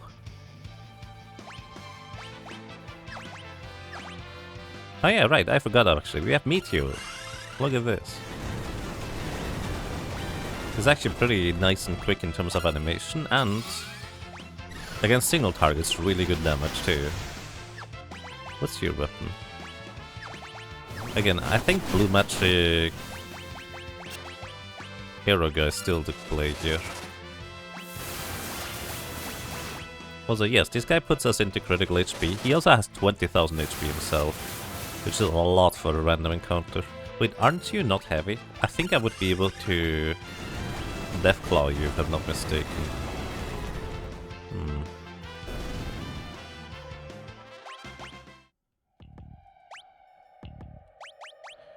You need to acquire the frog's consent first. Yes, I think that's important. I do not possess the speak with animals trait. Wrong way. Wait, we can... Here.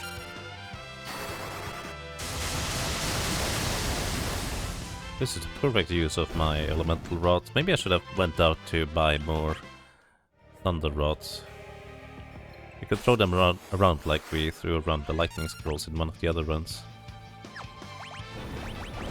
Earthquake. How inconvenient. That's a lot of damage. And I would prefer if you guys didn't do that much damage.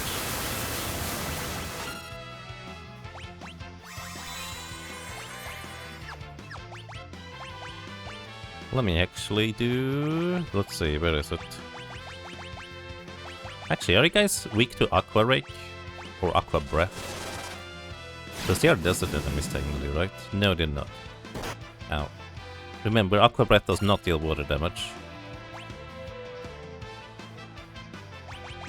Okay, you can float. So we're no longer susceptible to them quaking us. They're still hard to... Well, they can still bonk us pretty hard. Kinda like that.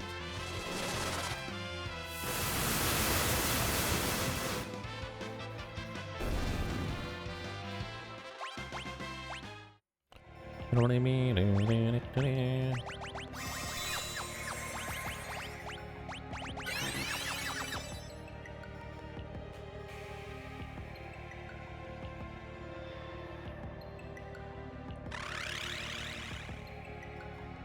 Unlike other runs, I'm actually gonna try and pick up every elixir along the way now.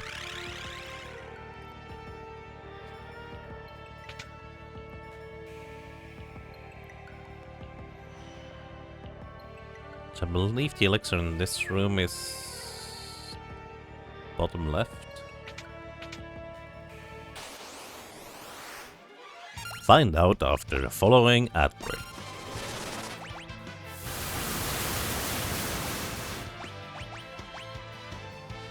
Oh. I forgot that self-destruct can miss in this game.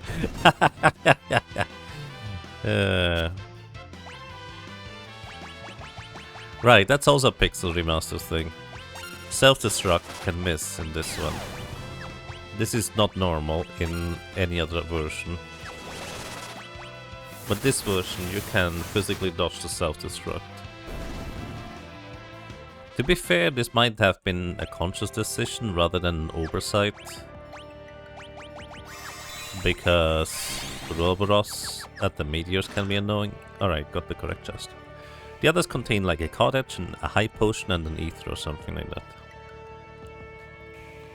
It's a nice feature for a certain boss. That's the exact reason why I picked up self-destruct to begin with. Also, holy. Why did I holy this guy in the back? Because that guy absorbs wind damage as healing. Oh, they're not dead yet. They have 1000-ish HP. It might be only 900. I just, in my head, it's 1000. Anyways, there's another elixir over here.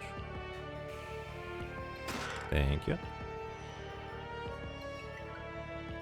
Meow, meow, meow, meow, meow. I don't know why I meow every time I hear this music. It just kind of feels, you know, correct, I guess. Death Claw. Yes. Mighty Guard. Actually, Mighty Guard doesn't protect us from Roulette, does it? Roulette is also blue magic. It's not like I'm gonna use it though. But it is blue magic. Ah, good night. Very inconvenient when it targets the guy that I'm controlling. Very convenient if it targets the enemies. Holy. Pick up the other guy. We need him awake here. I wonder if we can learn level 3 layer from this guy. I'm not gonna test it. We're just gonna have our white mage nuke every single enemy along the... Oh my goodness, this guy survived? Color me impressed. I think that's blue.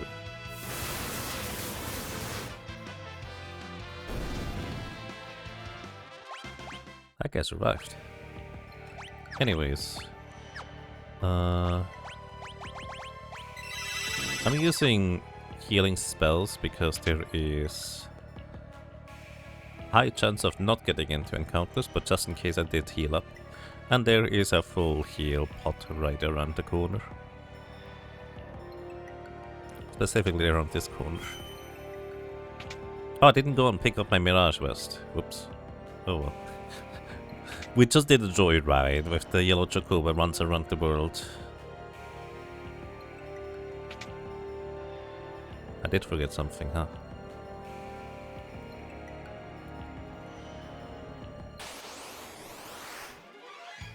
Preemptive strike. Piano flex? No, I don't think so. Not anymore. Right, Eroga. These things have like 6,000 HP or something crazy like that.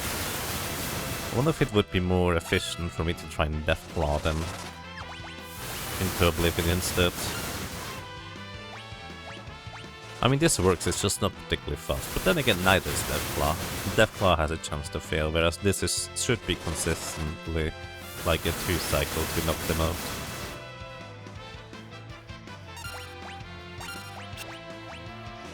Also, I probably should give Lena at least the Hermes sandals. That would make sense.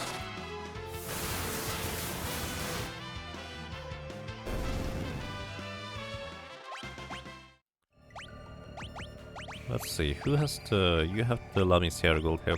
Yeah, I should give you the Hermes sandals I bought. Wait, I didn't buy another player. I'm a dingus. I thought I did, but no, I didn't. There we go. Wait, these guys ignore that stuff, don't they? As in, the guys in the back absorb literally every element? No, they don't absorb They don't absorb wind! Huh. I was mistaken, huh? I thought they absorbed every element, but apparently not.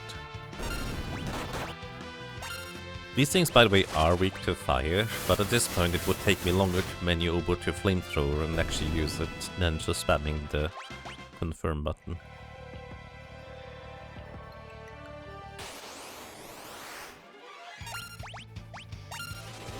We can actually holy this guy. I think that's gonna be reasonably efficient, since the others do die rather fast. Oh, right, trial. I should equip a wind dagger on you. Maybe it doesn't matter.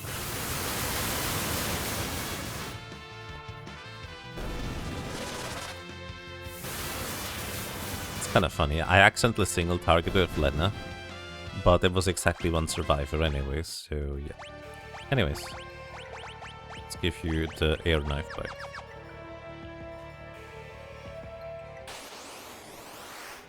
Moss fungus. Here we go. Here we go. You know what? Actually, Frost Rod. Not Frost Rod. Fire Rod.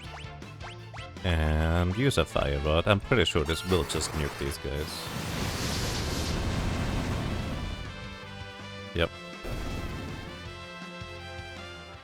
I guess I will want to have Flame Rods against a Panda. But aside from that, I don't really need them.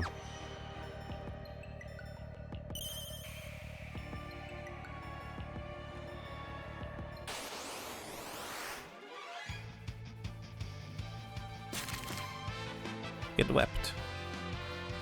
Inflicts the slow status. Web. I mean, if you ask me, those are some scary cacti inflicting web. Cactus? Yaga, please. Mushrooms. Why did I say cactus?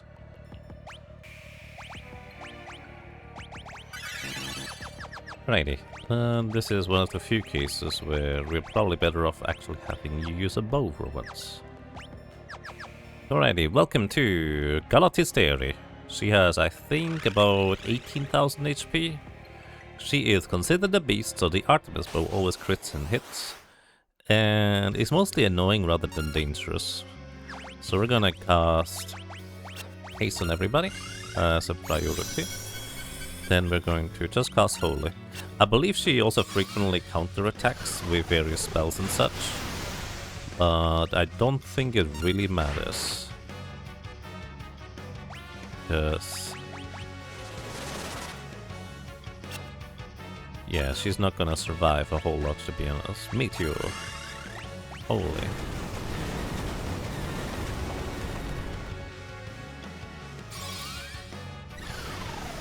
Honestly, I probably should just Berserk Crumb and let him do the thing. That would have probably been faster now.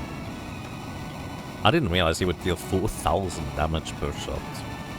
I figured it's gonna be a like 2,000 damage shot each time. No, it's 4,000. Why is that so high? Like, sure, it's double damage and ignores defense, but that's still way more than I expected it to be.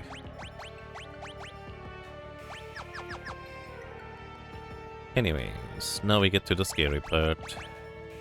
Because we don't really have a good way to deal with the Cataplopons. Nobody has ever a good way to deal with Cataplopons. Excuse me, Acalons, they're called in this game. I think they're not flagged as heavy, so Deathclaw might work. But they also have like 70% magic evasion, so 70% of our spells are just not gonna work to begin with.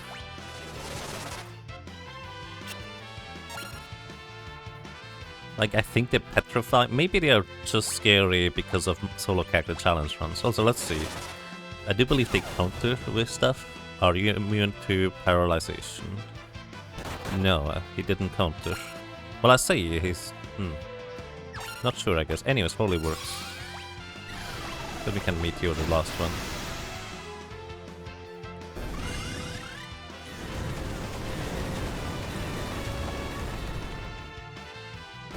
That works actually surprisingly well.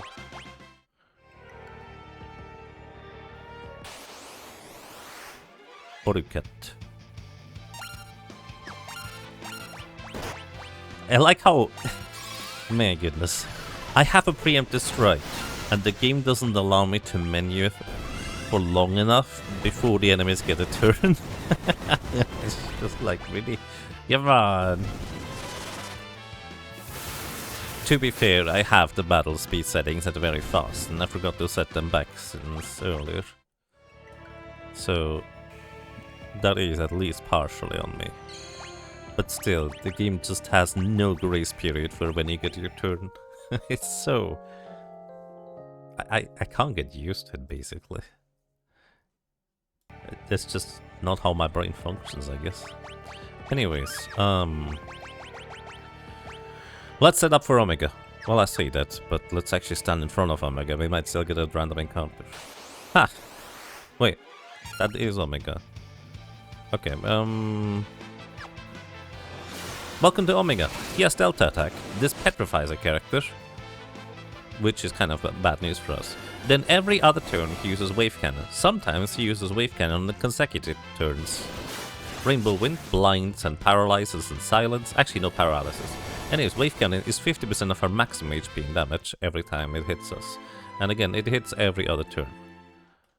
I didn't realize it would actually... I thought you needed to interact with Omega in this game in order to fight him, but apparently not. Alright, so in this case, let's set up for Omega, because this is one of the challenges that we need to defeat. Alrighty. We're going to give Time Magic, so he can use Quick as a spell, and gets 2 attacks in whenever he gets 1 turn. We're also going to give you a Flame Ring to equip, as well as the Thunderbow, because this thing is weak to lightning, but it also has the innate reflect status, and as we've seen earlier, we cannot actually dispel the innate reflect status, so that's a bit inconvenient. But we can basically Thunderbow in order to deal some damage. It's not a good weapon, like it has a very low attack power, but it's basically as good as it gets. Flame Ring absorbs any fire damage we receive and reduces it by half. But no, that's not... Flame Ring absorbs any fire damage and gives us a healing. The half part is the ice damage, but... wait, no, it nullifies ice even. Anyways, we just care about the fire part. Then we want to get Ferris she's gonna be the one that is going to do rapid fire because she has learned that. But she is 100 ability points away from learning that, but that's okay. We're gonna turn her into a blue mage with rapid fire. We're also gonna give her the following. She is gonna use the Rune Blade. A Rune Blade guaranteed critically hits and also uses strength and magic power as its attack stat. Our blue mage is also the one that can equip a flame shield just naturally, so Ferris can instead have something else like a Hermes sandals, for example, so she is always gonna go fast. We also want to give her the power sash for extra physical damage, and I don't think this guy confuses us, but might as well use the Lamia's Tiara against potential confusions. Anyways, then Lena, you're gonna turn into the white mage for now. White mage with blue magic. That is just gonna try and keep us alive. She is going to also get a flame ring to absorb any fire damage as healing. Ferris has the flame shield in order to absorb fire damage as healing. Gold hairpin for half MP cost, and black robe is correct. Sage stuff, I think her weapon largely doesn't really matter. Then Kryle, you also get a flame ring. Because it's kind of important to get a flame ring here in order to just absorb fire damage coming in. Then next up you also get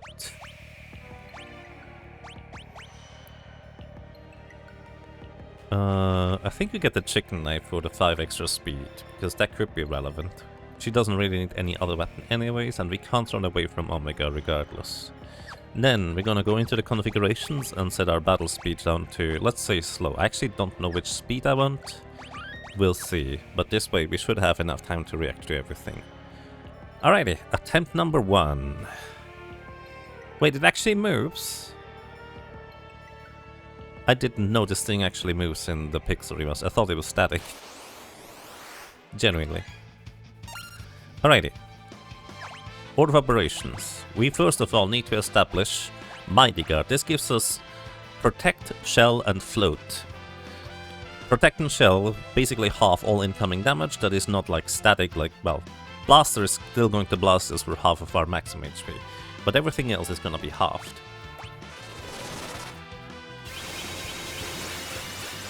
Also, we float over potential earthquakes, which Omega can also use. Delta attack, also, Delta attack is a chance to hit spell. I accidentally attacked there. Whoopsie. Delta attack is... Wait, no, it's not chance. What? Alright, fine, sure, whatever. Let me try again. Give me a second. My brain. I guess Delta attack in this game is a chance to hit spell. It is guaranteed to hit and petrify somebody in the other versions. I am, I guess, not complaining. Anyways, everybody gets hasted, so we have extra speed. And then... then we wait. As soon as we get hit by this, we cast White Wind to heal everybody for the amount of HP our blue mage has. And I guess we can do that twice to get back to full HP, but I doubt that really matters. Anyways, we basically just need to survive its attacks until it starts targeting. Rainbow Wind will silence her, which is a bit inconvenient, but that's fine. Thinking about this, we could have bought a Sage surplus, a Sage, well, a Bard's close, whatever it's called in this game, that prevents silence. But it's fine, because you can still cast blue magic. Anyways, next we're gonna get hit by Wave Cannon again, White Wind again to heal back up.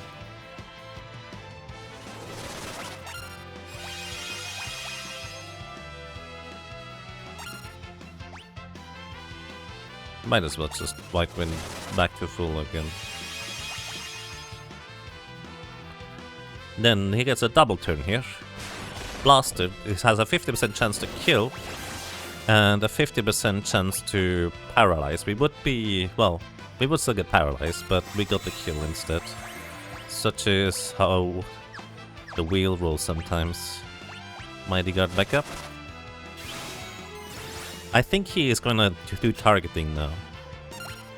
So we should be waiting on Ferris. Also, Ferris should be in the front row, I'm a dingus. By the way, this guy is faster than we are, and he does not have haste. It's actually kinda nuts.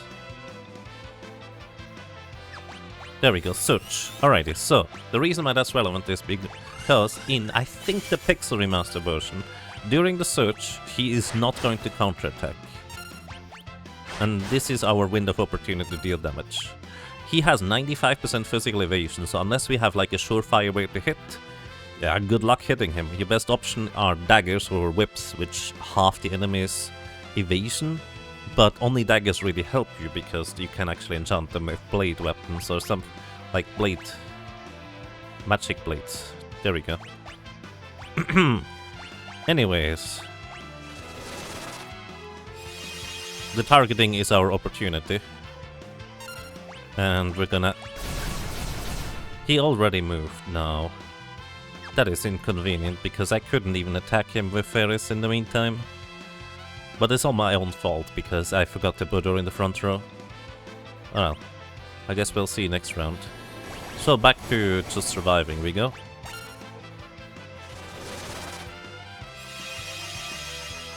For the most part, we survived most things reasonably well, thanks to having...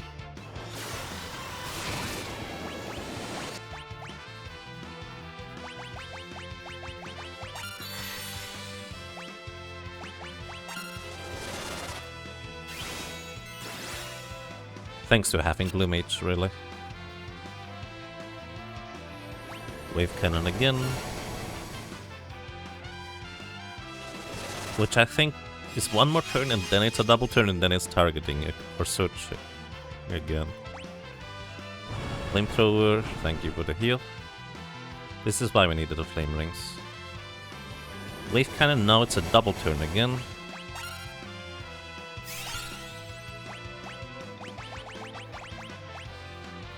White Winds to heal. Now it should be the double turn.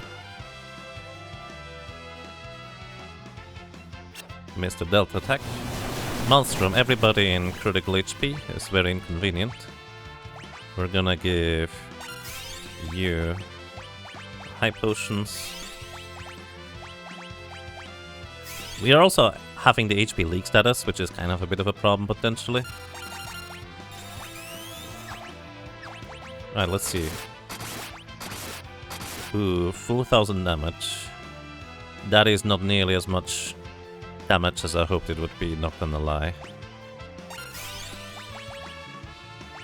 That is not nearly as much damage as I hoped it was gonna be.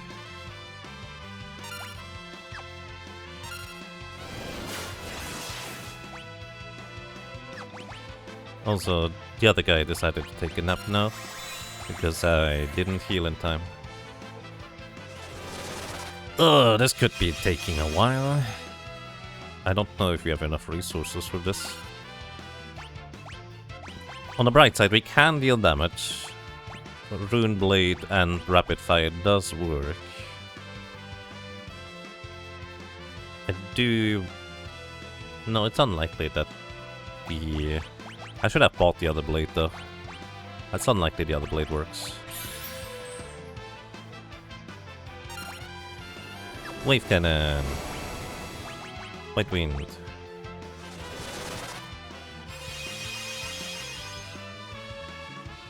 Then another single attack. Thank you for the heal.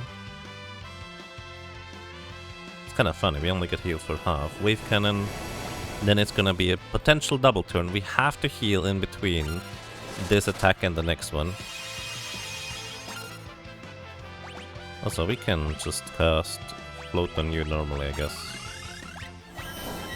We have to heal in between these two, because he can actually double Wave Cannon in that specific situations on his double turn.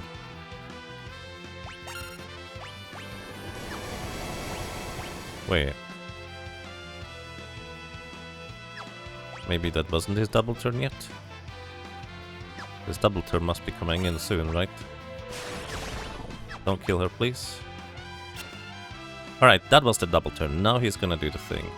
So Kral, you're gonna be the one to heal up people, and you're gonna get ready to rapid fire as soon as he starts searching. You time magic quick. So we got 2 of these in so far. And that's another 3,000 damage. So it's about 5,000 damage each cycle. So we need to survive, what, 11 cycles for this? We can attack him before he does the targeting, by the way. He's just very unhealthy because he will counterattack with an ability that just removes a character from combat permanently, which is, you know, a little bit inconvenient. Thanks for the heal. Alrighty. Wave cannon. We can actually just technically wait and see. Oh. That's very inconvenient, not gonna lie. So we have to heal now. I think I goofed.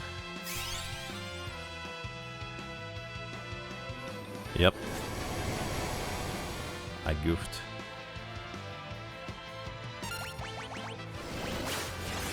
Rainbow Wind.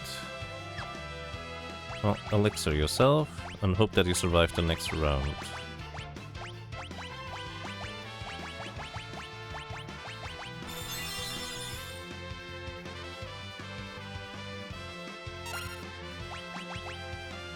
Wait until it goes... Oh, it's an immediate one of these.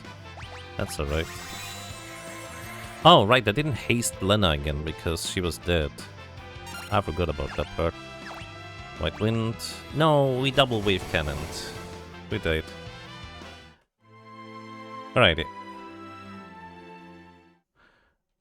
Does X-Fight work right in this version? It works different than the other version. It does not ignore defense. Meaning that it is significantly nerfed.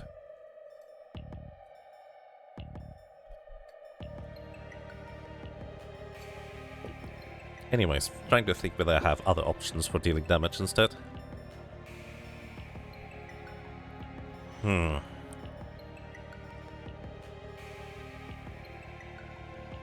Explosion is subject to evasion, but maybe the revenge attack might not be. Honestly, I feel like as long as I'm not a big goober and forget to haste people back up, we should generally be fine. Kind of wondering whether it's even worth using the double turns on butts, but it probably is. Anyways, move fairies to the front row. Good luck, everybody. Blue magic. First of all, we're going to Mighty Guard. Everybody takes half damage and is floating. Floating part is also important. Blaster, please don't die. How inconvenient. This is the part where if we had Reflect instead, that would actually just reflect the blaster. You know, actually that might be smart, huh? Wave cannon. Wait. He doesn't survive. Oh, he did survive it. Just barely. Maybe we should have our white mage just continuously cast a reflect. That way we actually completely circumvent the blaster, because blaster gets reflected. Yeah, that might be smart actually.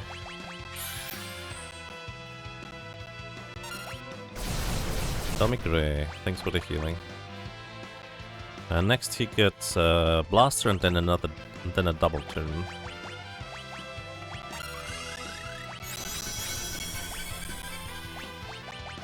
And yeah, let's have you cast Reflect. Because I'm healing only through White Wind anyways. The only downside is I wouldn't be able to...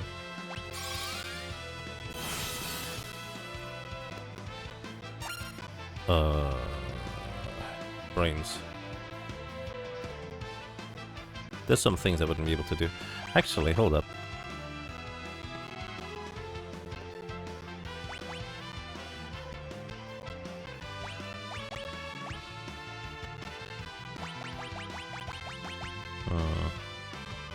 Trying to think whether there's something I could reflect off of the reflect to hit it. I guess we could try and hit Dark Spark. That would be really fun if that works. If it can't possibly work at all, it's like a 1% chance. So you don't expect it to work. Anyways. Wave Cannon.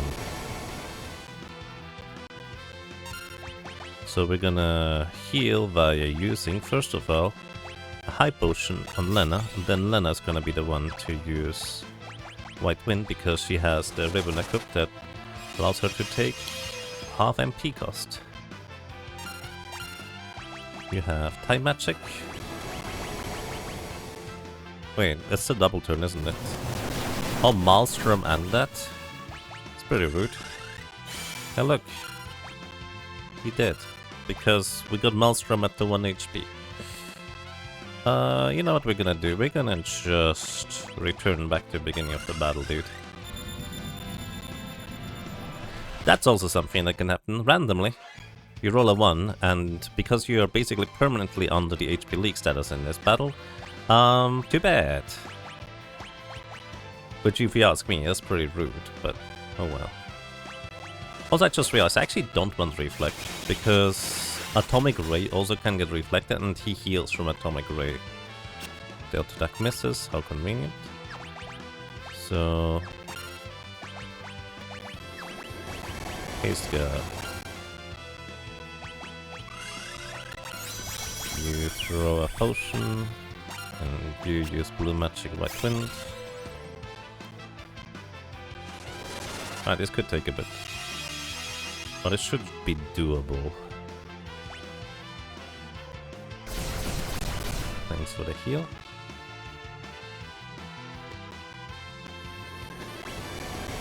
High potion for you.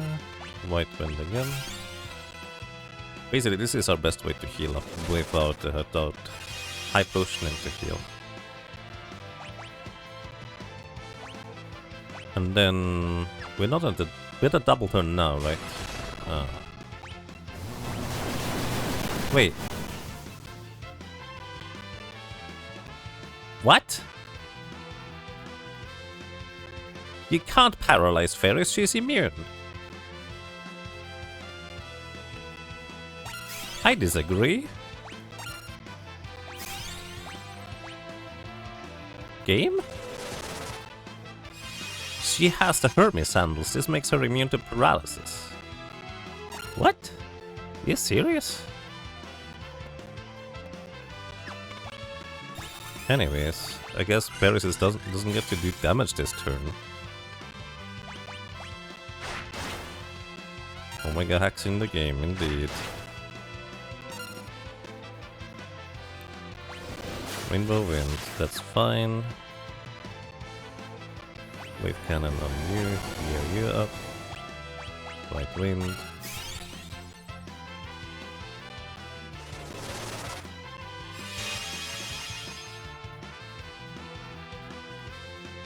I guess Blaster just circumvents that immunity for some unknown reason. I guess what I kind of learned just now is we actually don't care about Shell, do we? Well, no, we do care about Shell because the chance for Delta attack to hit is reduced. So I guess we do care about having Shell. So Shell on you, and I would like to cast Time Magic on you, but I don't have the means to do so.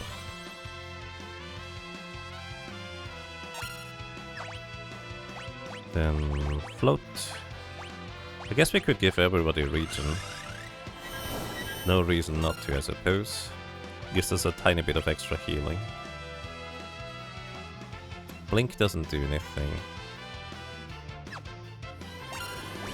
Anyways, high potion into White Wind.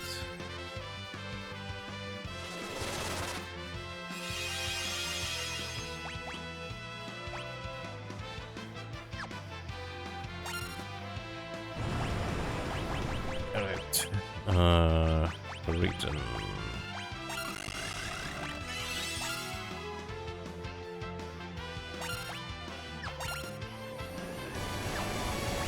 high potion into healing. And you can reach the next person.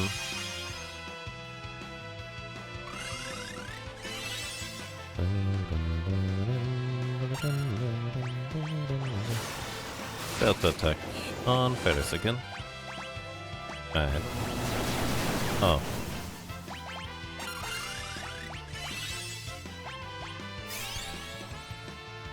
How very inconvenient. That's a double attack too. At least we didn't land at 1 HP.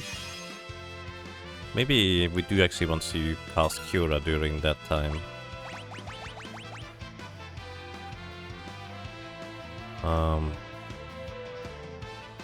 I kinda wanna cast Quick just so I have enough time to use Gold Needle. Because we need Fairies back and we need to survive the upcoming... well, actually, then there's not gonna be a wave this time around, so we're fine actually. Yeah, we're fine. So just cast... actually, no, float first on Ferris. You're going to high potion now.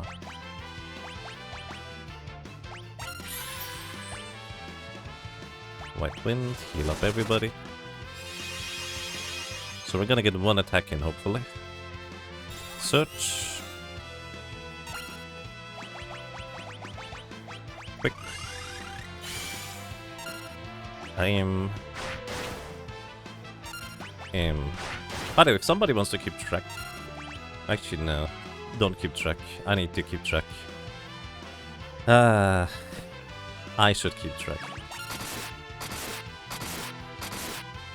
Okay, that's 760, 760, 1005, and about 600. I'm just gonna... where's my calculator? Calculator.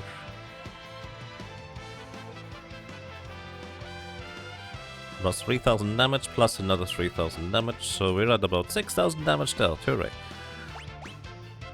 Do I need high potions? Nah, we're fine. Rainbow Wind, very inconvenient, but nothing bad.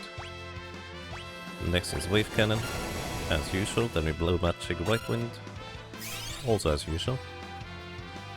Then we just wait 3 more rounds of yours.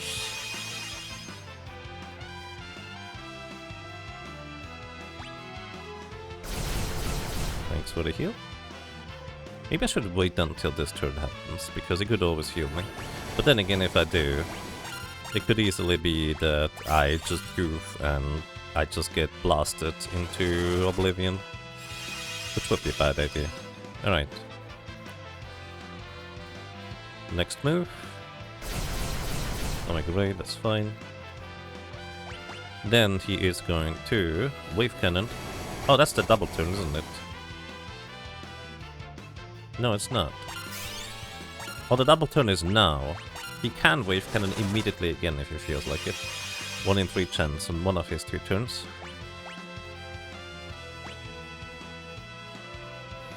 And he does! Don't maelstrom me this time, please. Thank you. Anyways. This is the part where I just realized that Butts doesn't have... come on. Where's your turn? Butts doesn't have enough MP.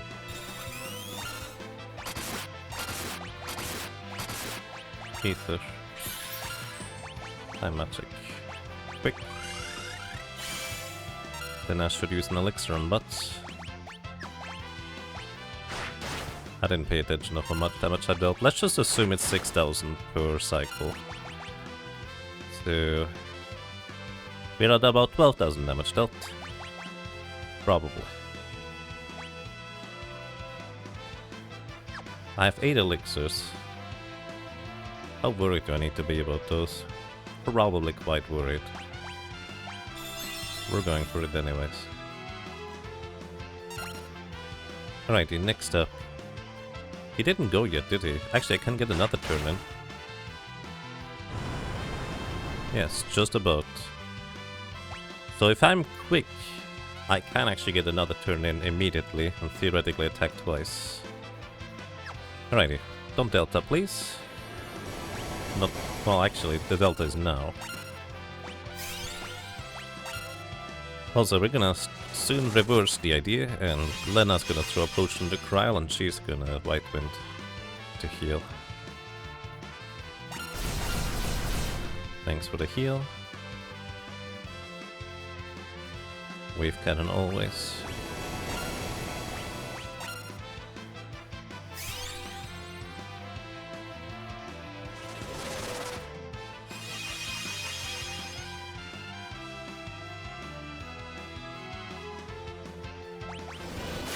Rainbow Wind, that's fine. Don't... Actually, I do care about the blind status. Wave cannon. Into White Wind.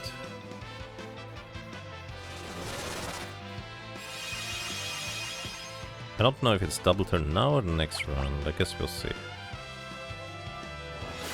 Delta attack, somebody's getting petrified. Oh, that is a double turn.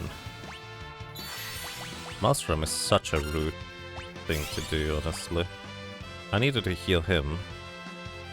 He's gonna target now, so we have time to heal up for what it's worth. We don't need to haste Ferris because she... Well, actually, we need to haste Kryl though.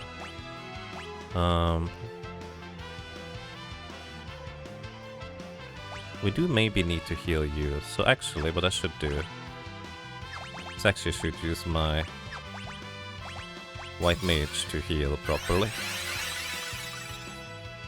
Maybe I should just always do that, that's so easier. It's less efficient in terms of MP, but it's easier. There's the search, immediately we go for quick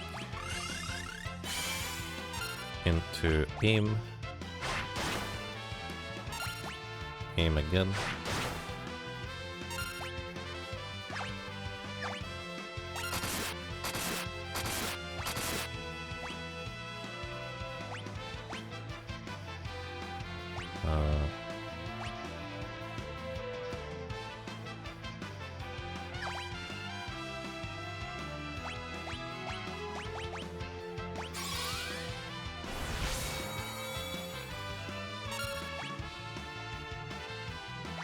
Actually, I don't care about throwing a potion right now.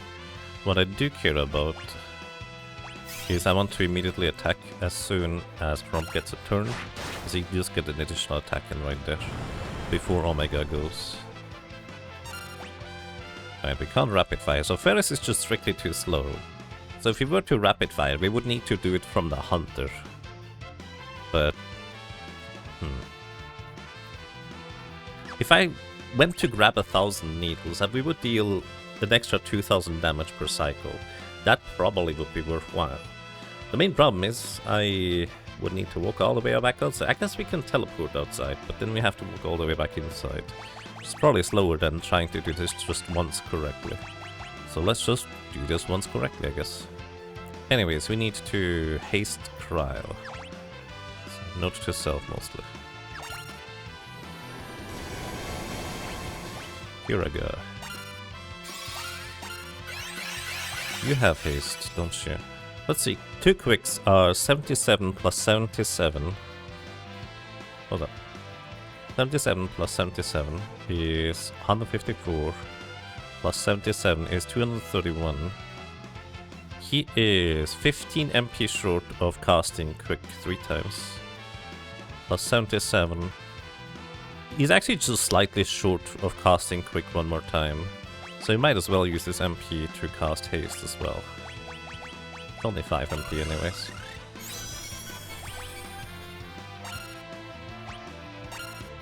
Time magic. Float.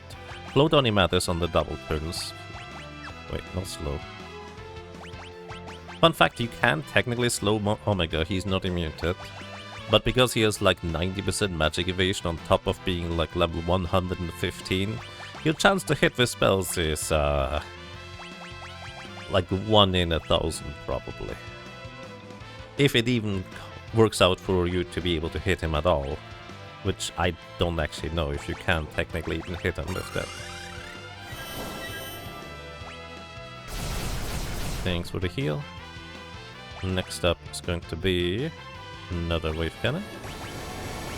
Again, we're just gonna do the white mage thing. We have a white mage, let's use it. That way we also don't need to be worry about healing up beforehand.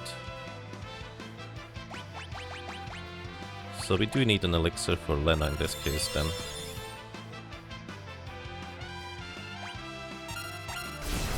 Atomic Ray is fine. Is this a double turn? Nope.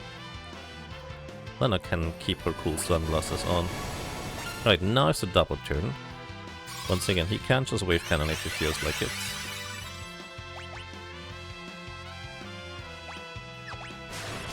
Blaster. Very inconvenient, because that's the guy we want alive. So he doesn't have haste right now. I should have revived with not Cryo. My bad. Anyways, he's gonna get his turn soon. Such, we're gonna get 1 attack in. So I guess that's alright. High potion again.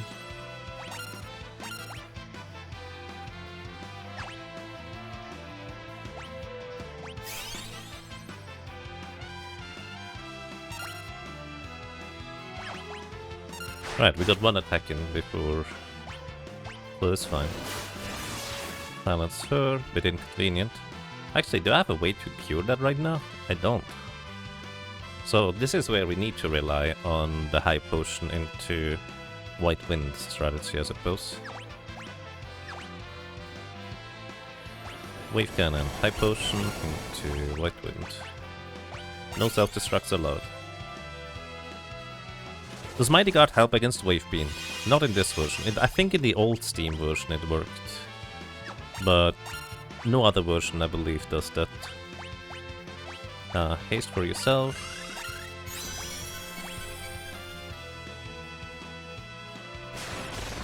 And... dead.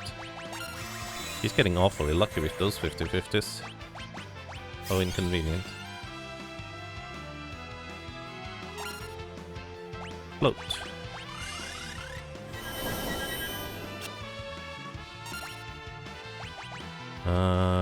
Ferris just about survives, but we might as well. Do this. Oh. I guess we don't need Ferris MP. So we're gonna use White Wind with her.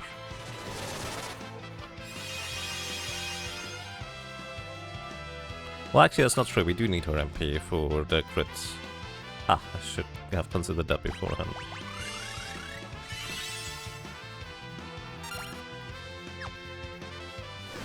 Rainbow Wind, that's fine. I think it's gonna be Wave Cannon and then into double turn.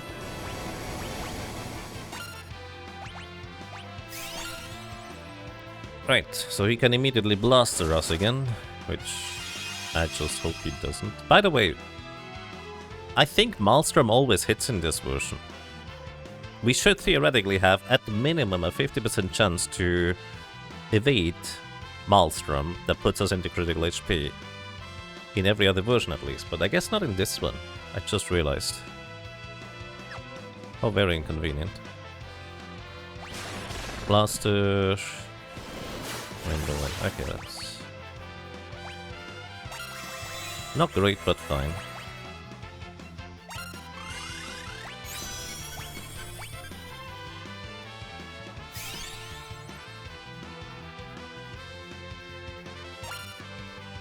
Alright, so ready to cast quick. There it is. Getting a double turn in. Shoot. And shoot. I didn't actually mean to take Trial's turn, but I take this as an opportunity. Anyways. Wait, what? It costs you 8 MP per crit? Really, Ferris? Okay, we have one more rapid fire. Before then, I guess. You can do... Oh no, actually you cannot. 40 MP does not give you 2 quick casts. Huh. Oh well.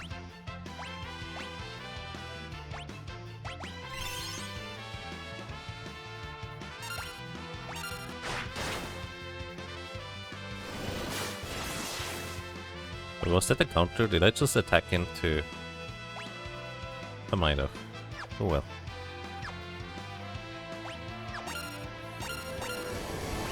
Time magic. Float.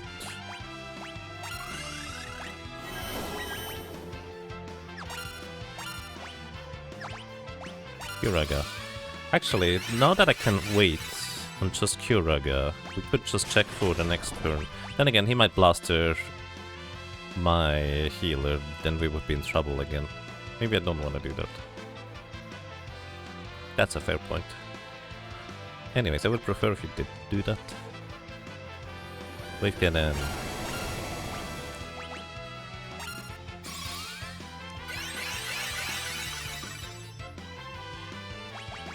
Also, did fairies have the sunglasses before and rapid fire still worked? I think it did, but just in case, she only just now got the sunglasses and I didn't pay attention.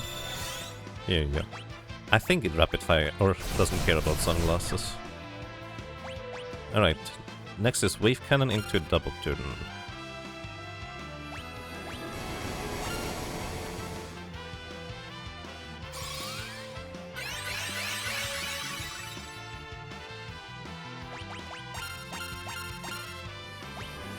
Immediate wave cannon again, so no matter what we wanna heal.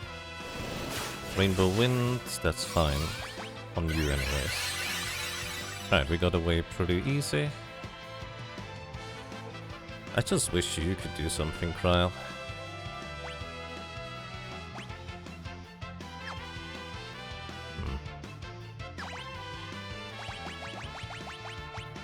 Can you do anything useful?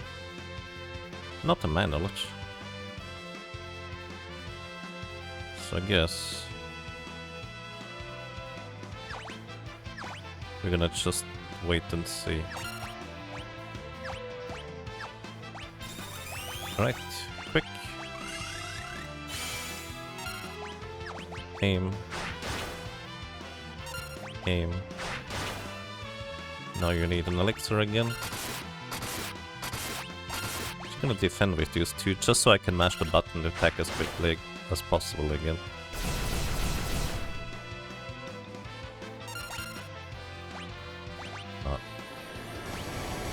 Here we go. Ferris needs an elixir. Otherwise she won't crit anymore. And you would need an elixir if you want to cast quick again, but I think I'm just gonna save it for healing instead. I don't know if this is the correct choice, but it's the choice I'm gonna make. So you're not gonna get the quick again.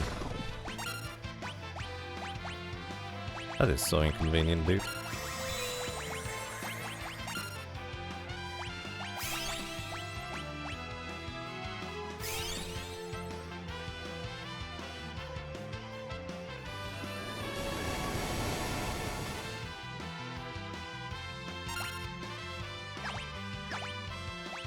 Alright, float.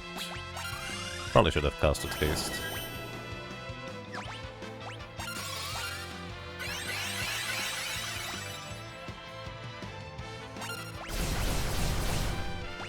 How much you can haste yourself.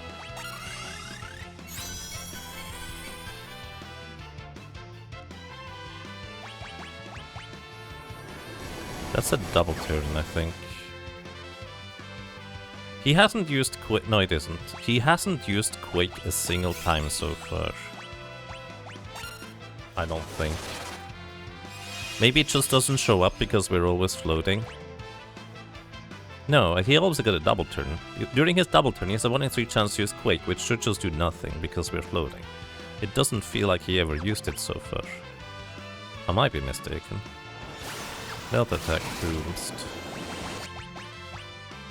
The annoying part about Are you serious? The annoying part of a Delta attack is that it also removes your buffs. If it didn't remove my buffs, it wouldn't be nearly as annoying. Alright, search. Magic haste. I want to heal with you. Yeah, a little bit. Let's use Cura instead. Because Gromp needs a bit of healing. He does get to attack still though.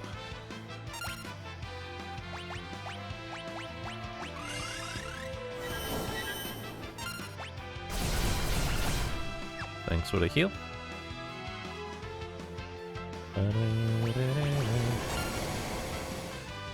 Unfortunately, I completely lost track of how much damage I've dealt so far, so... yeah. I guess we'll see when he hopefully falls over sometime. Wave Beam, or Wave Cannon, into a double attack. Maybe I shouldn't use Lena's turn. We might want to keep Lena's turn. Oh, we still have it, it's fine. Wait, this is not the double attack yet. Wave Cannon into... thing is now. Wave Cannon into double turn, we're gonna keep your turn. See what happens. Delta attack, how inconvenient. Oh, it's exactly the guy I'm controlling, how inconvenient. Earthquake, hey! Heat Earthquake! See, you just need to complain. You just need to complain and then the game goes, oh wait, yeah, I'm supposed to do that. Alright, it's gonna be double attack coming up, so...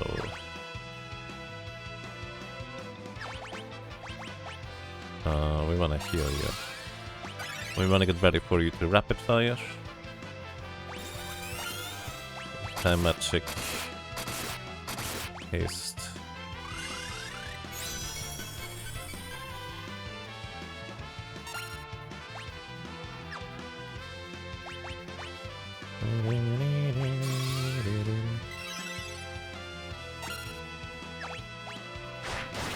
Right, we got the attack in, we're good. Thank you.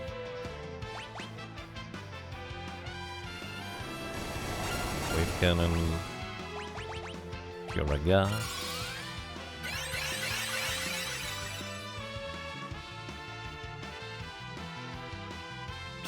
Missed the Delta attack. That's convenient. Yeah, I just realized you're not floating right now. Let's get you back to being floaty.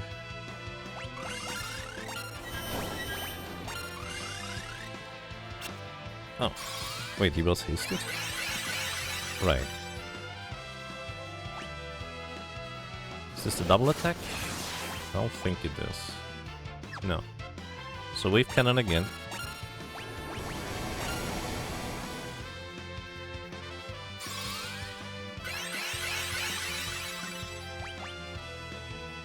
Now it's a double attack. Let's see what we land. Ugh. I don't know why I used the high potion there. I wonder if Azuno actually would remove paralysis. I guess I never considered that, but probably, right? Like, why wouldn't it? Huh. I should have considered that part. Anyways, we're probably not gonna get another turn. Let's see, Azuno. Oh yeah, it does. Huh. And we actually get to attack still. Oh, wait, we got him. In my mind, I was not even halfway through the battle, because I just didn't pay attention to how much damage I dealt. I was just fully focused on surviving for as long as possible. Alrighty, we got him. Very doable, but the Pixel Remaster's change to rapid fire made this so much longer than it needed to be. We could have tried the Yoichi bow, but I don't think it would have dealt nearly as much damage as the Thunderbow. at least on average. Like, maybe on the high rolls you would get like 2-3 crits at a time. But I feel like the way I handled it was just, well, it worked. We get the Omega badge. Omega down. So I did not need to do any grinding, but this is the part where I regretted not picking up more elixirs in Karnak Castle, let me be honest.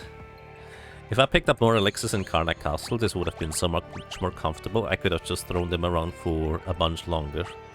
I mean, to be fair, I still have 5. But you know, I kind of also want to defeat a big tree at the end. Alrighty, it worked. Excellent. So, in this case, we're gonna go back to blue magic. And we no longer need the thunderbow. We can give you Hermes sandals for... You know what? You don't get the Hermes sandals. You get the protect ring. You get Hermes sandals. And... Paris already has Hermes sandals. So yeah, this is... Omega was a much bigger problem point than I anticipated. Just because I didn't... Well... Didn't entirely anticipate the rapid fire changes. I'm pretty sure somewhere in the back of my head I knew about it. I just didn't really think about it sufficiently, I suppose. Anyways, Elven Mantle for you. Also put Ferris back into the back row.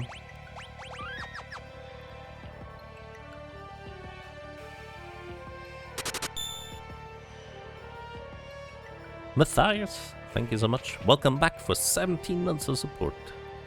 Really appreciate that. Quite a long time already. I'm glad you enjoy your stay. FFF. I don't think it works in the subscription message. But thank you. Alrighty. Welcome to a panda. It doesn't look like a panda, but this is a panda. Anyways, I forgot to exchange Ferris's things, but that's alright because we're gonna break some fire rods over this poor guy's head. He's weak to fire. So we're gonna absolutely take advantage of that. He does counterattack frequently with terrain, but that is not nearly as debilitating as the rain counterattacks from Biblos were, because we have much more HP and our individual attacks deal much more damage too. So, he is also a beast, so Artemis Bow is going to guarantee crit. You know what I should do? I should choose Mighty Guard. That way Drain has half the chance to hit. Unless the Pixel Remaster decided that Drain should always hit anyways. Which, to be fair, would be a change I'm fine with. Except that would make Biblos a lot... Nope, you can still miss. It would make Biblos a lot more awkward if it couldn't miss. Oh. He also has 33,300 HP, I believe. I think. I'm actually not entirely sure how much HP he has. Anyways, I guess technically Omega was second try. If you don't include the try where I used the return in order to reset the battle.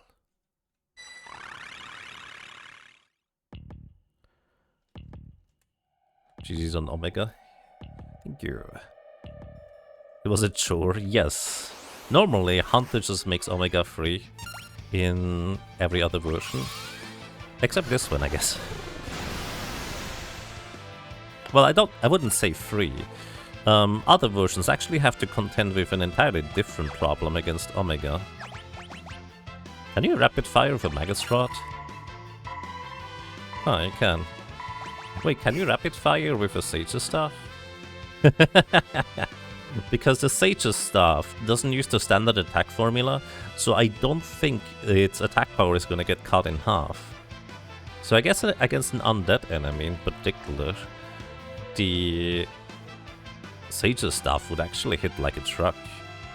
Maybe it might even hit like a truck against this guy, potentially. Anyways, going back to good old reliable Aeroga spam. What's your weapon? Right, you had the chicken knife.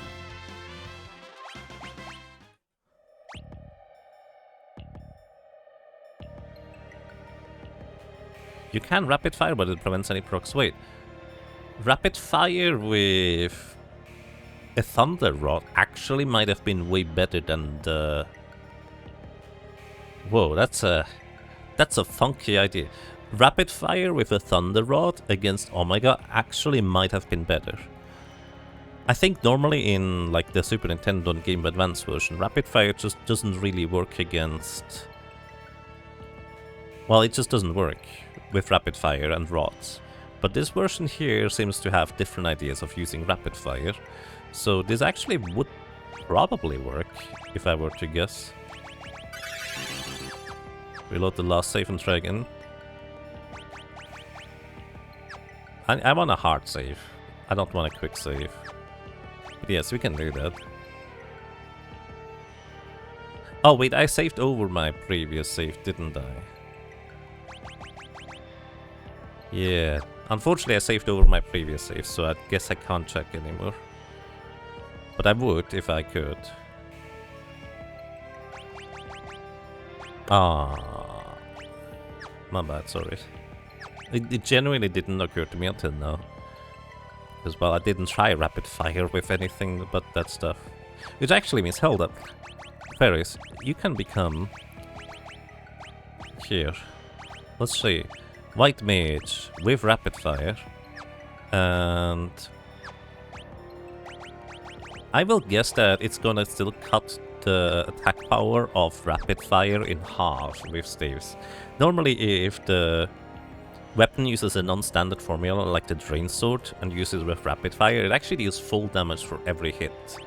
However, I would be not surprised if the Pixel Remaster didn't like copy those rules. But it would be funny if it did.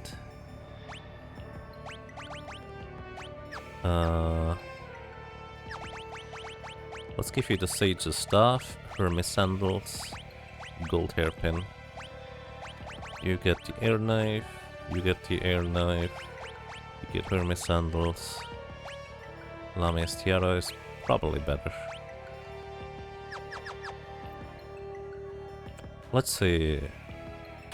Fairies, Rapid Fired Ninjas.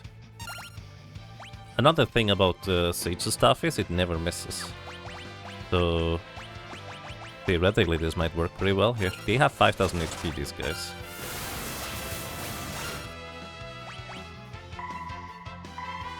Alright, it is cut in half. At least I think it's cut in half. I guess I need to do a regular physical attack to check on how much damage we normally do. It definitely looks like the damage is cut in half in this version. Let's see if there is... No, actually it isn't. That's the normal damage. So we can deal 2000 damage with rapid fire and the stick. Which honestly would mean this would have absolutely murdered everything down in the trench. Again, normally staves and rods just don't work in other versions, so it just didn't occur to me to use this. But that definitely works in this version, so that could have been much, much cleaner in the trench. Huh. It's not great here, to be frank.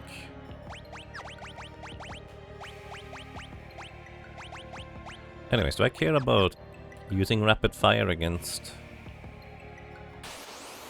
the upcoming bosses? I think the answer is not really.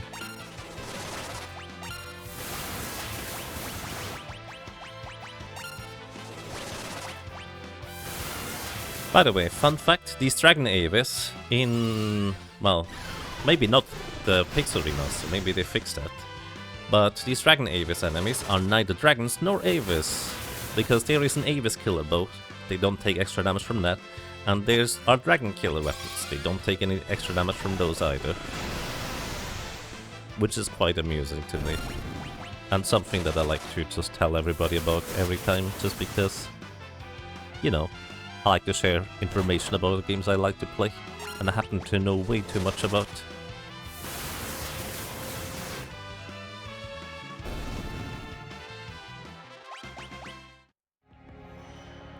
Attacking with rods have a chance to trigger the spell you get from breaking it. That's Final Fantasy VI though, isn't it?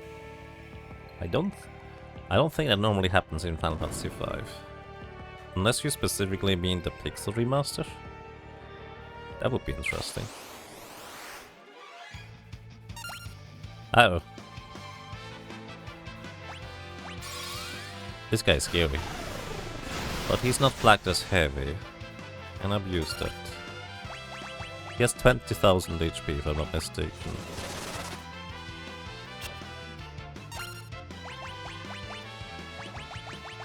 Deathclaw. Yes. Ow. Deathclaw.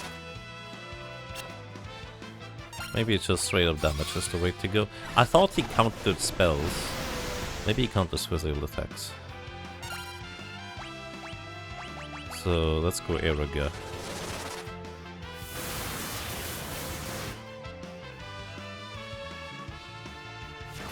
Rocket Punch, confusion and half damage. Which is very inconvenient. No confusion, please.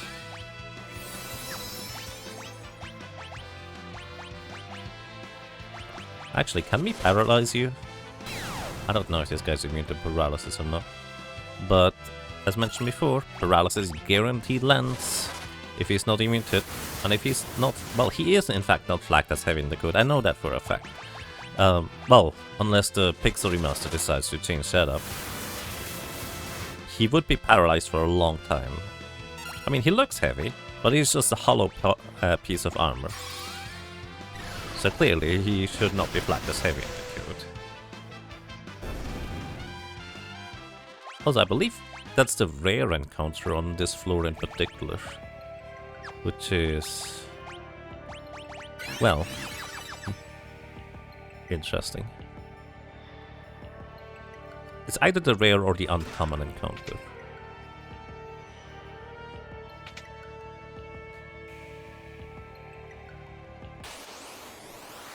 Huh. Oh look. The rare guy is back.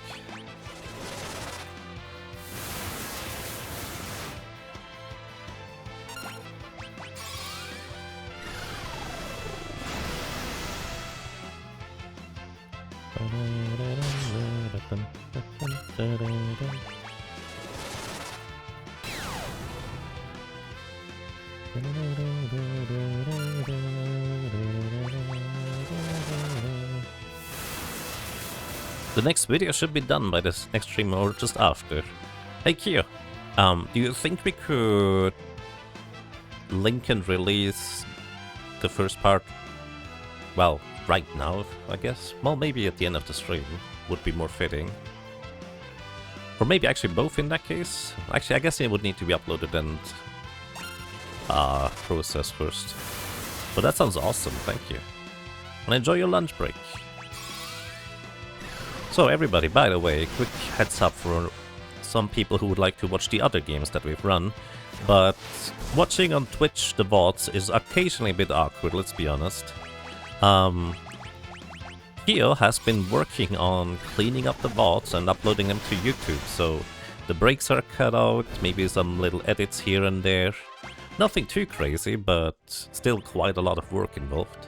So if you'd like to watch, let's say, Terranigma, we're gonna release that right after this stream. You could go onto YouTube and watch the Terranigma. Again, it's cleaned up, it's not just a pure VOD anymore. And Kyo is putting in a lot of work, which I really appreciate, thank you. In the very first stream of December I mentioned I just don't really have the energy to do that stuff, and Kyo kindly offered to just do it for free. I would love to be able to pay Kyo eventually, let me be honest. So maybe, if the YouTube stuff gets enough traction, we can get revenue from there for that. I think that would be fantastic. But that's just future stuff.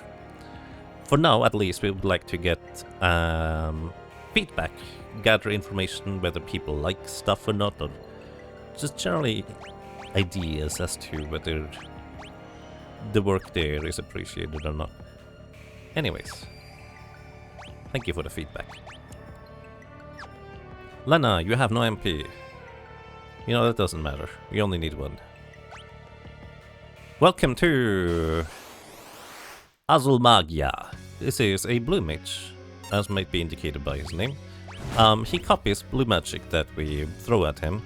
You know, for example, self-destruct.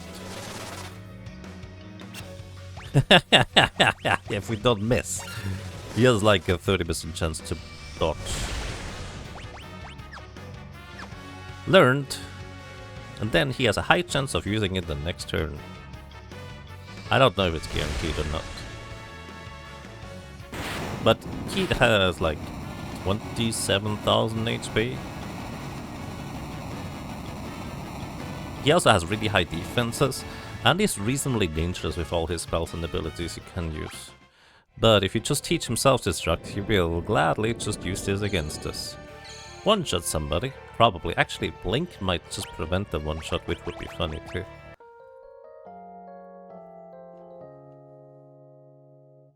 Uh-oh. Grump. Alrighty, ladies and gentlemen, everybody in between or outside of these descriptions, the Grumper raid has arrived. The Rabbite's army is very hungry. It is going to eat every piece of food and anything that even looks remotely like food. So hide your shoes, hide your wallets, hide, well, your sandwiches, because they're gonna get eaten otherwise. Grump. And our food box is gonna be empty too. Grump. The Grumper raid has arrived. It took me a salad. Oh no. Please give salad back. Alright, here's a little fun fact. Wait, no, not you. This guy is going to... Oh, I'm an idiot. We can dispel him, it's fine. Mighty Guard gets reflected. Anyways, this guy is going to cost 100 Gs every single time.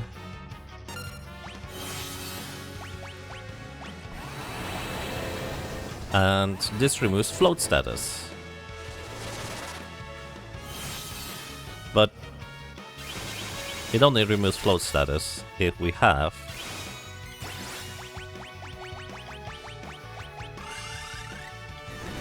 float status. But anytime we have float status, he's gonna cast 100G again. But the funny thing is, 100G can be reflected. So, conversely, this poor fella is now going to continuously try and remove our float status.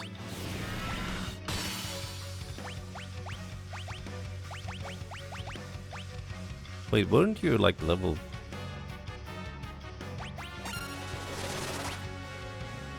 thingable somehow? Wait, I don't have level 5 too. That doesn't even help me. Anyways, he only has 20,000 HP, and as long as Fairies has Reflect, he will just cast 100G over and over and over again.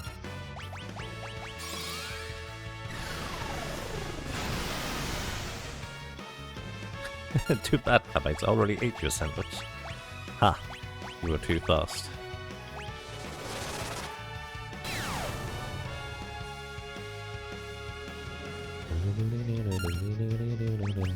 Anyways, back to Aeroga spam as usual. But this guy can be a bit of a problem if you don't have a good way to deal with him. AKA, if you can somehow get float on your characters, he is free.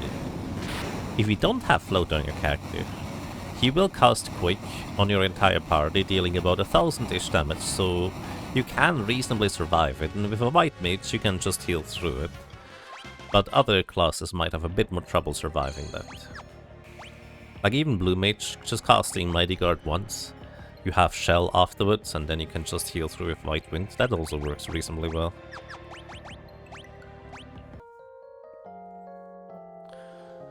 Alrighty, we don't need the Dancer Dagger because we can't equip it. So is there anything else that we can get at this point?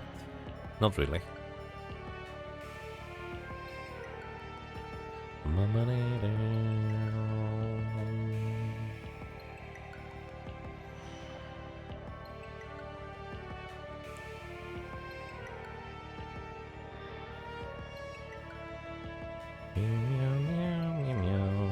Oh, we did get an encounter in there. How convenient. Welcome to Halicarnaso. Halicarnaso has like 44,000 HP. It's a lot. But they also don't do a whole lot. Like, they can hit like a truck on select turns. But usually if you have a decent amount of damage, Halicarnaso is just not all that scary, funnily enough. Especially if you just Mighty Guard. Halving all the incoming damage, you're just fine. So, we're gonna just continue this.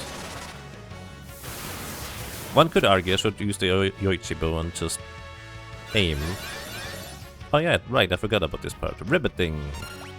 So, Ribbit will turn a character into a frog. Guaranteed. This cannot miss. But it also turns frogs back into characters. Meow, meow, meow, meow. Wait, Lena, do you not have an ability?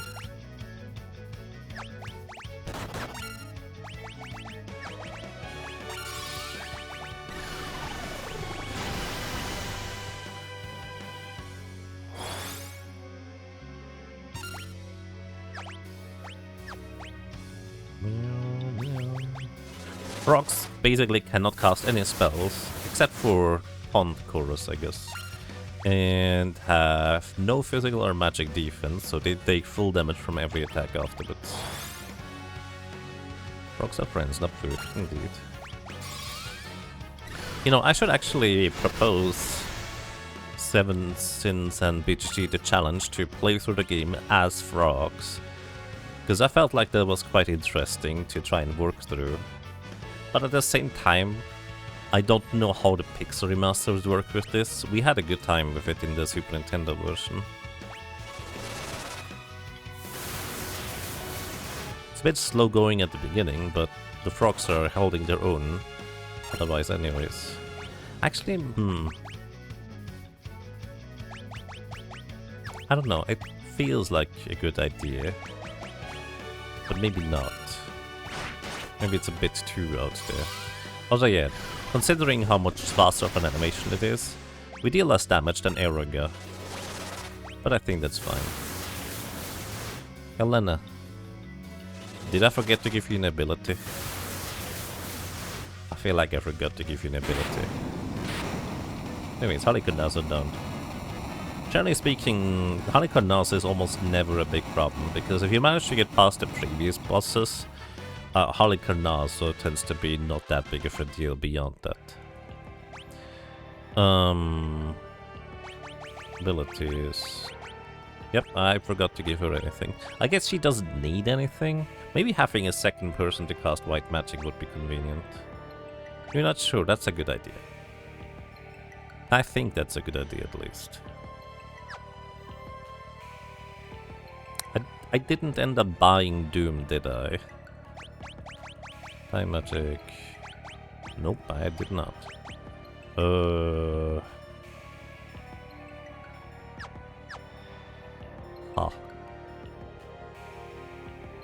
I also didn't get level 5 Doom.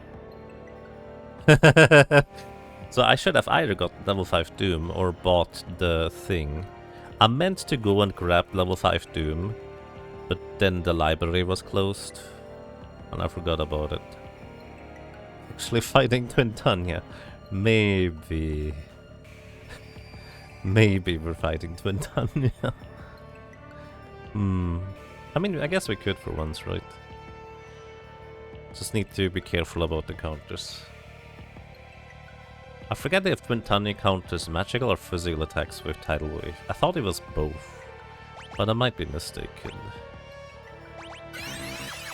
Anyways, sure, why not? Let's fight Twintania. Twintania is also weak to Holy, so we can use that. Since we kind of have 2 Holy Mages. 3, really. You have a white mage, you're basically immortal? Basically, yes. Also, I just realized I never changed the battle speed back. I guess this is just comfy. A bit slow, but comfy. Alright, first of all, welcome to Twintania. This thing has 50,000 HP. And is very, very dangerous. Because if you attack it with physical or magical, I actually don't know. If you attack it, it will frequently counter with Tidal Wave, dealing massive, massive damage to your entire party. Further, it will charge up for Giga Flare, but I guess for Giga Flare we'll have a means to work around it later down the road. Let's just see. Holy. I think this should just deal max damage. Actually, probably more like 8,000. 9,000. Mega Flare. Wait. Mega Flare is not Giga Flare, so we're fine. So we're gonna use our Blue Mage just to heal. Also, we're gonna haste everybody. I actually don't know if you can slow Twintania. I don't usually fight Twintania straight up. Ice Storm, that's fine. I didn't actually know you had Mega Flare as a counter. Today I learned.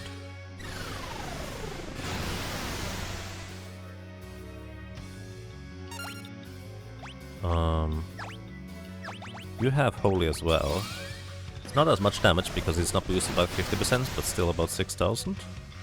About 6,000. And... trying to think whether there's anything else I can do. I think you can blind Twintania. Well, if you hit anyways. Oh, I know something we can do.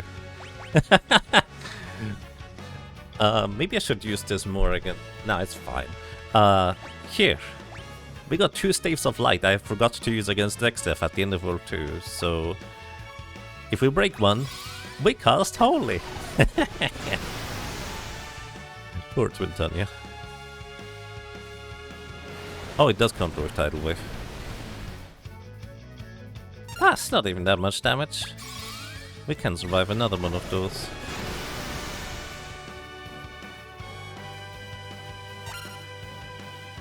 Alright.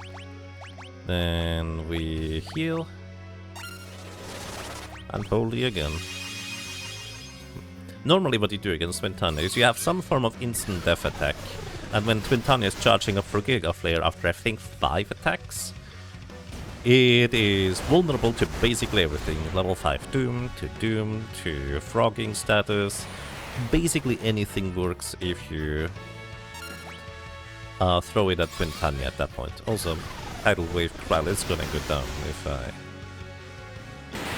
well, she would go down. But we just murdered Twintania straight up. Very unusual to do that, but I guess White Mage just enables you to do those shenanigans. And Time Mage. And Blue Mage. Like, these 3 kinds of mages are so insanely strong. I mean, you can use the Assassin Dagger, but it's very unreliable with its 25% chance of working. Okay, we could run back and give Lena her MP back. But this is the part where I wish I had Transfusion, huh? We have elixirs. It's fine, don't worry about it.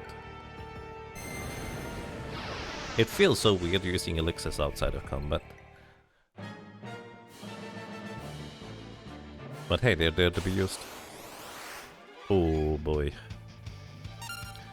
Okay, they counter either spells or physical attacks very heavily. So we're gonna first of all set up Mighty Guard. Everybody gets defenses, so to speak. And then let me think about it. I'm pretty sure they counter spells with like Meteor or something like that. But I also think they're not... well, they have 20,000 HP, but I think they're not heavy. So Blue Magic...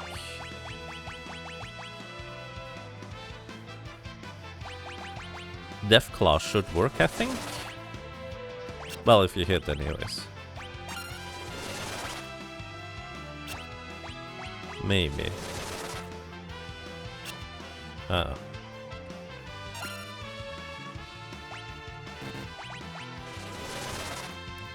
Let me heal up for once. Deathclaw. Gonna try like 5 more times. 1, 2, 3. Even if it does work at this point, I would say it's not really worth it. 4. Alright, we're just gonna try and damage them normally, I guess. Anyways, I'm pretty sure I'm supposed to attack them with physical attacks, right? Let's see if Mind Blast, maybe if they are paralyzable. He didn't counter, so I think Mind Blast Paralysis might work. Let's see if this one counters Eroga. It didn't. Alright, I think Mind Blast Paralysis works because I'm pretty sure, no matter what, they would always counter the attack we throw at them.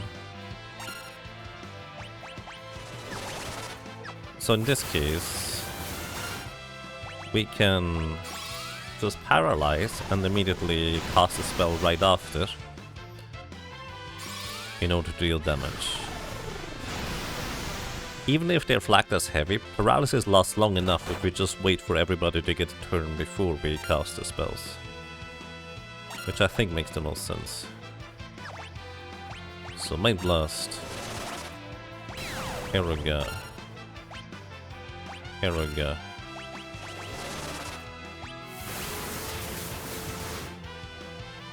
You know, I just realized, if I just queue up spells like this, my next spell might actually hit the other behemoth that is not paralyzed. Well, probably survive Meteor. Alright, Romp doesn't. Oh, he did! How lucky. But this confirms my suspicion.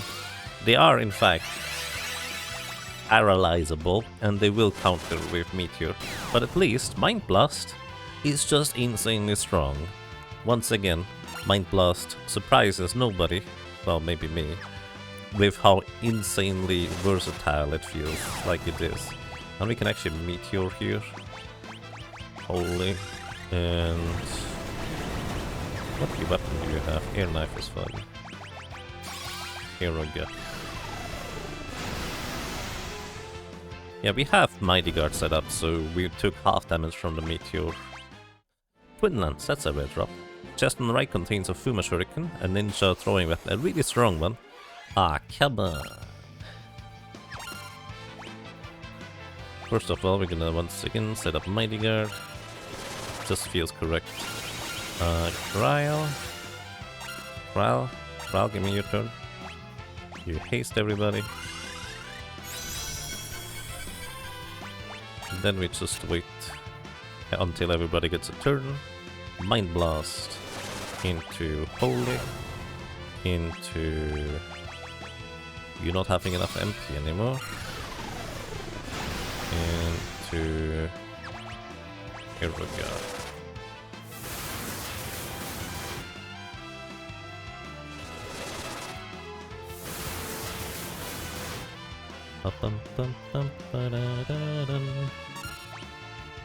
Right. Mind Blast. Let's just unleash Holy.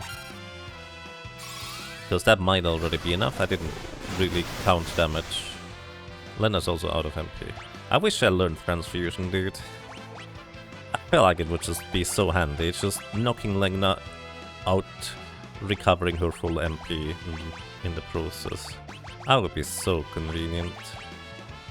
Oh well. I guess you're gonna be the one casting Mind Blast this time.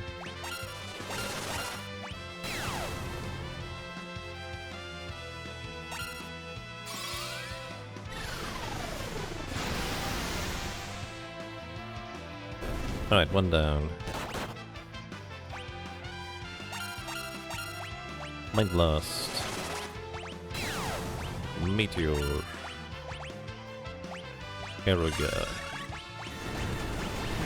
Like, for all I know, these might... Again, I thought they were not flagged as heavy, so Death Claw should work. But they might have just a lot of magic evasion, for all I know. But at the very least, maybe Mind Blast would not just last, like, a single round, so it could last a lot longer. So maybe I'm preparing by mind blasting every time, but at the same time, you could say I'm over preparing, but I'm also not dying, so I think it's alright to just take a slight extra precaution. Those guys are pretty scary. I'm pretty sure physical attacks, they only counter with their own physical attacks, so we would largely be fine.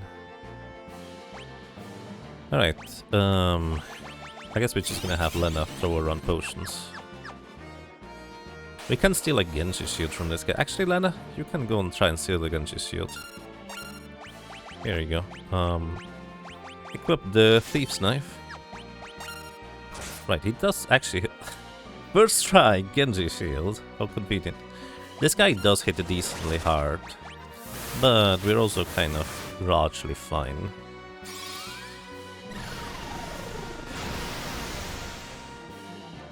Does he only need to deal like 7,000 damage to him in order for him to regain his senses?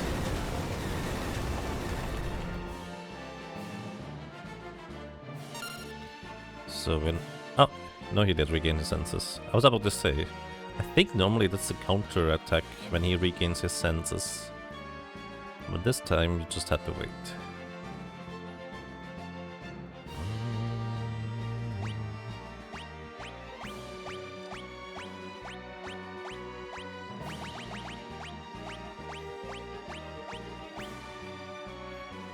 Actually, King Behemoths are probably beasts, aren't they?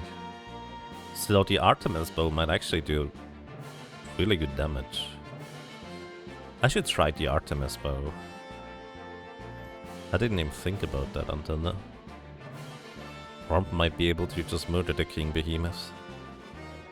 Watch me not get any King Behemoths encounters anymore now that I have figured out their weakness. I actually would love to get King Behemoth encounters just to see whether I'm right or not.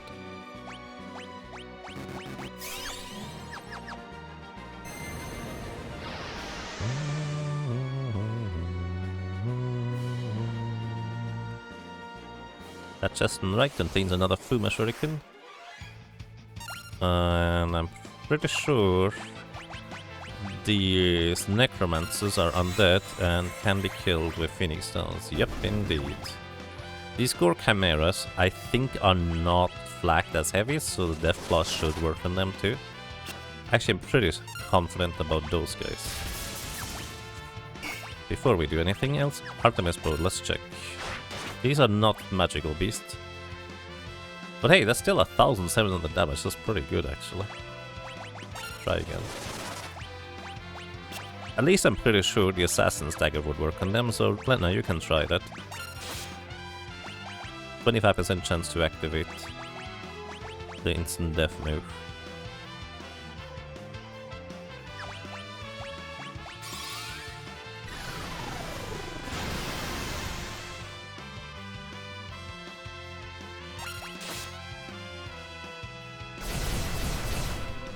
Wow. I forgot you could do that.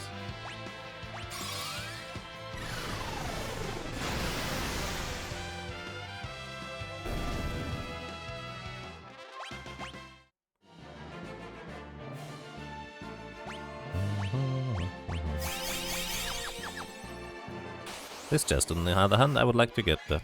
Movers. Oh. They're gonna kick us out of the encounter after a certain amount of time has passed. They also can use Delta Attack when they feel like it. Actually, I think they use Delta Attack when you kill one of them, but not all of them. Yeah, they just kick us out of the encounter. This is not running away. This is literally, if you take too long, the encounter just ends.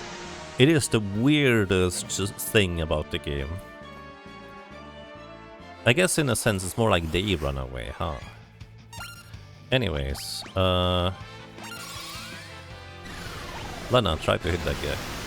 Daggers, by the way, if enemies have, if they have a lot of evasion like these crystals do, daggers cut evasion in half, so it can be really convenient to use that. These crystals here have 4 HP. Actually, no, it's 3 HP. If you catch and release them as a Beastmaster, they will cast Mighty Guard on your entire party, which is very powerful. The problem is dealing exactly 2 damage to them in order to catch them. And you need the Konaga Gourd. That chest over there, that's Shinryu, another super boss. The chest in the top left of here, that's another... thing. My goodness, I'm out of MP, dude. Let's see... You're not a magic beast, are you?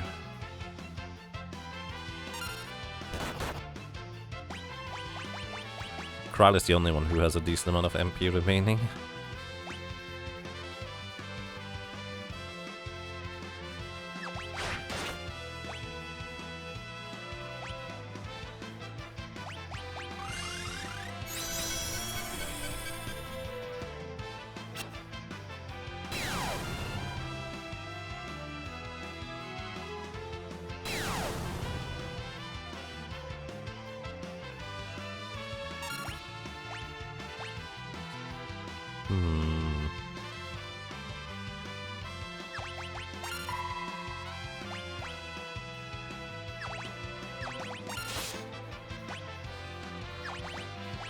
Check out the Yoichi bow. That can crit. 25% of the time. I say 25%, I'm actually not sure about that number. Oh, this is genuinely a problem.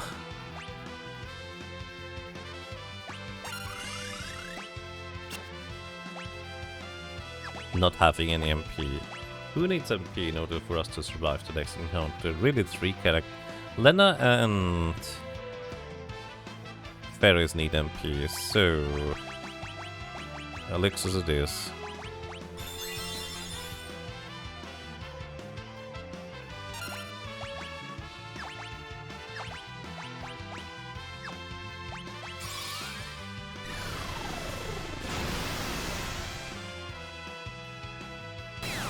Ow. We're immune to paralysis, right?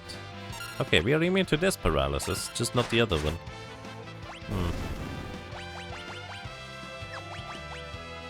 You're just waiting.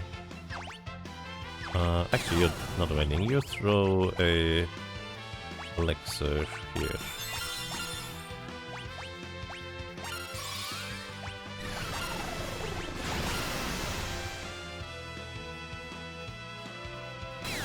You know what I could do? We can just berserk this guy. Rump is just gonna deal with them, no problem.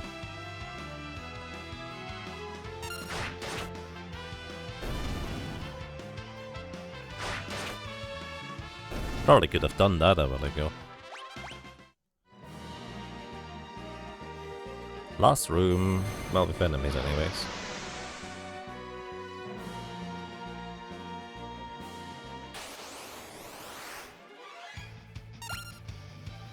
Alrighty, let's berserk this guy right off the bat. I didn't give him the anti-thingy bow, but that's alright. Mind Blast. By the way, you can't counter-attack.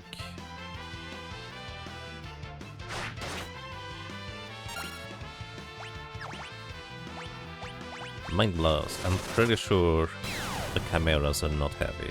So if they are not immune to paralysis, this should deal well with them for the most part, really.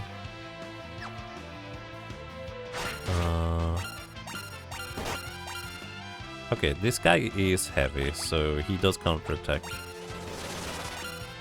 whenever he gets the opportunity. Not speed, no. Haste.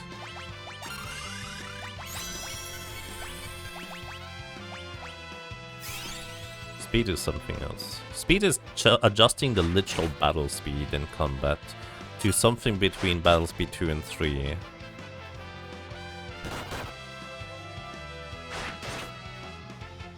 Yeah, we just have Rump deal with them. We don't have enough MP. Oh yeah, right, the Yoichibo also has a chance to miss.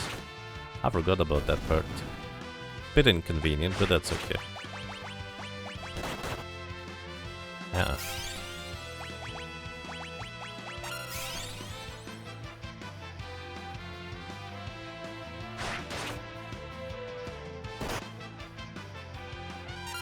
Oh wow, that was a lot stronger of a hit than I anticipated this would be.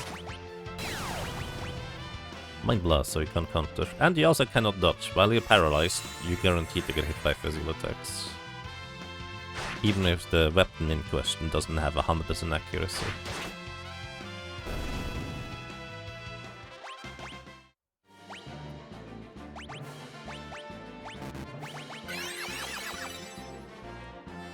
One more encounter probably, before we get into the battle over to the left. That's alright. Phoenix down. In fact, this is very desirable even.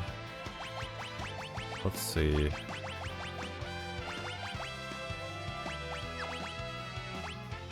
Berserk. Where are you? There you go. Bonk.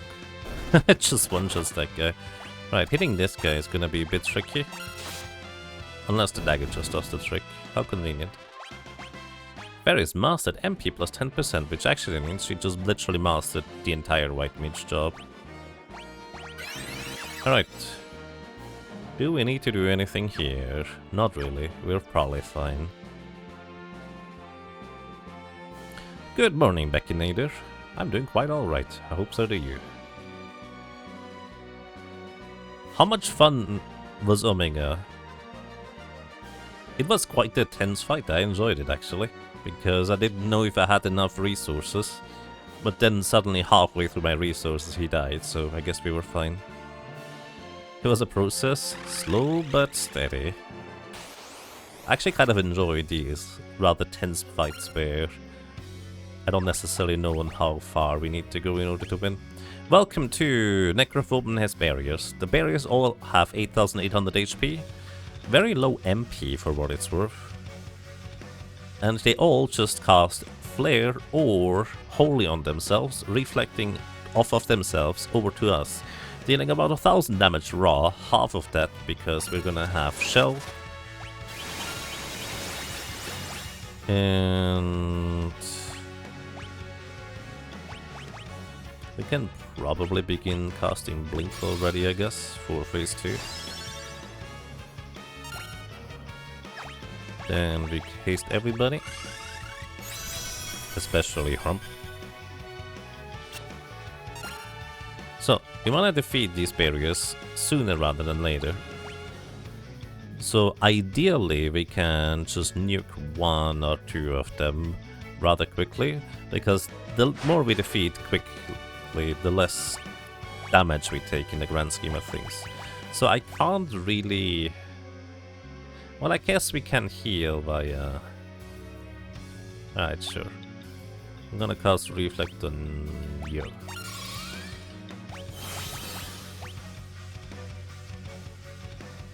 You know, we could use Magic Hammer here. That could be funny. Miss. Magic Hammer reduces their current MP by half.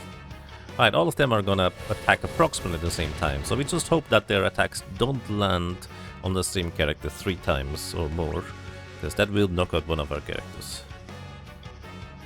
Anyways, because they have Reflex, hitting them with spells is a bit more awkward than, you know, it otherwise would be, I guess. Miss. Maybe they're immune to it. That's fine. Holy. That's fine. In fact, that is perfect, because now, unless Crowd just doesn't have enough maximum HP, everybody survives, right? No, we're fine. So, worst case scenario.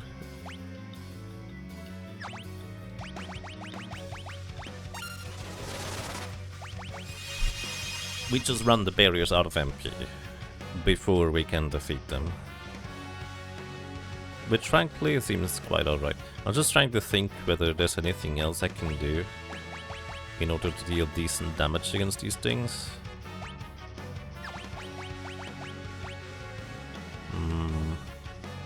They are flagged as heavy. They are not immune against instant death. Actually, hold up. Are you? No, I'm pretty sure. I am pretty sure Doom doesn't work. Right. Just testing. Yeah, Doom never misses. Well, it might miss the Pixel Remaster, I don't know. Pixel Remaster is weird. But Doom never misses, normally. Anyway, so we're gonna equip the Flame Rod, because, conveniently enough, a Flamethrower does not get reflected. So we're just gonna have everybody attack the same guy. Why the top left guy first? I don't know, I just picked that one, because I can. We can actually, theoretically. Reflect wholly off of you. Hope it doesn't hit Necrophobe, because Necrophobe is literally invulnerable. See? 1 in 5. Fantastic.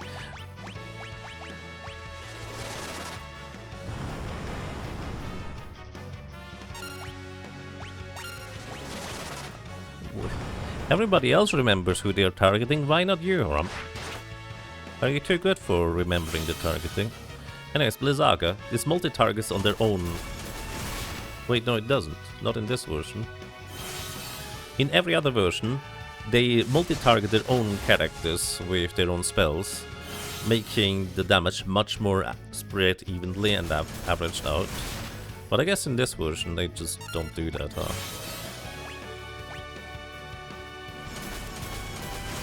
Anyways, we should heal again the next opportunity. Because now they're gonna cast Flare again. Alright, this is our next target afterwards. That is half of this thing's HP gone.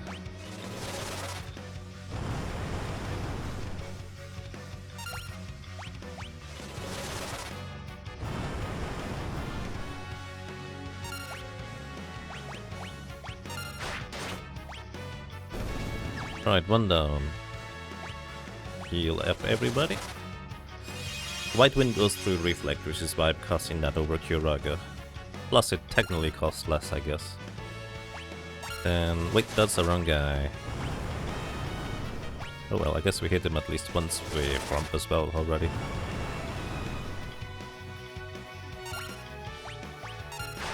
No crit so far. You still have Reflect? Float, Protect, Shell, Haste. No, it doesn't. So we have to cast Reflect on you again.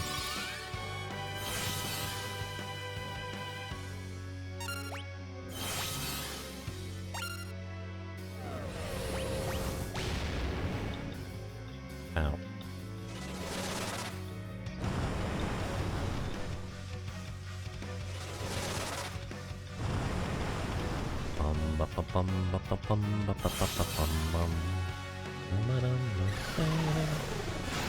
So normally you would also unpack your Dark Bow in order to hit Necrophobe in phase 2, because he frequently attacks with physical attacks.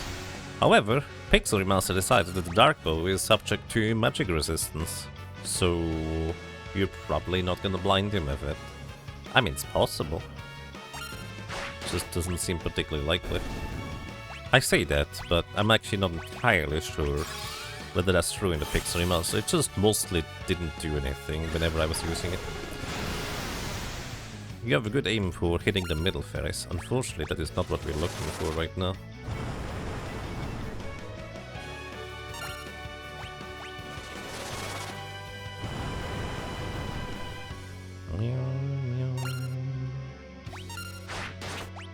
Alright.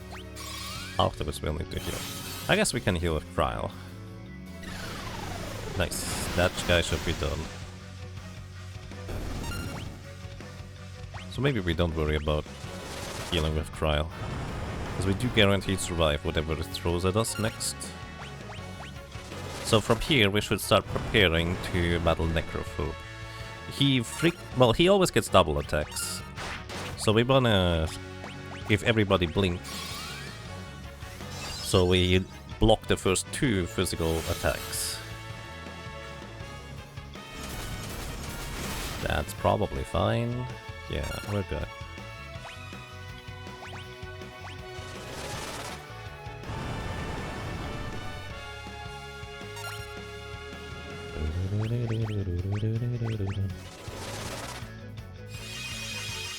Heal up everybody for good measure, although I don't think it's necessary at this point. Blink.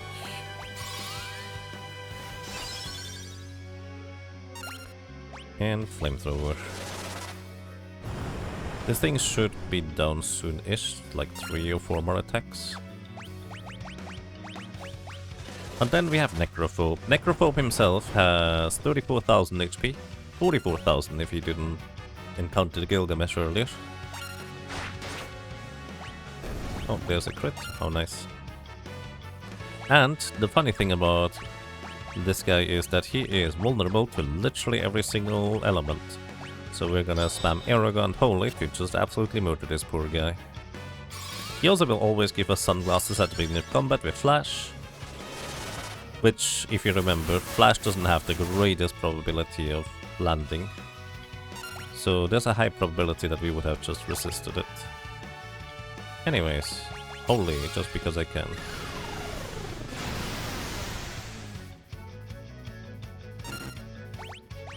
And you're going to equip the air knife with Aroga. Kind of funny how my ranger doesn't use much bows. I just keep using the air knife.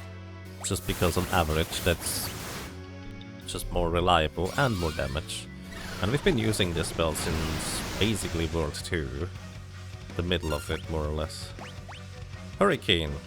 In a solo character challenge run, Hurricane into a physical attack is the most dangerous thing this can do.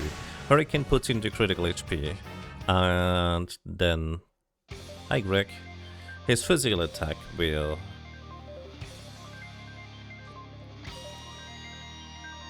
just knock you over because you're in critical HP. Which is kinda rude, but not a whole lot you can do about that. During a lot of the solo character challenge runs, so you just need to get lucky that he doesn't do that.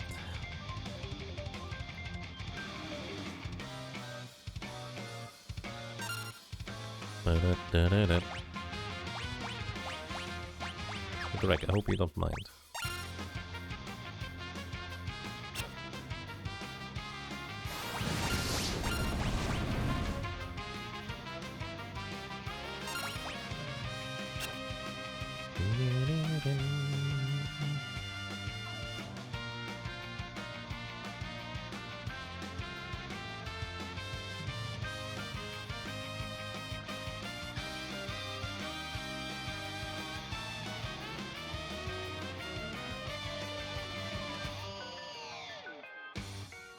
So if you reflect Greg here, which way do spells bounce? I have absolutely no idea.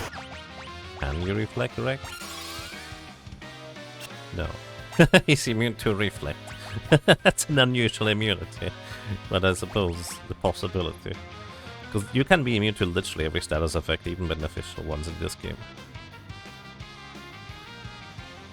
That's a fantastic question. Unfortunately the answer is you can't.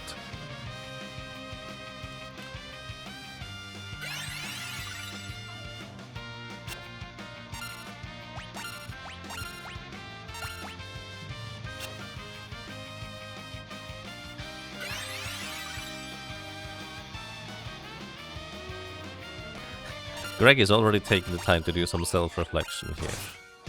I suppose so.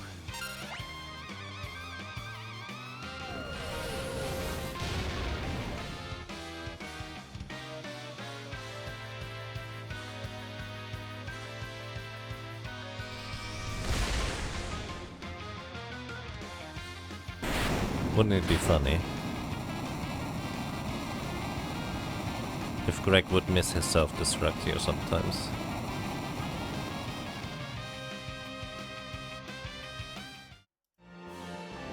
And you have to finish Necrophobe off yourself. Anyways, thank you very much for your sacrifice, Greg. And we get to heal. We have 4 elixirs left, or was it 3? I think that's sufficient for this battle coming up. Probably. It's 3. Maybe that's a little bit shy of what I would like to have, I guess. We'll see. Alrighty, final preparations. For the first time in this playthrough, we're actually going to go ahead and use the Aegis Shield in order to get through this game.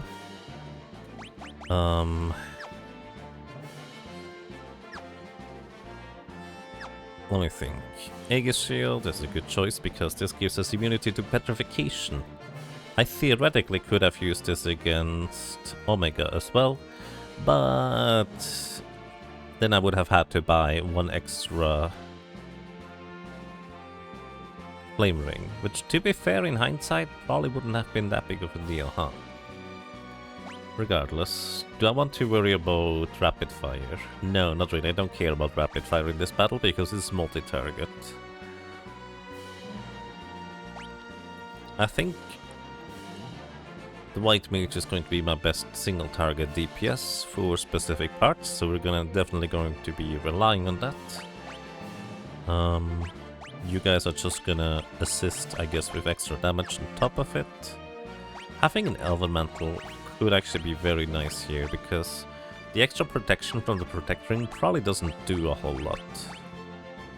We only have 2 elementals. The third one we could have technically gotten by going into the basement, but we didn't really have a good way of dealing with the Garki Masra. So I guess we just skip that one.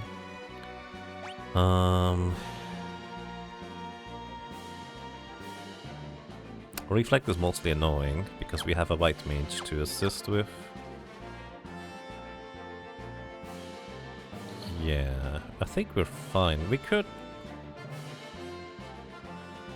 Magic Hammer the first phase, but I think we don't worry about that part.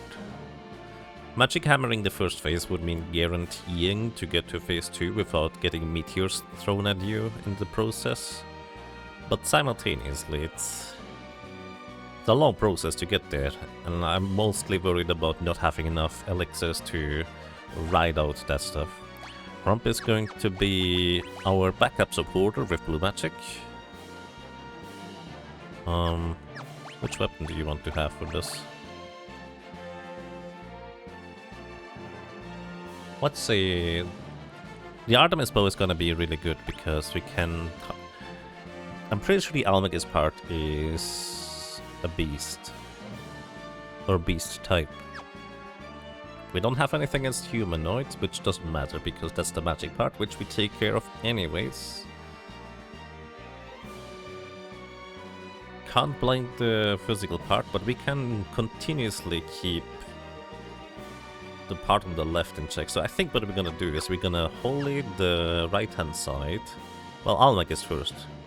Nuke it down, and then we just continuously have one person Mind Blast the dragon part. Alright, this should be relatively easily doable. If we get into phase 2 without too many losses. Phase 1 is just going to be mostly a bit annoying, because we will get petrified and insta-killed by White Hole. Probably.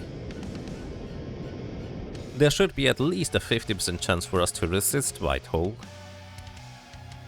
because it is normally subject to chance to hit, but as we have previously established, the Pixel Remaster maybe doesn't do that. I don't know. However, on the bright side, at the beginning, when the Pixel Remaster was released, it didn't actually cut down the damage from Almagest in half if you had Shell, which made Almagest so much more of a problem for so many parties. It was kind of crazy, honestly, because you need to have about 1,600, probably more like 1,700 HP to survive in Almagest at full HP. So, yeah.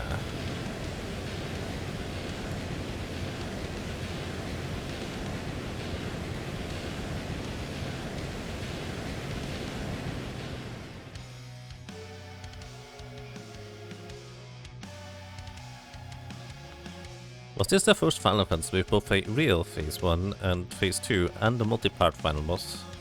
4 has part, but it's basically has part 1, but it's basically nothing. I don't know, maybe Final Fantasy 3 has something else. Or 2. Stop it, let them go.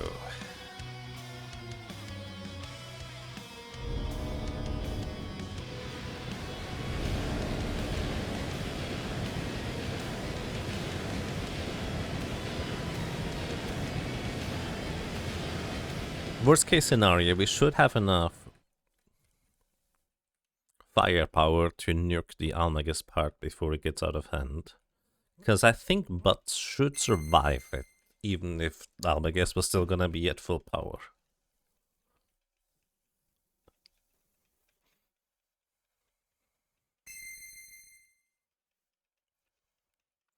Anyways, the upcoming boss fight. The big tree thing has 49,001 HP. And once it drops below 30,000 HP remaining, it goes into phase 2 of the first section. And once it is below 10,000 HP remaining, it's going to be in phase 3. Phase 1, he has a physical attack and White Hole. White Hole instantly kills the character and petrifies them.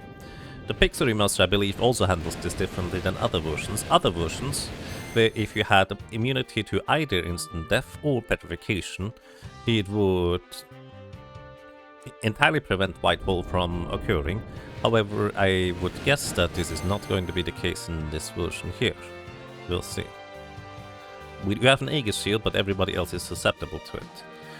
Theoretically, at least with Shell, we should have at least a 50% chance to resist it.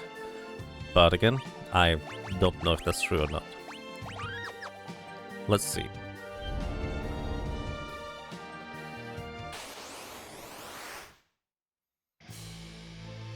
His physical attacks are also very... oh my goodness. Memory cursor memorizing defend is just so weird. Plus, I'm missing my cross menu. Is there a mod for the cross menu nowadays? I would love for there to be a mod for the cross menu nowadays. Anyways, we're gonna just start dealing damage, I guess. No, don't defend. That's so annoying. So annoying. Oh well. Sorry. Let's see if we can land. Well, actually, off guard is pretty flippin' expensive. Probably not worth it either. He does have some substantial defenses, but he also has some. Wait a second. I think we can level 2 ult him in phase 1, right? No. Shame. Anyways, aim. Don't defend with Ferris this time, my goodness.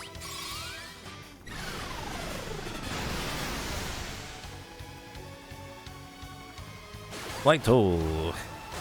1 out of 1. Revive. And gold needle. And at least Ferris has permanent haste, but she doesn't have Mighty Guard anymore. We can re-establish Mighty Guard going into phase 2. I'm not too worried about that for now. Maybe we should heal her. Now we just give her blink and hope for the best, I guess.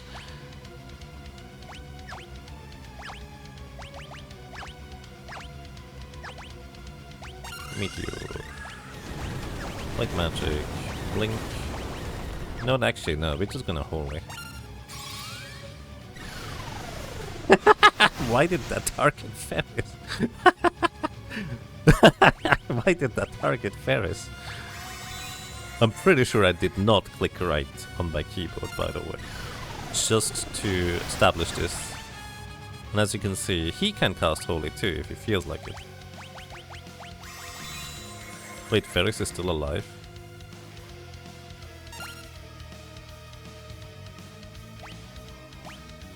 Why are you still alive, Ferris? I'm so confused right now.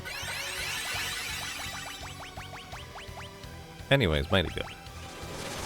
I guess I'm casting Mighty Guard for 2 people. We also need to re-haste trial. I guess we only have 1 time mage trial at this point, huh?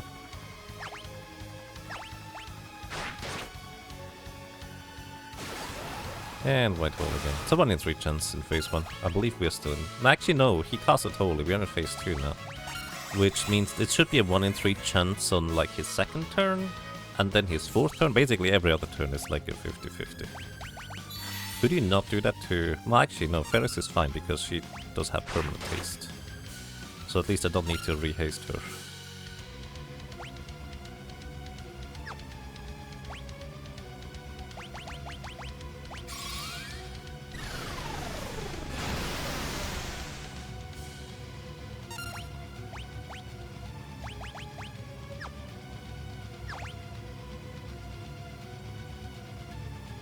You know what I should do? I think I should prepare the magic lamp for the third charge. I was considering using this in phase 2 to get extra damage out of it, but I think it's better to just be able to use it once and be done with it in phase 2. Alright, haste yourself, friend.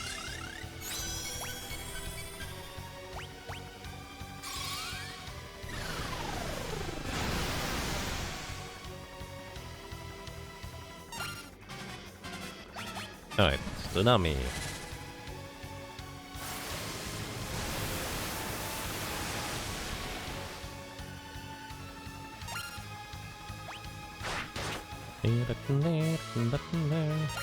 Oh, he skipped his turn. Wait, I can slow him, I just realized. Well, if I hit anyways. But slow is a possibility in this guy. I'm absolutely certain of that. Oh, we're phase 2 already?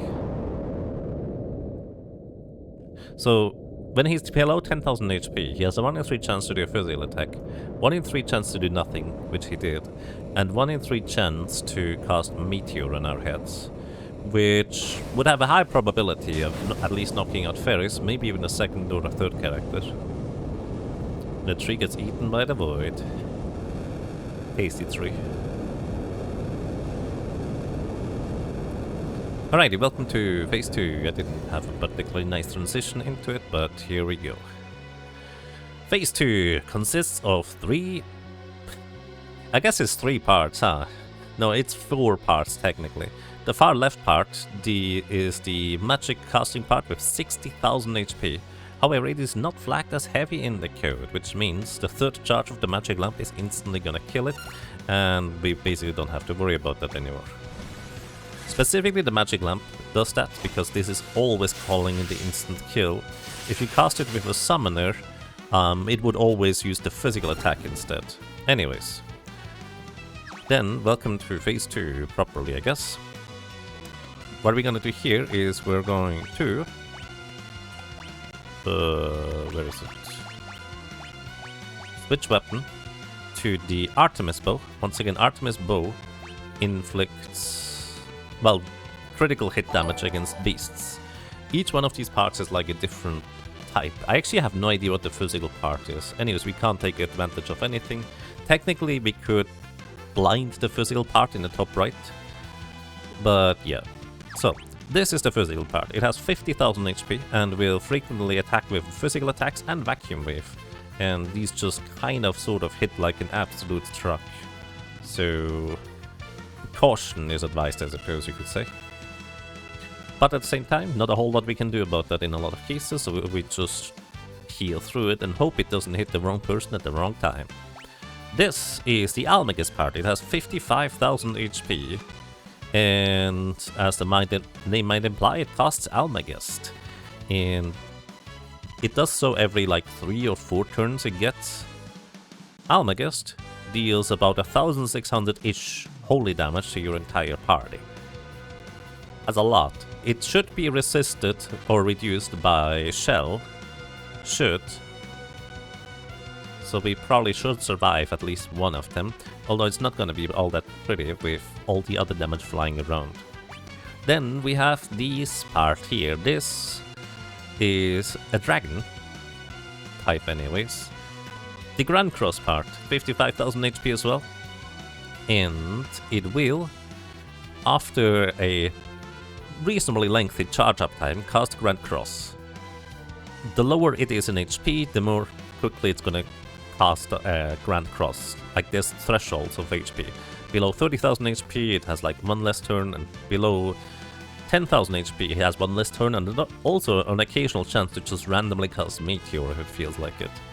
I actually have no idea how it works exactly. Anyways, Grand Cross inflicts just a random status effect of the 18 possible ones. That includes Zombie, Petrification, Death, Confusion, Berserk. It can be extremely debilitating if we get unlucky. So let's just hope we don't get unlucky. Anyways, we try to nuke the Grand Cross part as quick as we can. That is our current plan at least. So we're gonna cast... you know what? Trial, you're gonna also use the magic lamp here. Thunderstorm. You cast Holy. Thunderstorm is wind damage. I could have theoretically boosted that with equipping the wind stagger, but I forgot about that.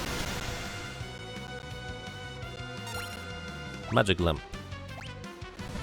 Ruby light. This casts reflect on our entire party. A bit inconvenient because now it's, well, difficult to heal. And we're not really reflecting anything useful. Okay, try to survive that just fine. It's about shaking, so that means it's about to cast Grand Cross. So I think I want to heal up everybody. That is not a sufficient heal. Who else could heal? Well, I guess Ferris is not gonna survive this anyways, because she doesn't have Shell. So it's fine, don't worry about it. We're just gonna revive her afterwards.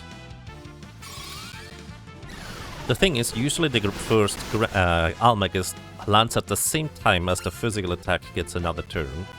So this is why we're trying to prepare the magic lamp. So I think we're gonna get... yeah. Demon Eye. It's not gonna work, probably. Demon Eye randomly targets, well, one of the pieces. And it technically has a chance to instantly kill the Grand Cross part, but for one, it needs to not randomly target the other parts, and two, it has pretty high magic evasion, so the chance of landing it, even if it does target the correct one, is not that great. Anyways, the reason why we casted Magic Lamp so many times is Earth Wall. This blocks incoming physical damage by, well, the enemy. So even though the physical art is gonna attack us at the same time, we're going to be fine on that side at least. So, this is where we're gonna start breaking the rods. I should have probably started that earlier, because I think this is my best damage I can do with both Trial and Lena. Oh, Lena just blocked the Almagest. Wait, you can... right, I forgot about this. Almagest can miss in this version, just naturally. Or like evasion works against it or something like that. Anyways, that's crazy. I forgot it could do that.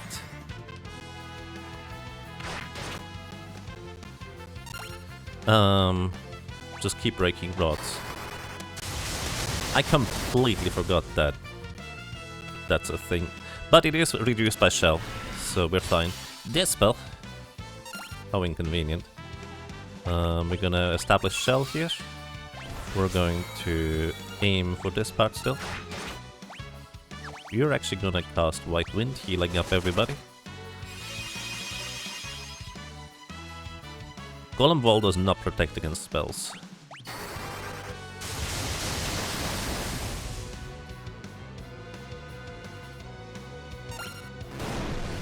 Alright, let's see what we get. Okay, Ferris is silence, probably. At least it seems like it.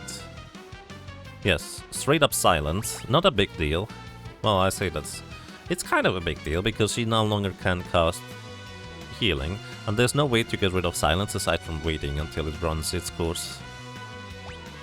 But aside from that... oh, Trial is doomed. I guess that's alright. It's a pretty mild set of things it did to us, honestly. So I think I'm quite fine with that outcome. It's a bit inconvenient, but again, not a big deal.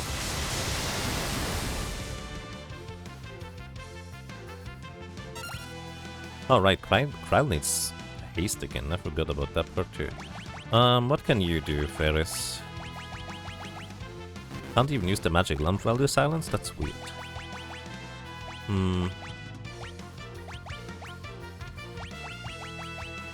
Hey, I have an ether. Who wants an ether?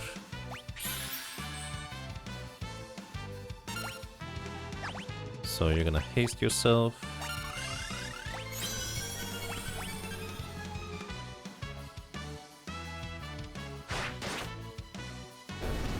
Okay, nice. Perfect. Now, we are now in this phase. We only have 2 parts remaining. The Grand Cross part just died. The thing is, the physical part only really has any physical damage. So, what we want to do is we want to cast Blink on everybody. That way we're gonna not take any damage from physical parts. The main problem is we don't have the weight to... Actually, Lena, you also have white magic, don't you? You do! I forgot about this part. Here you go. We can remove the silence. How nice. Alright. We're gonna start casting Blink on everybody. So we don't take any physical damage. Or try to. I guess we don't cast it on Cryo because she's gonna go down soon anyways. Then we're gonna cast Slow on... I think you have more magic evasion than this thing. Like 80%. Maybe we don't worry about slowing. Yeah, we don't worry about slowing. Cryo, you're going to be... Well, actually, I can't have Cryo be responsible for keeping the thing mind blasted. Because that's kind of a bit awkward. How about off guard? Not gonna work. Alrighty, Artemis Bow has run its course, so I think technically Air Knife and spamming Aerogo would be better. But let's just have our hunter be a hunter for once and attack. That is the wrong target, I did not mean to hit that one, that's okay. Anyways, this spell... That's okay. Well, I say... Well, no, it is fine. So we're just gonna blink. The physical part in the front casts this spell. So, Ferris, you're the one that is going to keep this part mind blasted the entire time. So, a little fun fact. The Grand Cross part is susceptible to paralysis. And if you just keep paralyzing it every single turn you get the opportunity to, it's not gonna be able to do anything anymore. So we are going to take full advantage of that and just keep it permanently stunned while we knock out the other part. This is mildly dangerous in case stuff goes a little bit wrong. Quite simply because... But actually it shouldn't be Ferris because Ferris casts Holy really strong. Okay, it's gonna be Lena afterwards. Anyways, this could go a bit wrong because... Unlike other versions, I cannot really guarantee keeping the thing permanently stunned anyways. So I might get some turns in, but the main idea is, generally speaking, you don't want to leave only just one part by itself in the end. That's kind of like the main rule of this battle. You don't leave just one part alive by itself. Because otherwise that part is gonna go berserk. It will cause Meteor, Almagest, and Vacuum Waste. Basically it just does everything without charging up at all. It just instantly casts everything. Very, very dangerous. But at the same time, if it's paralyzed all the time, it can't do that. So we're just gonna keep it paralyzed for the rest of the battle. As long as we keep that up, we should be fine. And effectively, since the physical part can't really harm us in any meaningful way, we kind of win as long as the Pixel Remaster doesn't decide that nah, one part remaining means it can just do that anyways, even if it's paralyzed. In which case I probably just would want to kind of keep track of how much damage we're dealing and deal damage to both parts instead of just one. Which, to be fair, we do have a white mage, so we can actually literally check the HP of these parts. You know what? Sure, why not? Just in case the Pixel Remaster is weird about this. Level 81. 7000 HP. Oh. Well, that's a good timing there to check. One more Holy would actually have almost knocked it out. Let's see, one Aeroga. Okay, we can cast 2 more Aerogas from Cryo. Oh. Well, now we cannot cast any more Aerogas. Again, it should be fine, because we're permanently keeping the Grand Cross part stunned anyways.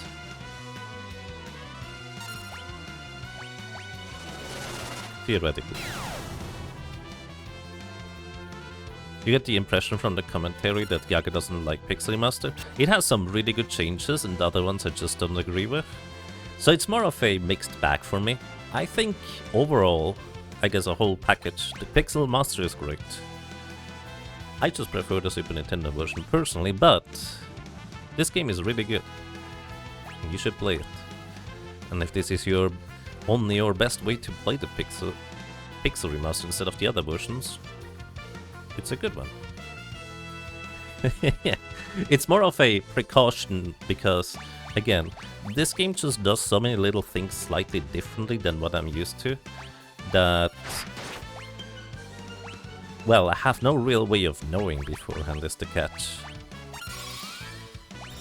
Until I run headfirst into them, right? 21,000 HP remaining. Final Fantasy V GBA is the best version in your opinion? It's, in my opinion, the definitive version with just one problem. The resolution is a bit low. I don't even mind the lag of it. It's not that bad. It's just a bit unfortunate for the resolution. But as a whole package, I think it's kind of one of the best versions. Oh yeah, Cry, you have 15 seconds now because your haste ran out because of the dispel. But yeah, you might notice we haven't seen a Grand Cross, but Grand Cross needs at least 2 turns before it can activate anyways. So we shouldn't see one either way.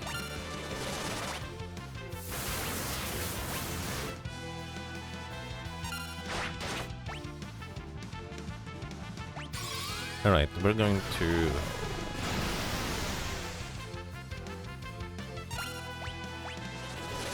knock out the physical part now. Well, I say now, but soon, Tio.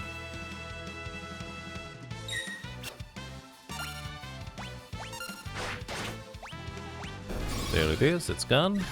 I didn't exactly pay attention of how much damage we dealt, but it's like 1 or 2 more attacks. There we go. Done!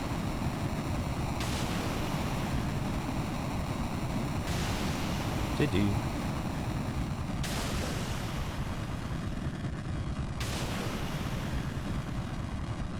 I feel like whenever I'm kind of comparing the Pixel Remaster to the other versions, I kind of come over as the Pixel Master is doing things wrong. No, that's not the intention. It's just different. Basically, I'm just comparing it to what I'm used to and what I know. And sometimes some curveballs are appreciated. Because some things I really appreciate about the Pixel Remaster, like dance moves working full power from the back row is nice. And there were quite a lot of other little things here and there that are just quite nice about this version that I wish was in others too. Thank you for the GGs, everybody. About 13-ish hours and 43-ish minutes and 45-ish seconds. Ish. Mostly because ish, I accidentally forgot to start a timer at the beginning of the stream, so we started, or restarted that one about 3 hours in afterwards. We have 3 good versions of Final Fantasy fights, like having 3 different kicks, right? And then we have the clown versions that are just kind of fun in their own right anyways, because in the grand scheme of things, it's still Final Fantasy V, and it's still kind of fascinating to play. And sometimes, even the other versions that we might not necessarily think are all that great, still have the redeeming factors, like the PlayStation version with its translation. You know, it's just kind of fun to look at sometimes, to see what silly things they try to translate into. Oh yeah, right, I have to press buttons in order to advance, sorry. I'm not used to, normally the cutscene just autoplays at the end.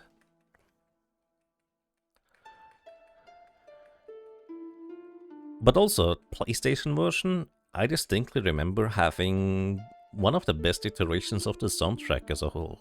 The one exception actually is the Battle of the Brick Bridge soundtrack, that one felt a bit weak. But all the other renditions on the PlayStation version felt like they just sounded really good, and I kind of preferred them over other versions, really.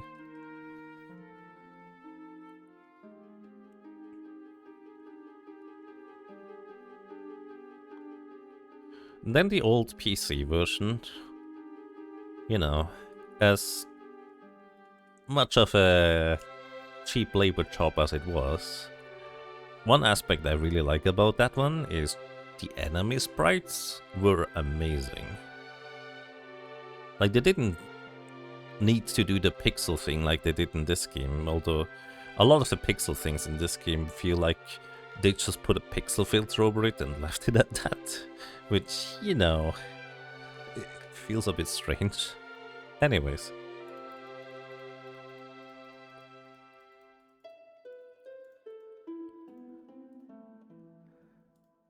Beyond that, the enemy sprites in the old iOS/Steam version are actually really pretty. Like, they just look good.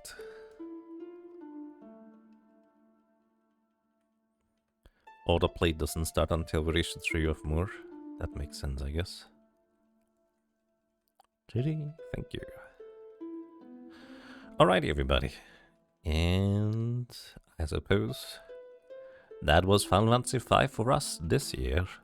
Once again, I have played alongside BGG02 as well as SevenSins, who are having their annual Final Fantasy Fiesta. Their Final Fantasy Fiesta includes basically a race between the two throughout the entirety of Final Fantasy, starting from 1 all the way to 16, the mainline titles. I think they skipped the MMOs though, because it's kind of a bit more difficult to speedrun those. And they just generally have a bunch of rules and extra challenges that attached to them. For Final Fantasy V, it was the general rule of never being able to run away, don't skip cutscenes, and just, I guess, do most of the main content stuff at least. We also needed to defeat Omega, and we were bound by the Four Job Fiesta rule set that was in place, which is why we were only allowed to use 4 of the jobs that were given. And I felt like that was quite neat. Beyond that, on this stream here, we're going to be playing something else tomorrow. You can still vote in the straw poll for what you'd like to watch tomorrow.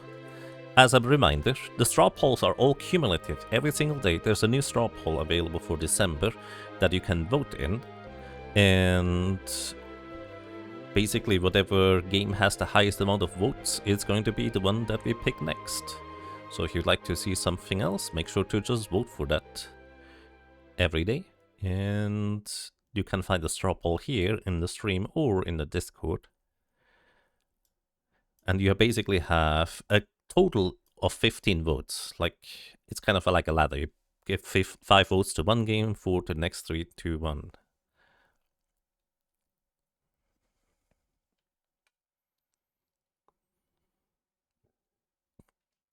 That you can distribute. You can also donate for the votes, I guess.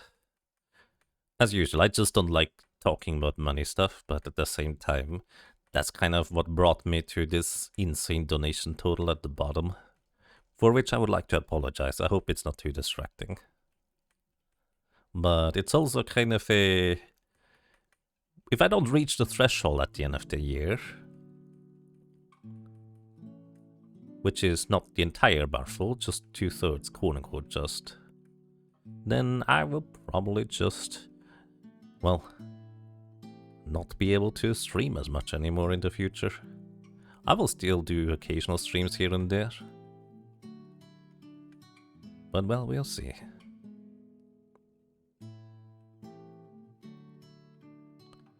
But, importantly, this is also a throwback December, which means we're playing games that we have played throughout the past 10 plus years that have been kind of a staple on this stream. And a lot of people have their favorites. Especially, well, pretty much all of the games on the list are some of my favorites one way or another. There are, of course, kind of certain preferences, because not everybody likes the same games, that's just natural. But I will do my best to just explain the games as we run through. And if we have missed games in the past, we have actually a editor currently working on editing through the videos. TheOnlyKyo has decided to just do a bit of cleanup. Basically, just instead of the full VODs being sent over to YouTube, it's just cleaned up VODs, which look a lot nicer, I would say. So I suggest, if you'd like to watch Terranigma, part 1 is up today. Possibly part 2 could be up already tomorrow. And now I think I'm gonna set that public unless you have objections to that, Kyo. And if you'd like to watch... Oh, sorry, I have to click continue. If you'd like to watch runs that we did in the past, if you remember, pretty much all of these games are games I'm very familiar with. So I like to just explain and go through the games at a decently rapid pace. Mostly because a lot of these games are games I've run in this as a speedrun in the past and I'm just used to that. But also because, well, if you know exactly what you're doing and you're that familiar with the games, then you can do a lot of side things. Or, well, on the other side, I would like to just continue playing as many games as we can in December. Some of these are going to be a bit longer, such as Skies of Arcadia, definitely being on a bit of the longer side. For which, by the way, the plan is that I'm going to take the 100% speedrun notes and just play according to those. I've never actually done a 100% run of Skies of Arcadia, despite having done like 1 or 2 speedruns in the past. It's just a game that I really enjoy. But as usual, if I see something on the side that I just like, I'm gonna go over there and just present it to you, because I'm not trying to speedrun through the game with like the goal of getting the best time. I'm just trying to get through the game with the goal of sharing my passion, I suppose. And Skies of Arcadia, it's a bit of a... It's one of those kinds of games where it might be a bit more unknown to some people. But everybody that has played it and has some memory of it tends to be a huge fan of it one way or another. You know, there's these kinds of games where just the little niche communities form around them because they don't have like that wide mass appeal that everybody wants to play them. But the few people that play them, they absolutely adore that game for a good reason. And for Skies of Arcadia, I will definitely present that reason to you. I guess it's not yet set in stone that we're gonna play that tomorrow, but there's a high likelihood, I would say. Part 2 will be up after the stream, and then Fantasia will be ready tomorrow. Alrighty, that's fantastic. Thank you so much, Kia. Alright, we're gonna publish Terranigma Part 1 out of 2. So, Terranigma you can find over here. Again, this is a cleaned up VOD, so it will have the breaks cut out and some of the longer waiting periods, etc. Kiyo's just going through the entire thing, just making it a bit smoother of an experience to rewatch it, which, honestly, I think that's kind of ideal for here, isn't it? So thank you very much, Kia. This Casual's playthrough of Skies was a very long time ago. It was quite a while ago, I agree.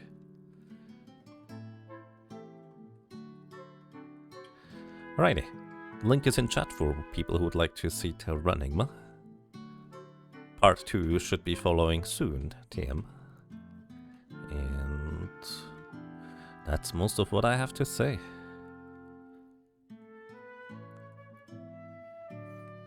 Again, oh, by the way, if anybody would like to read the details on...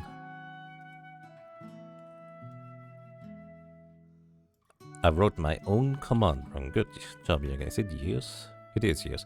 If anybody would like to know the short version or the detailed version of what is going on as to why that stupid donation bar is at the bottom, here you go. And, as usual, despite the nature of the donation bar, please, if you do decide to donate, only do so if you have enough yourself, okay? I wouldn't be happy if somebody decided to just donate despite not being in a financially stable and reasonable situation. I think that's the most important part to me. And as usual also, if you just don't want to donate, like, just don't feel like it, I hope you feel welcome anyways. There shouldn't be any pressure to donate in any capacity. Maybe an incentive, I guess. But you're always welcome anyways.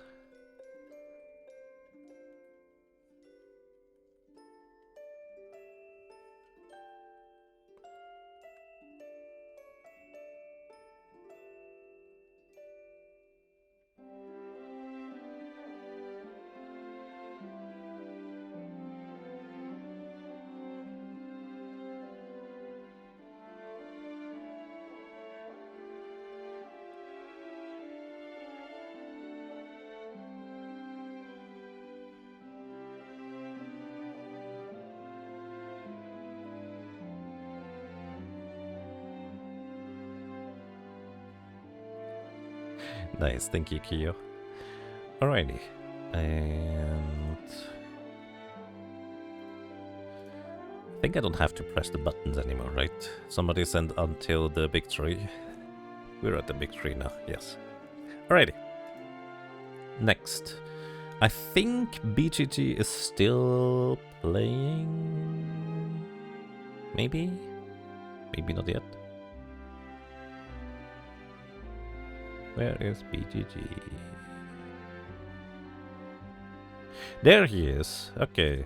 BGG is also still playing Final Fantasy V, and from what it seems like struggling a bit against Omega. Because, let me be honest, Omega is a struggle. I am quite familiar with this big gigantic metal monster, and I had a clear idea on how I would be able to survive its attacks and whatnot, but our inability to deal decent damage to it every round, and even the way I did it was kind of a very roundabout way, where I functionally had like a rune blade in order to do rapid fire with a secondary character. I think the battle that was successful alone took like 15 to 20 minutes. So yeah, Omega is a big challenge for this run.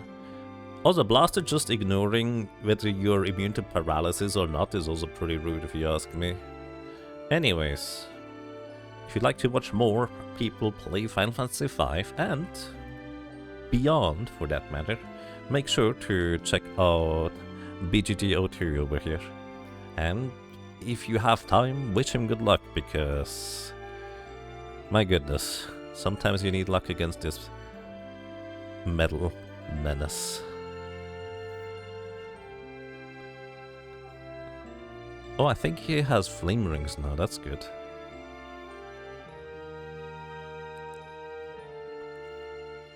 Wait, you can block wave cannon in this version? With an Aegis shield? I actually forgot about that. I don't think it really matters.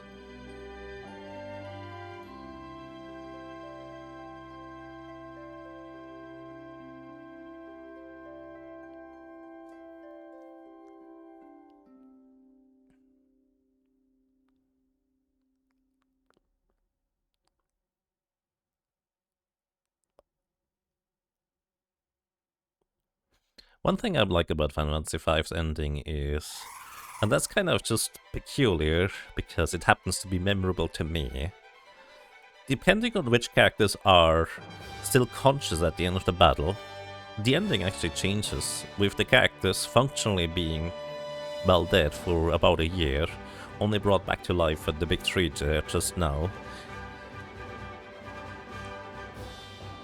Just out of... what's the word? In my very first playthrough, I didn't know about that, but just purely out of... I wanted all my characters being alive at the end of the battle, and I knew that the last piece was about to be dead, for all I knew anyways, so I just revived and then attacked instead. And that just more or less kind of got, I guess you could say, rewarded for my efforts.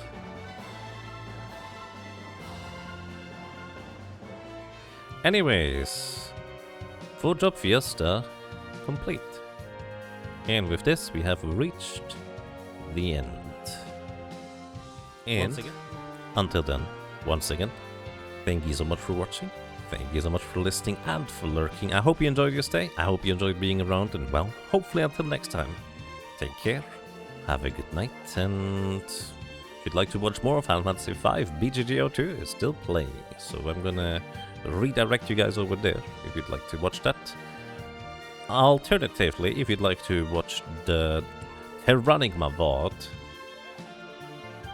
that is cleaned up and lightly edited, you can head over to YouTube and do that there. By the way, any feedback on the Terranigma thing would be greatly appreciated. This is an experimental thing, and I would like to have like feedback on what we could improve and how to do stuff better. So please, if you have some time, it would be nice if you could check that out.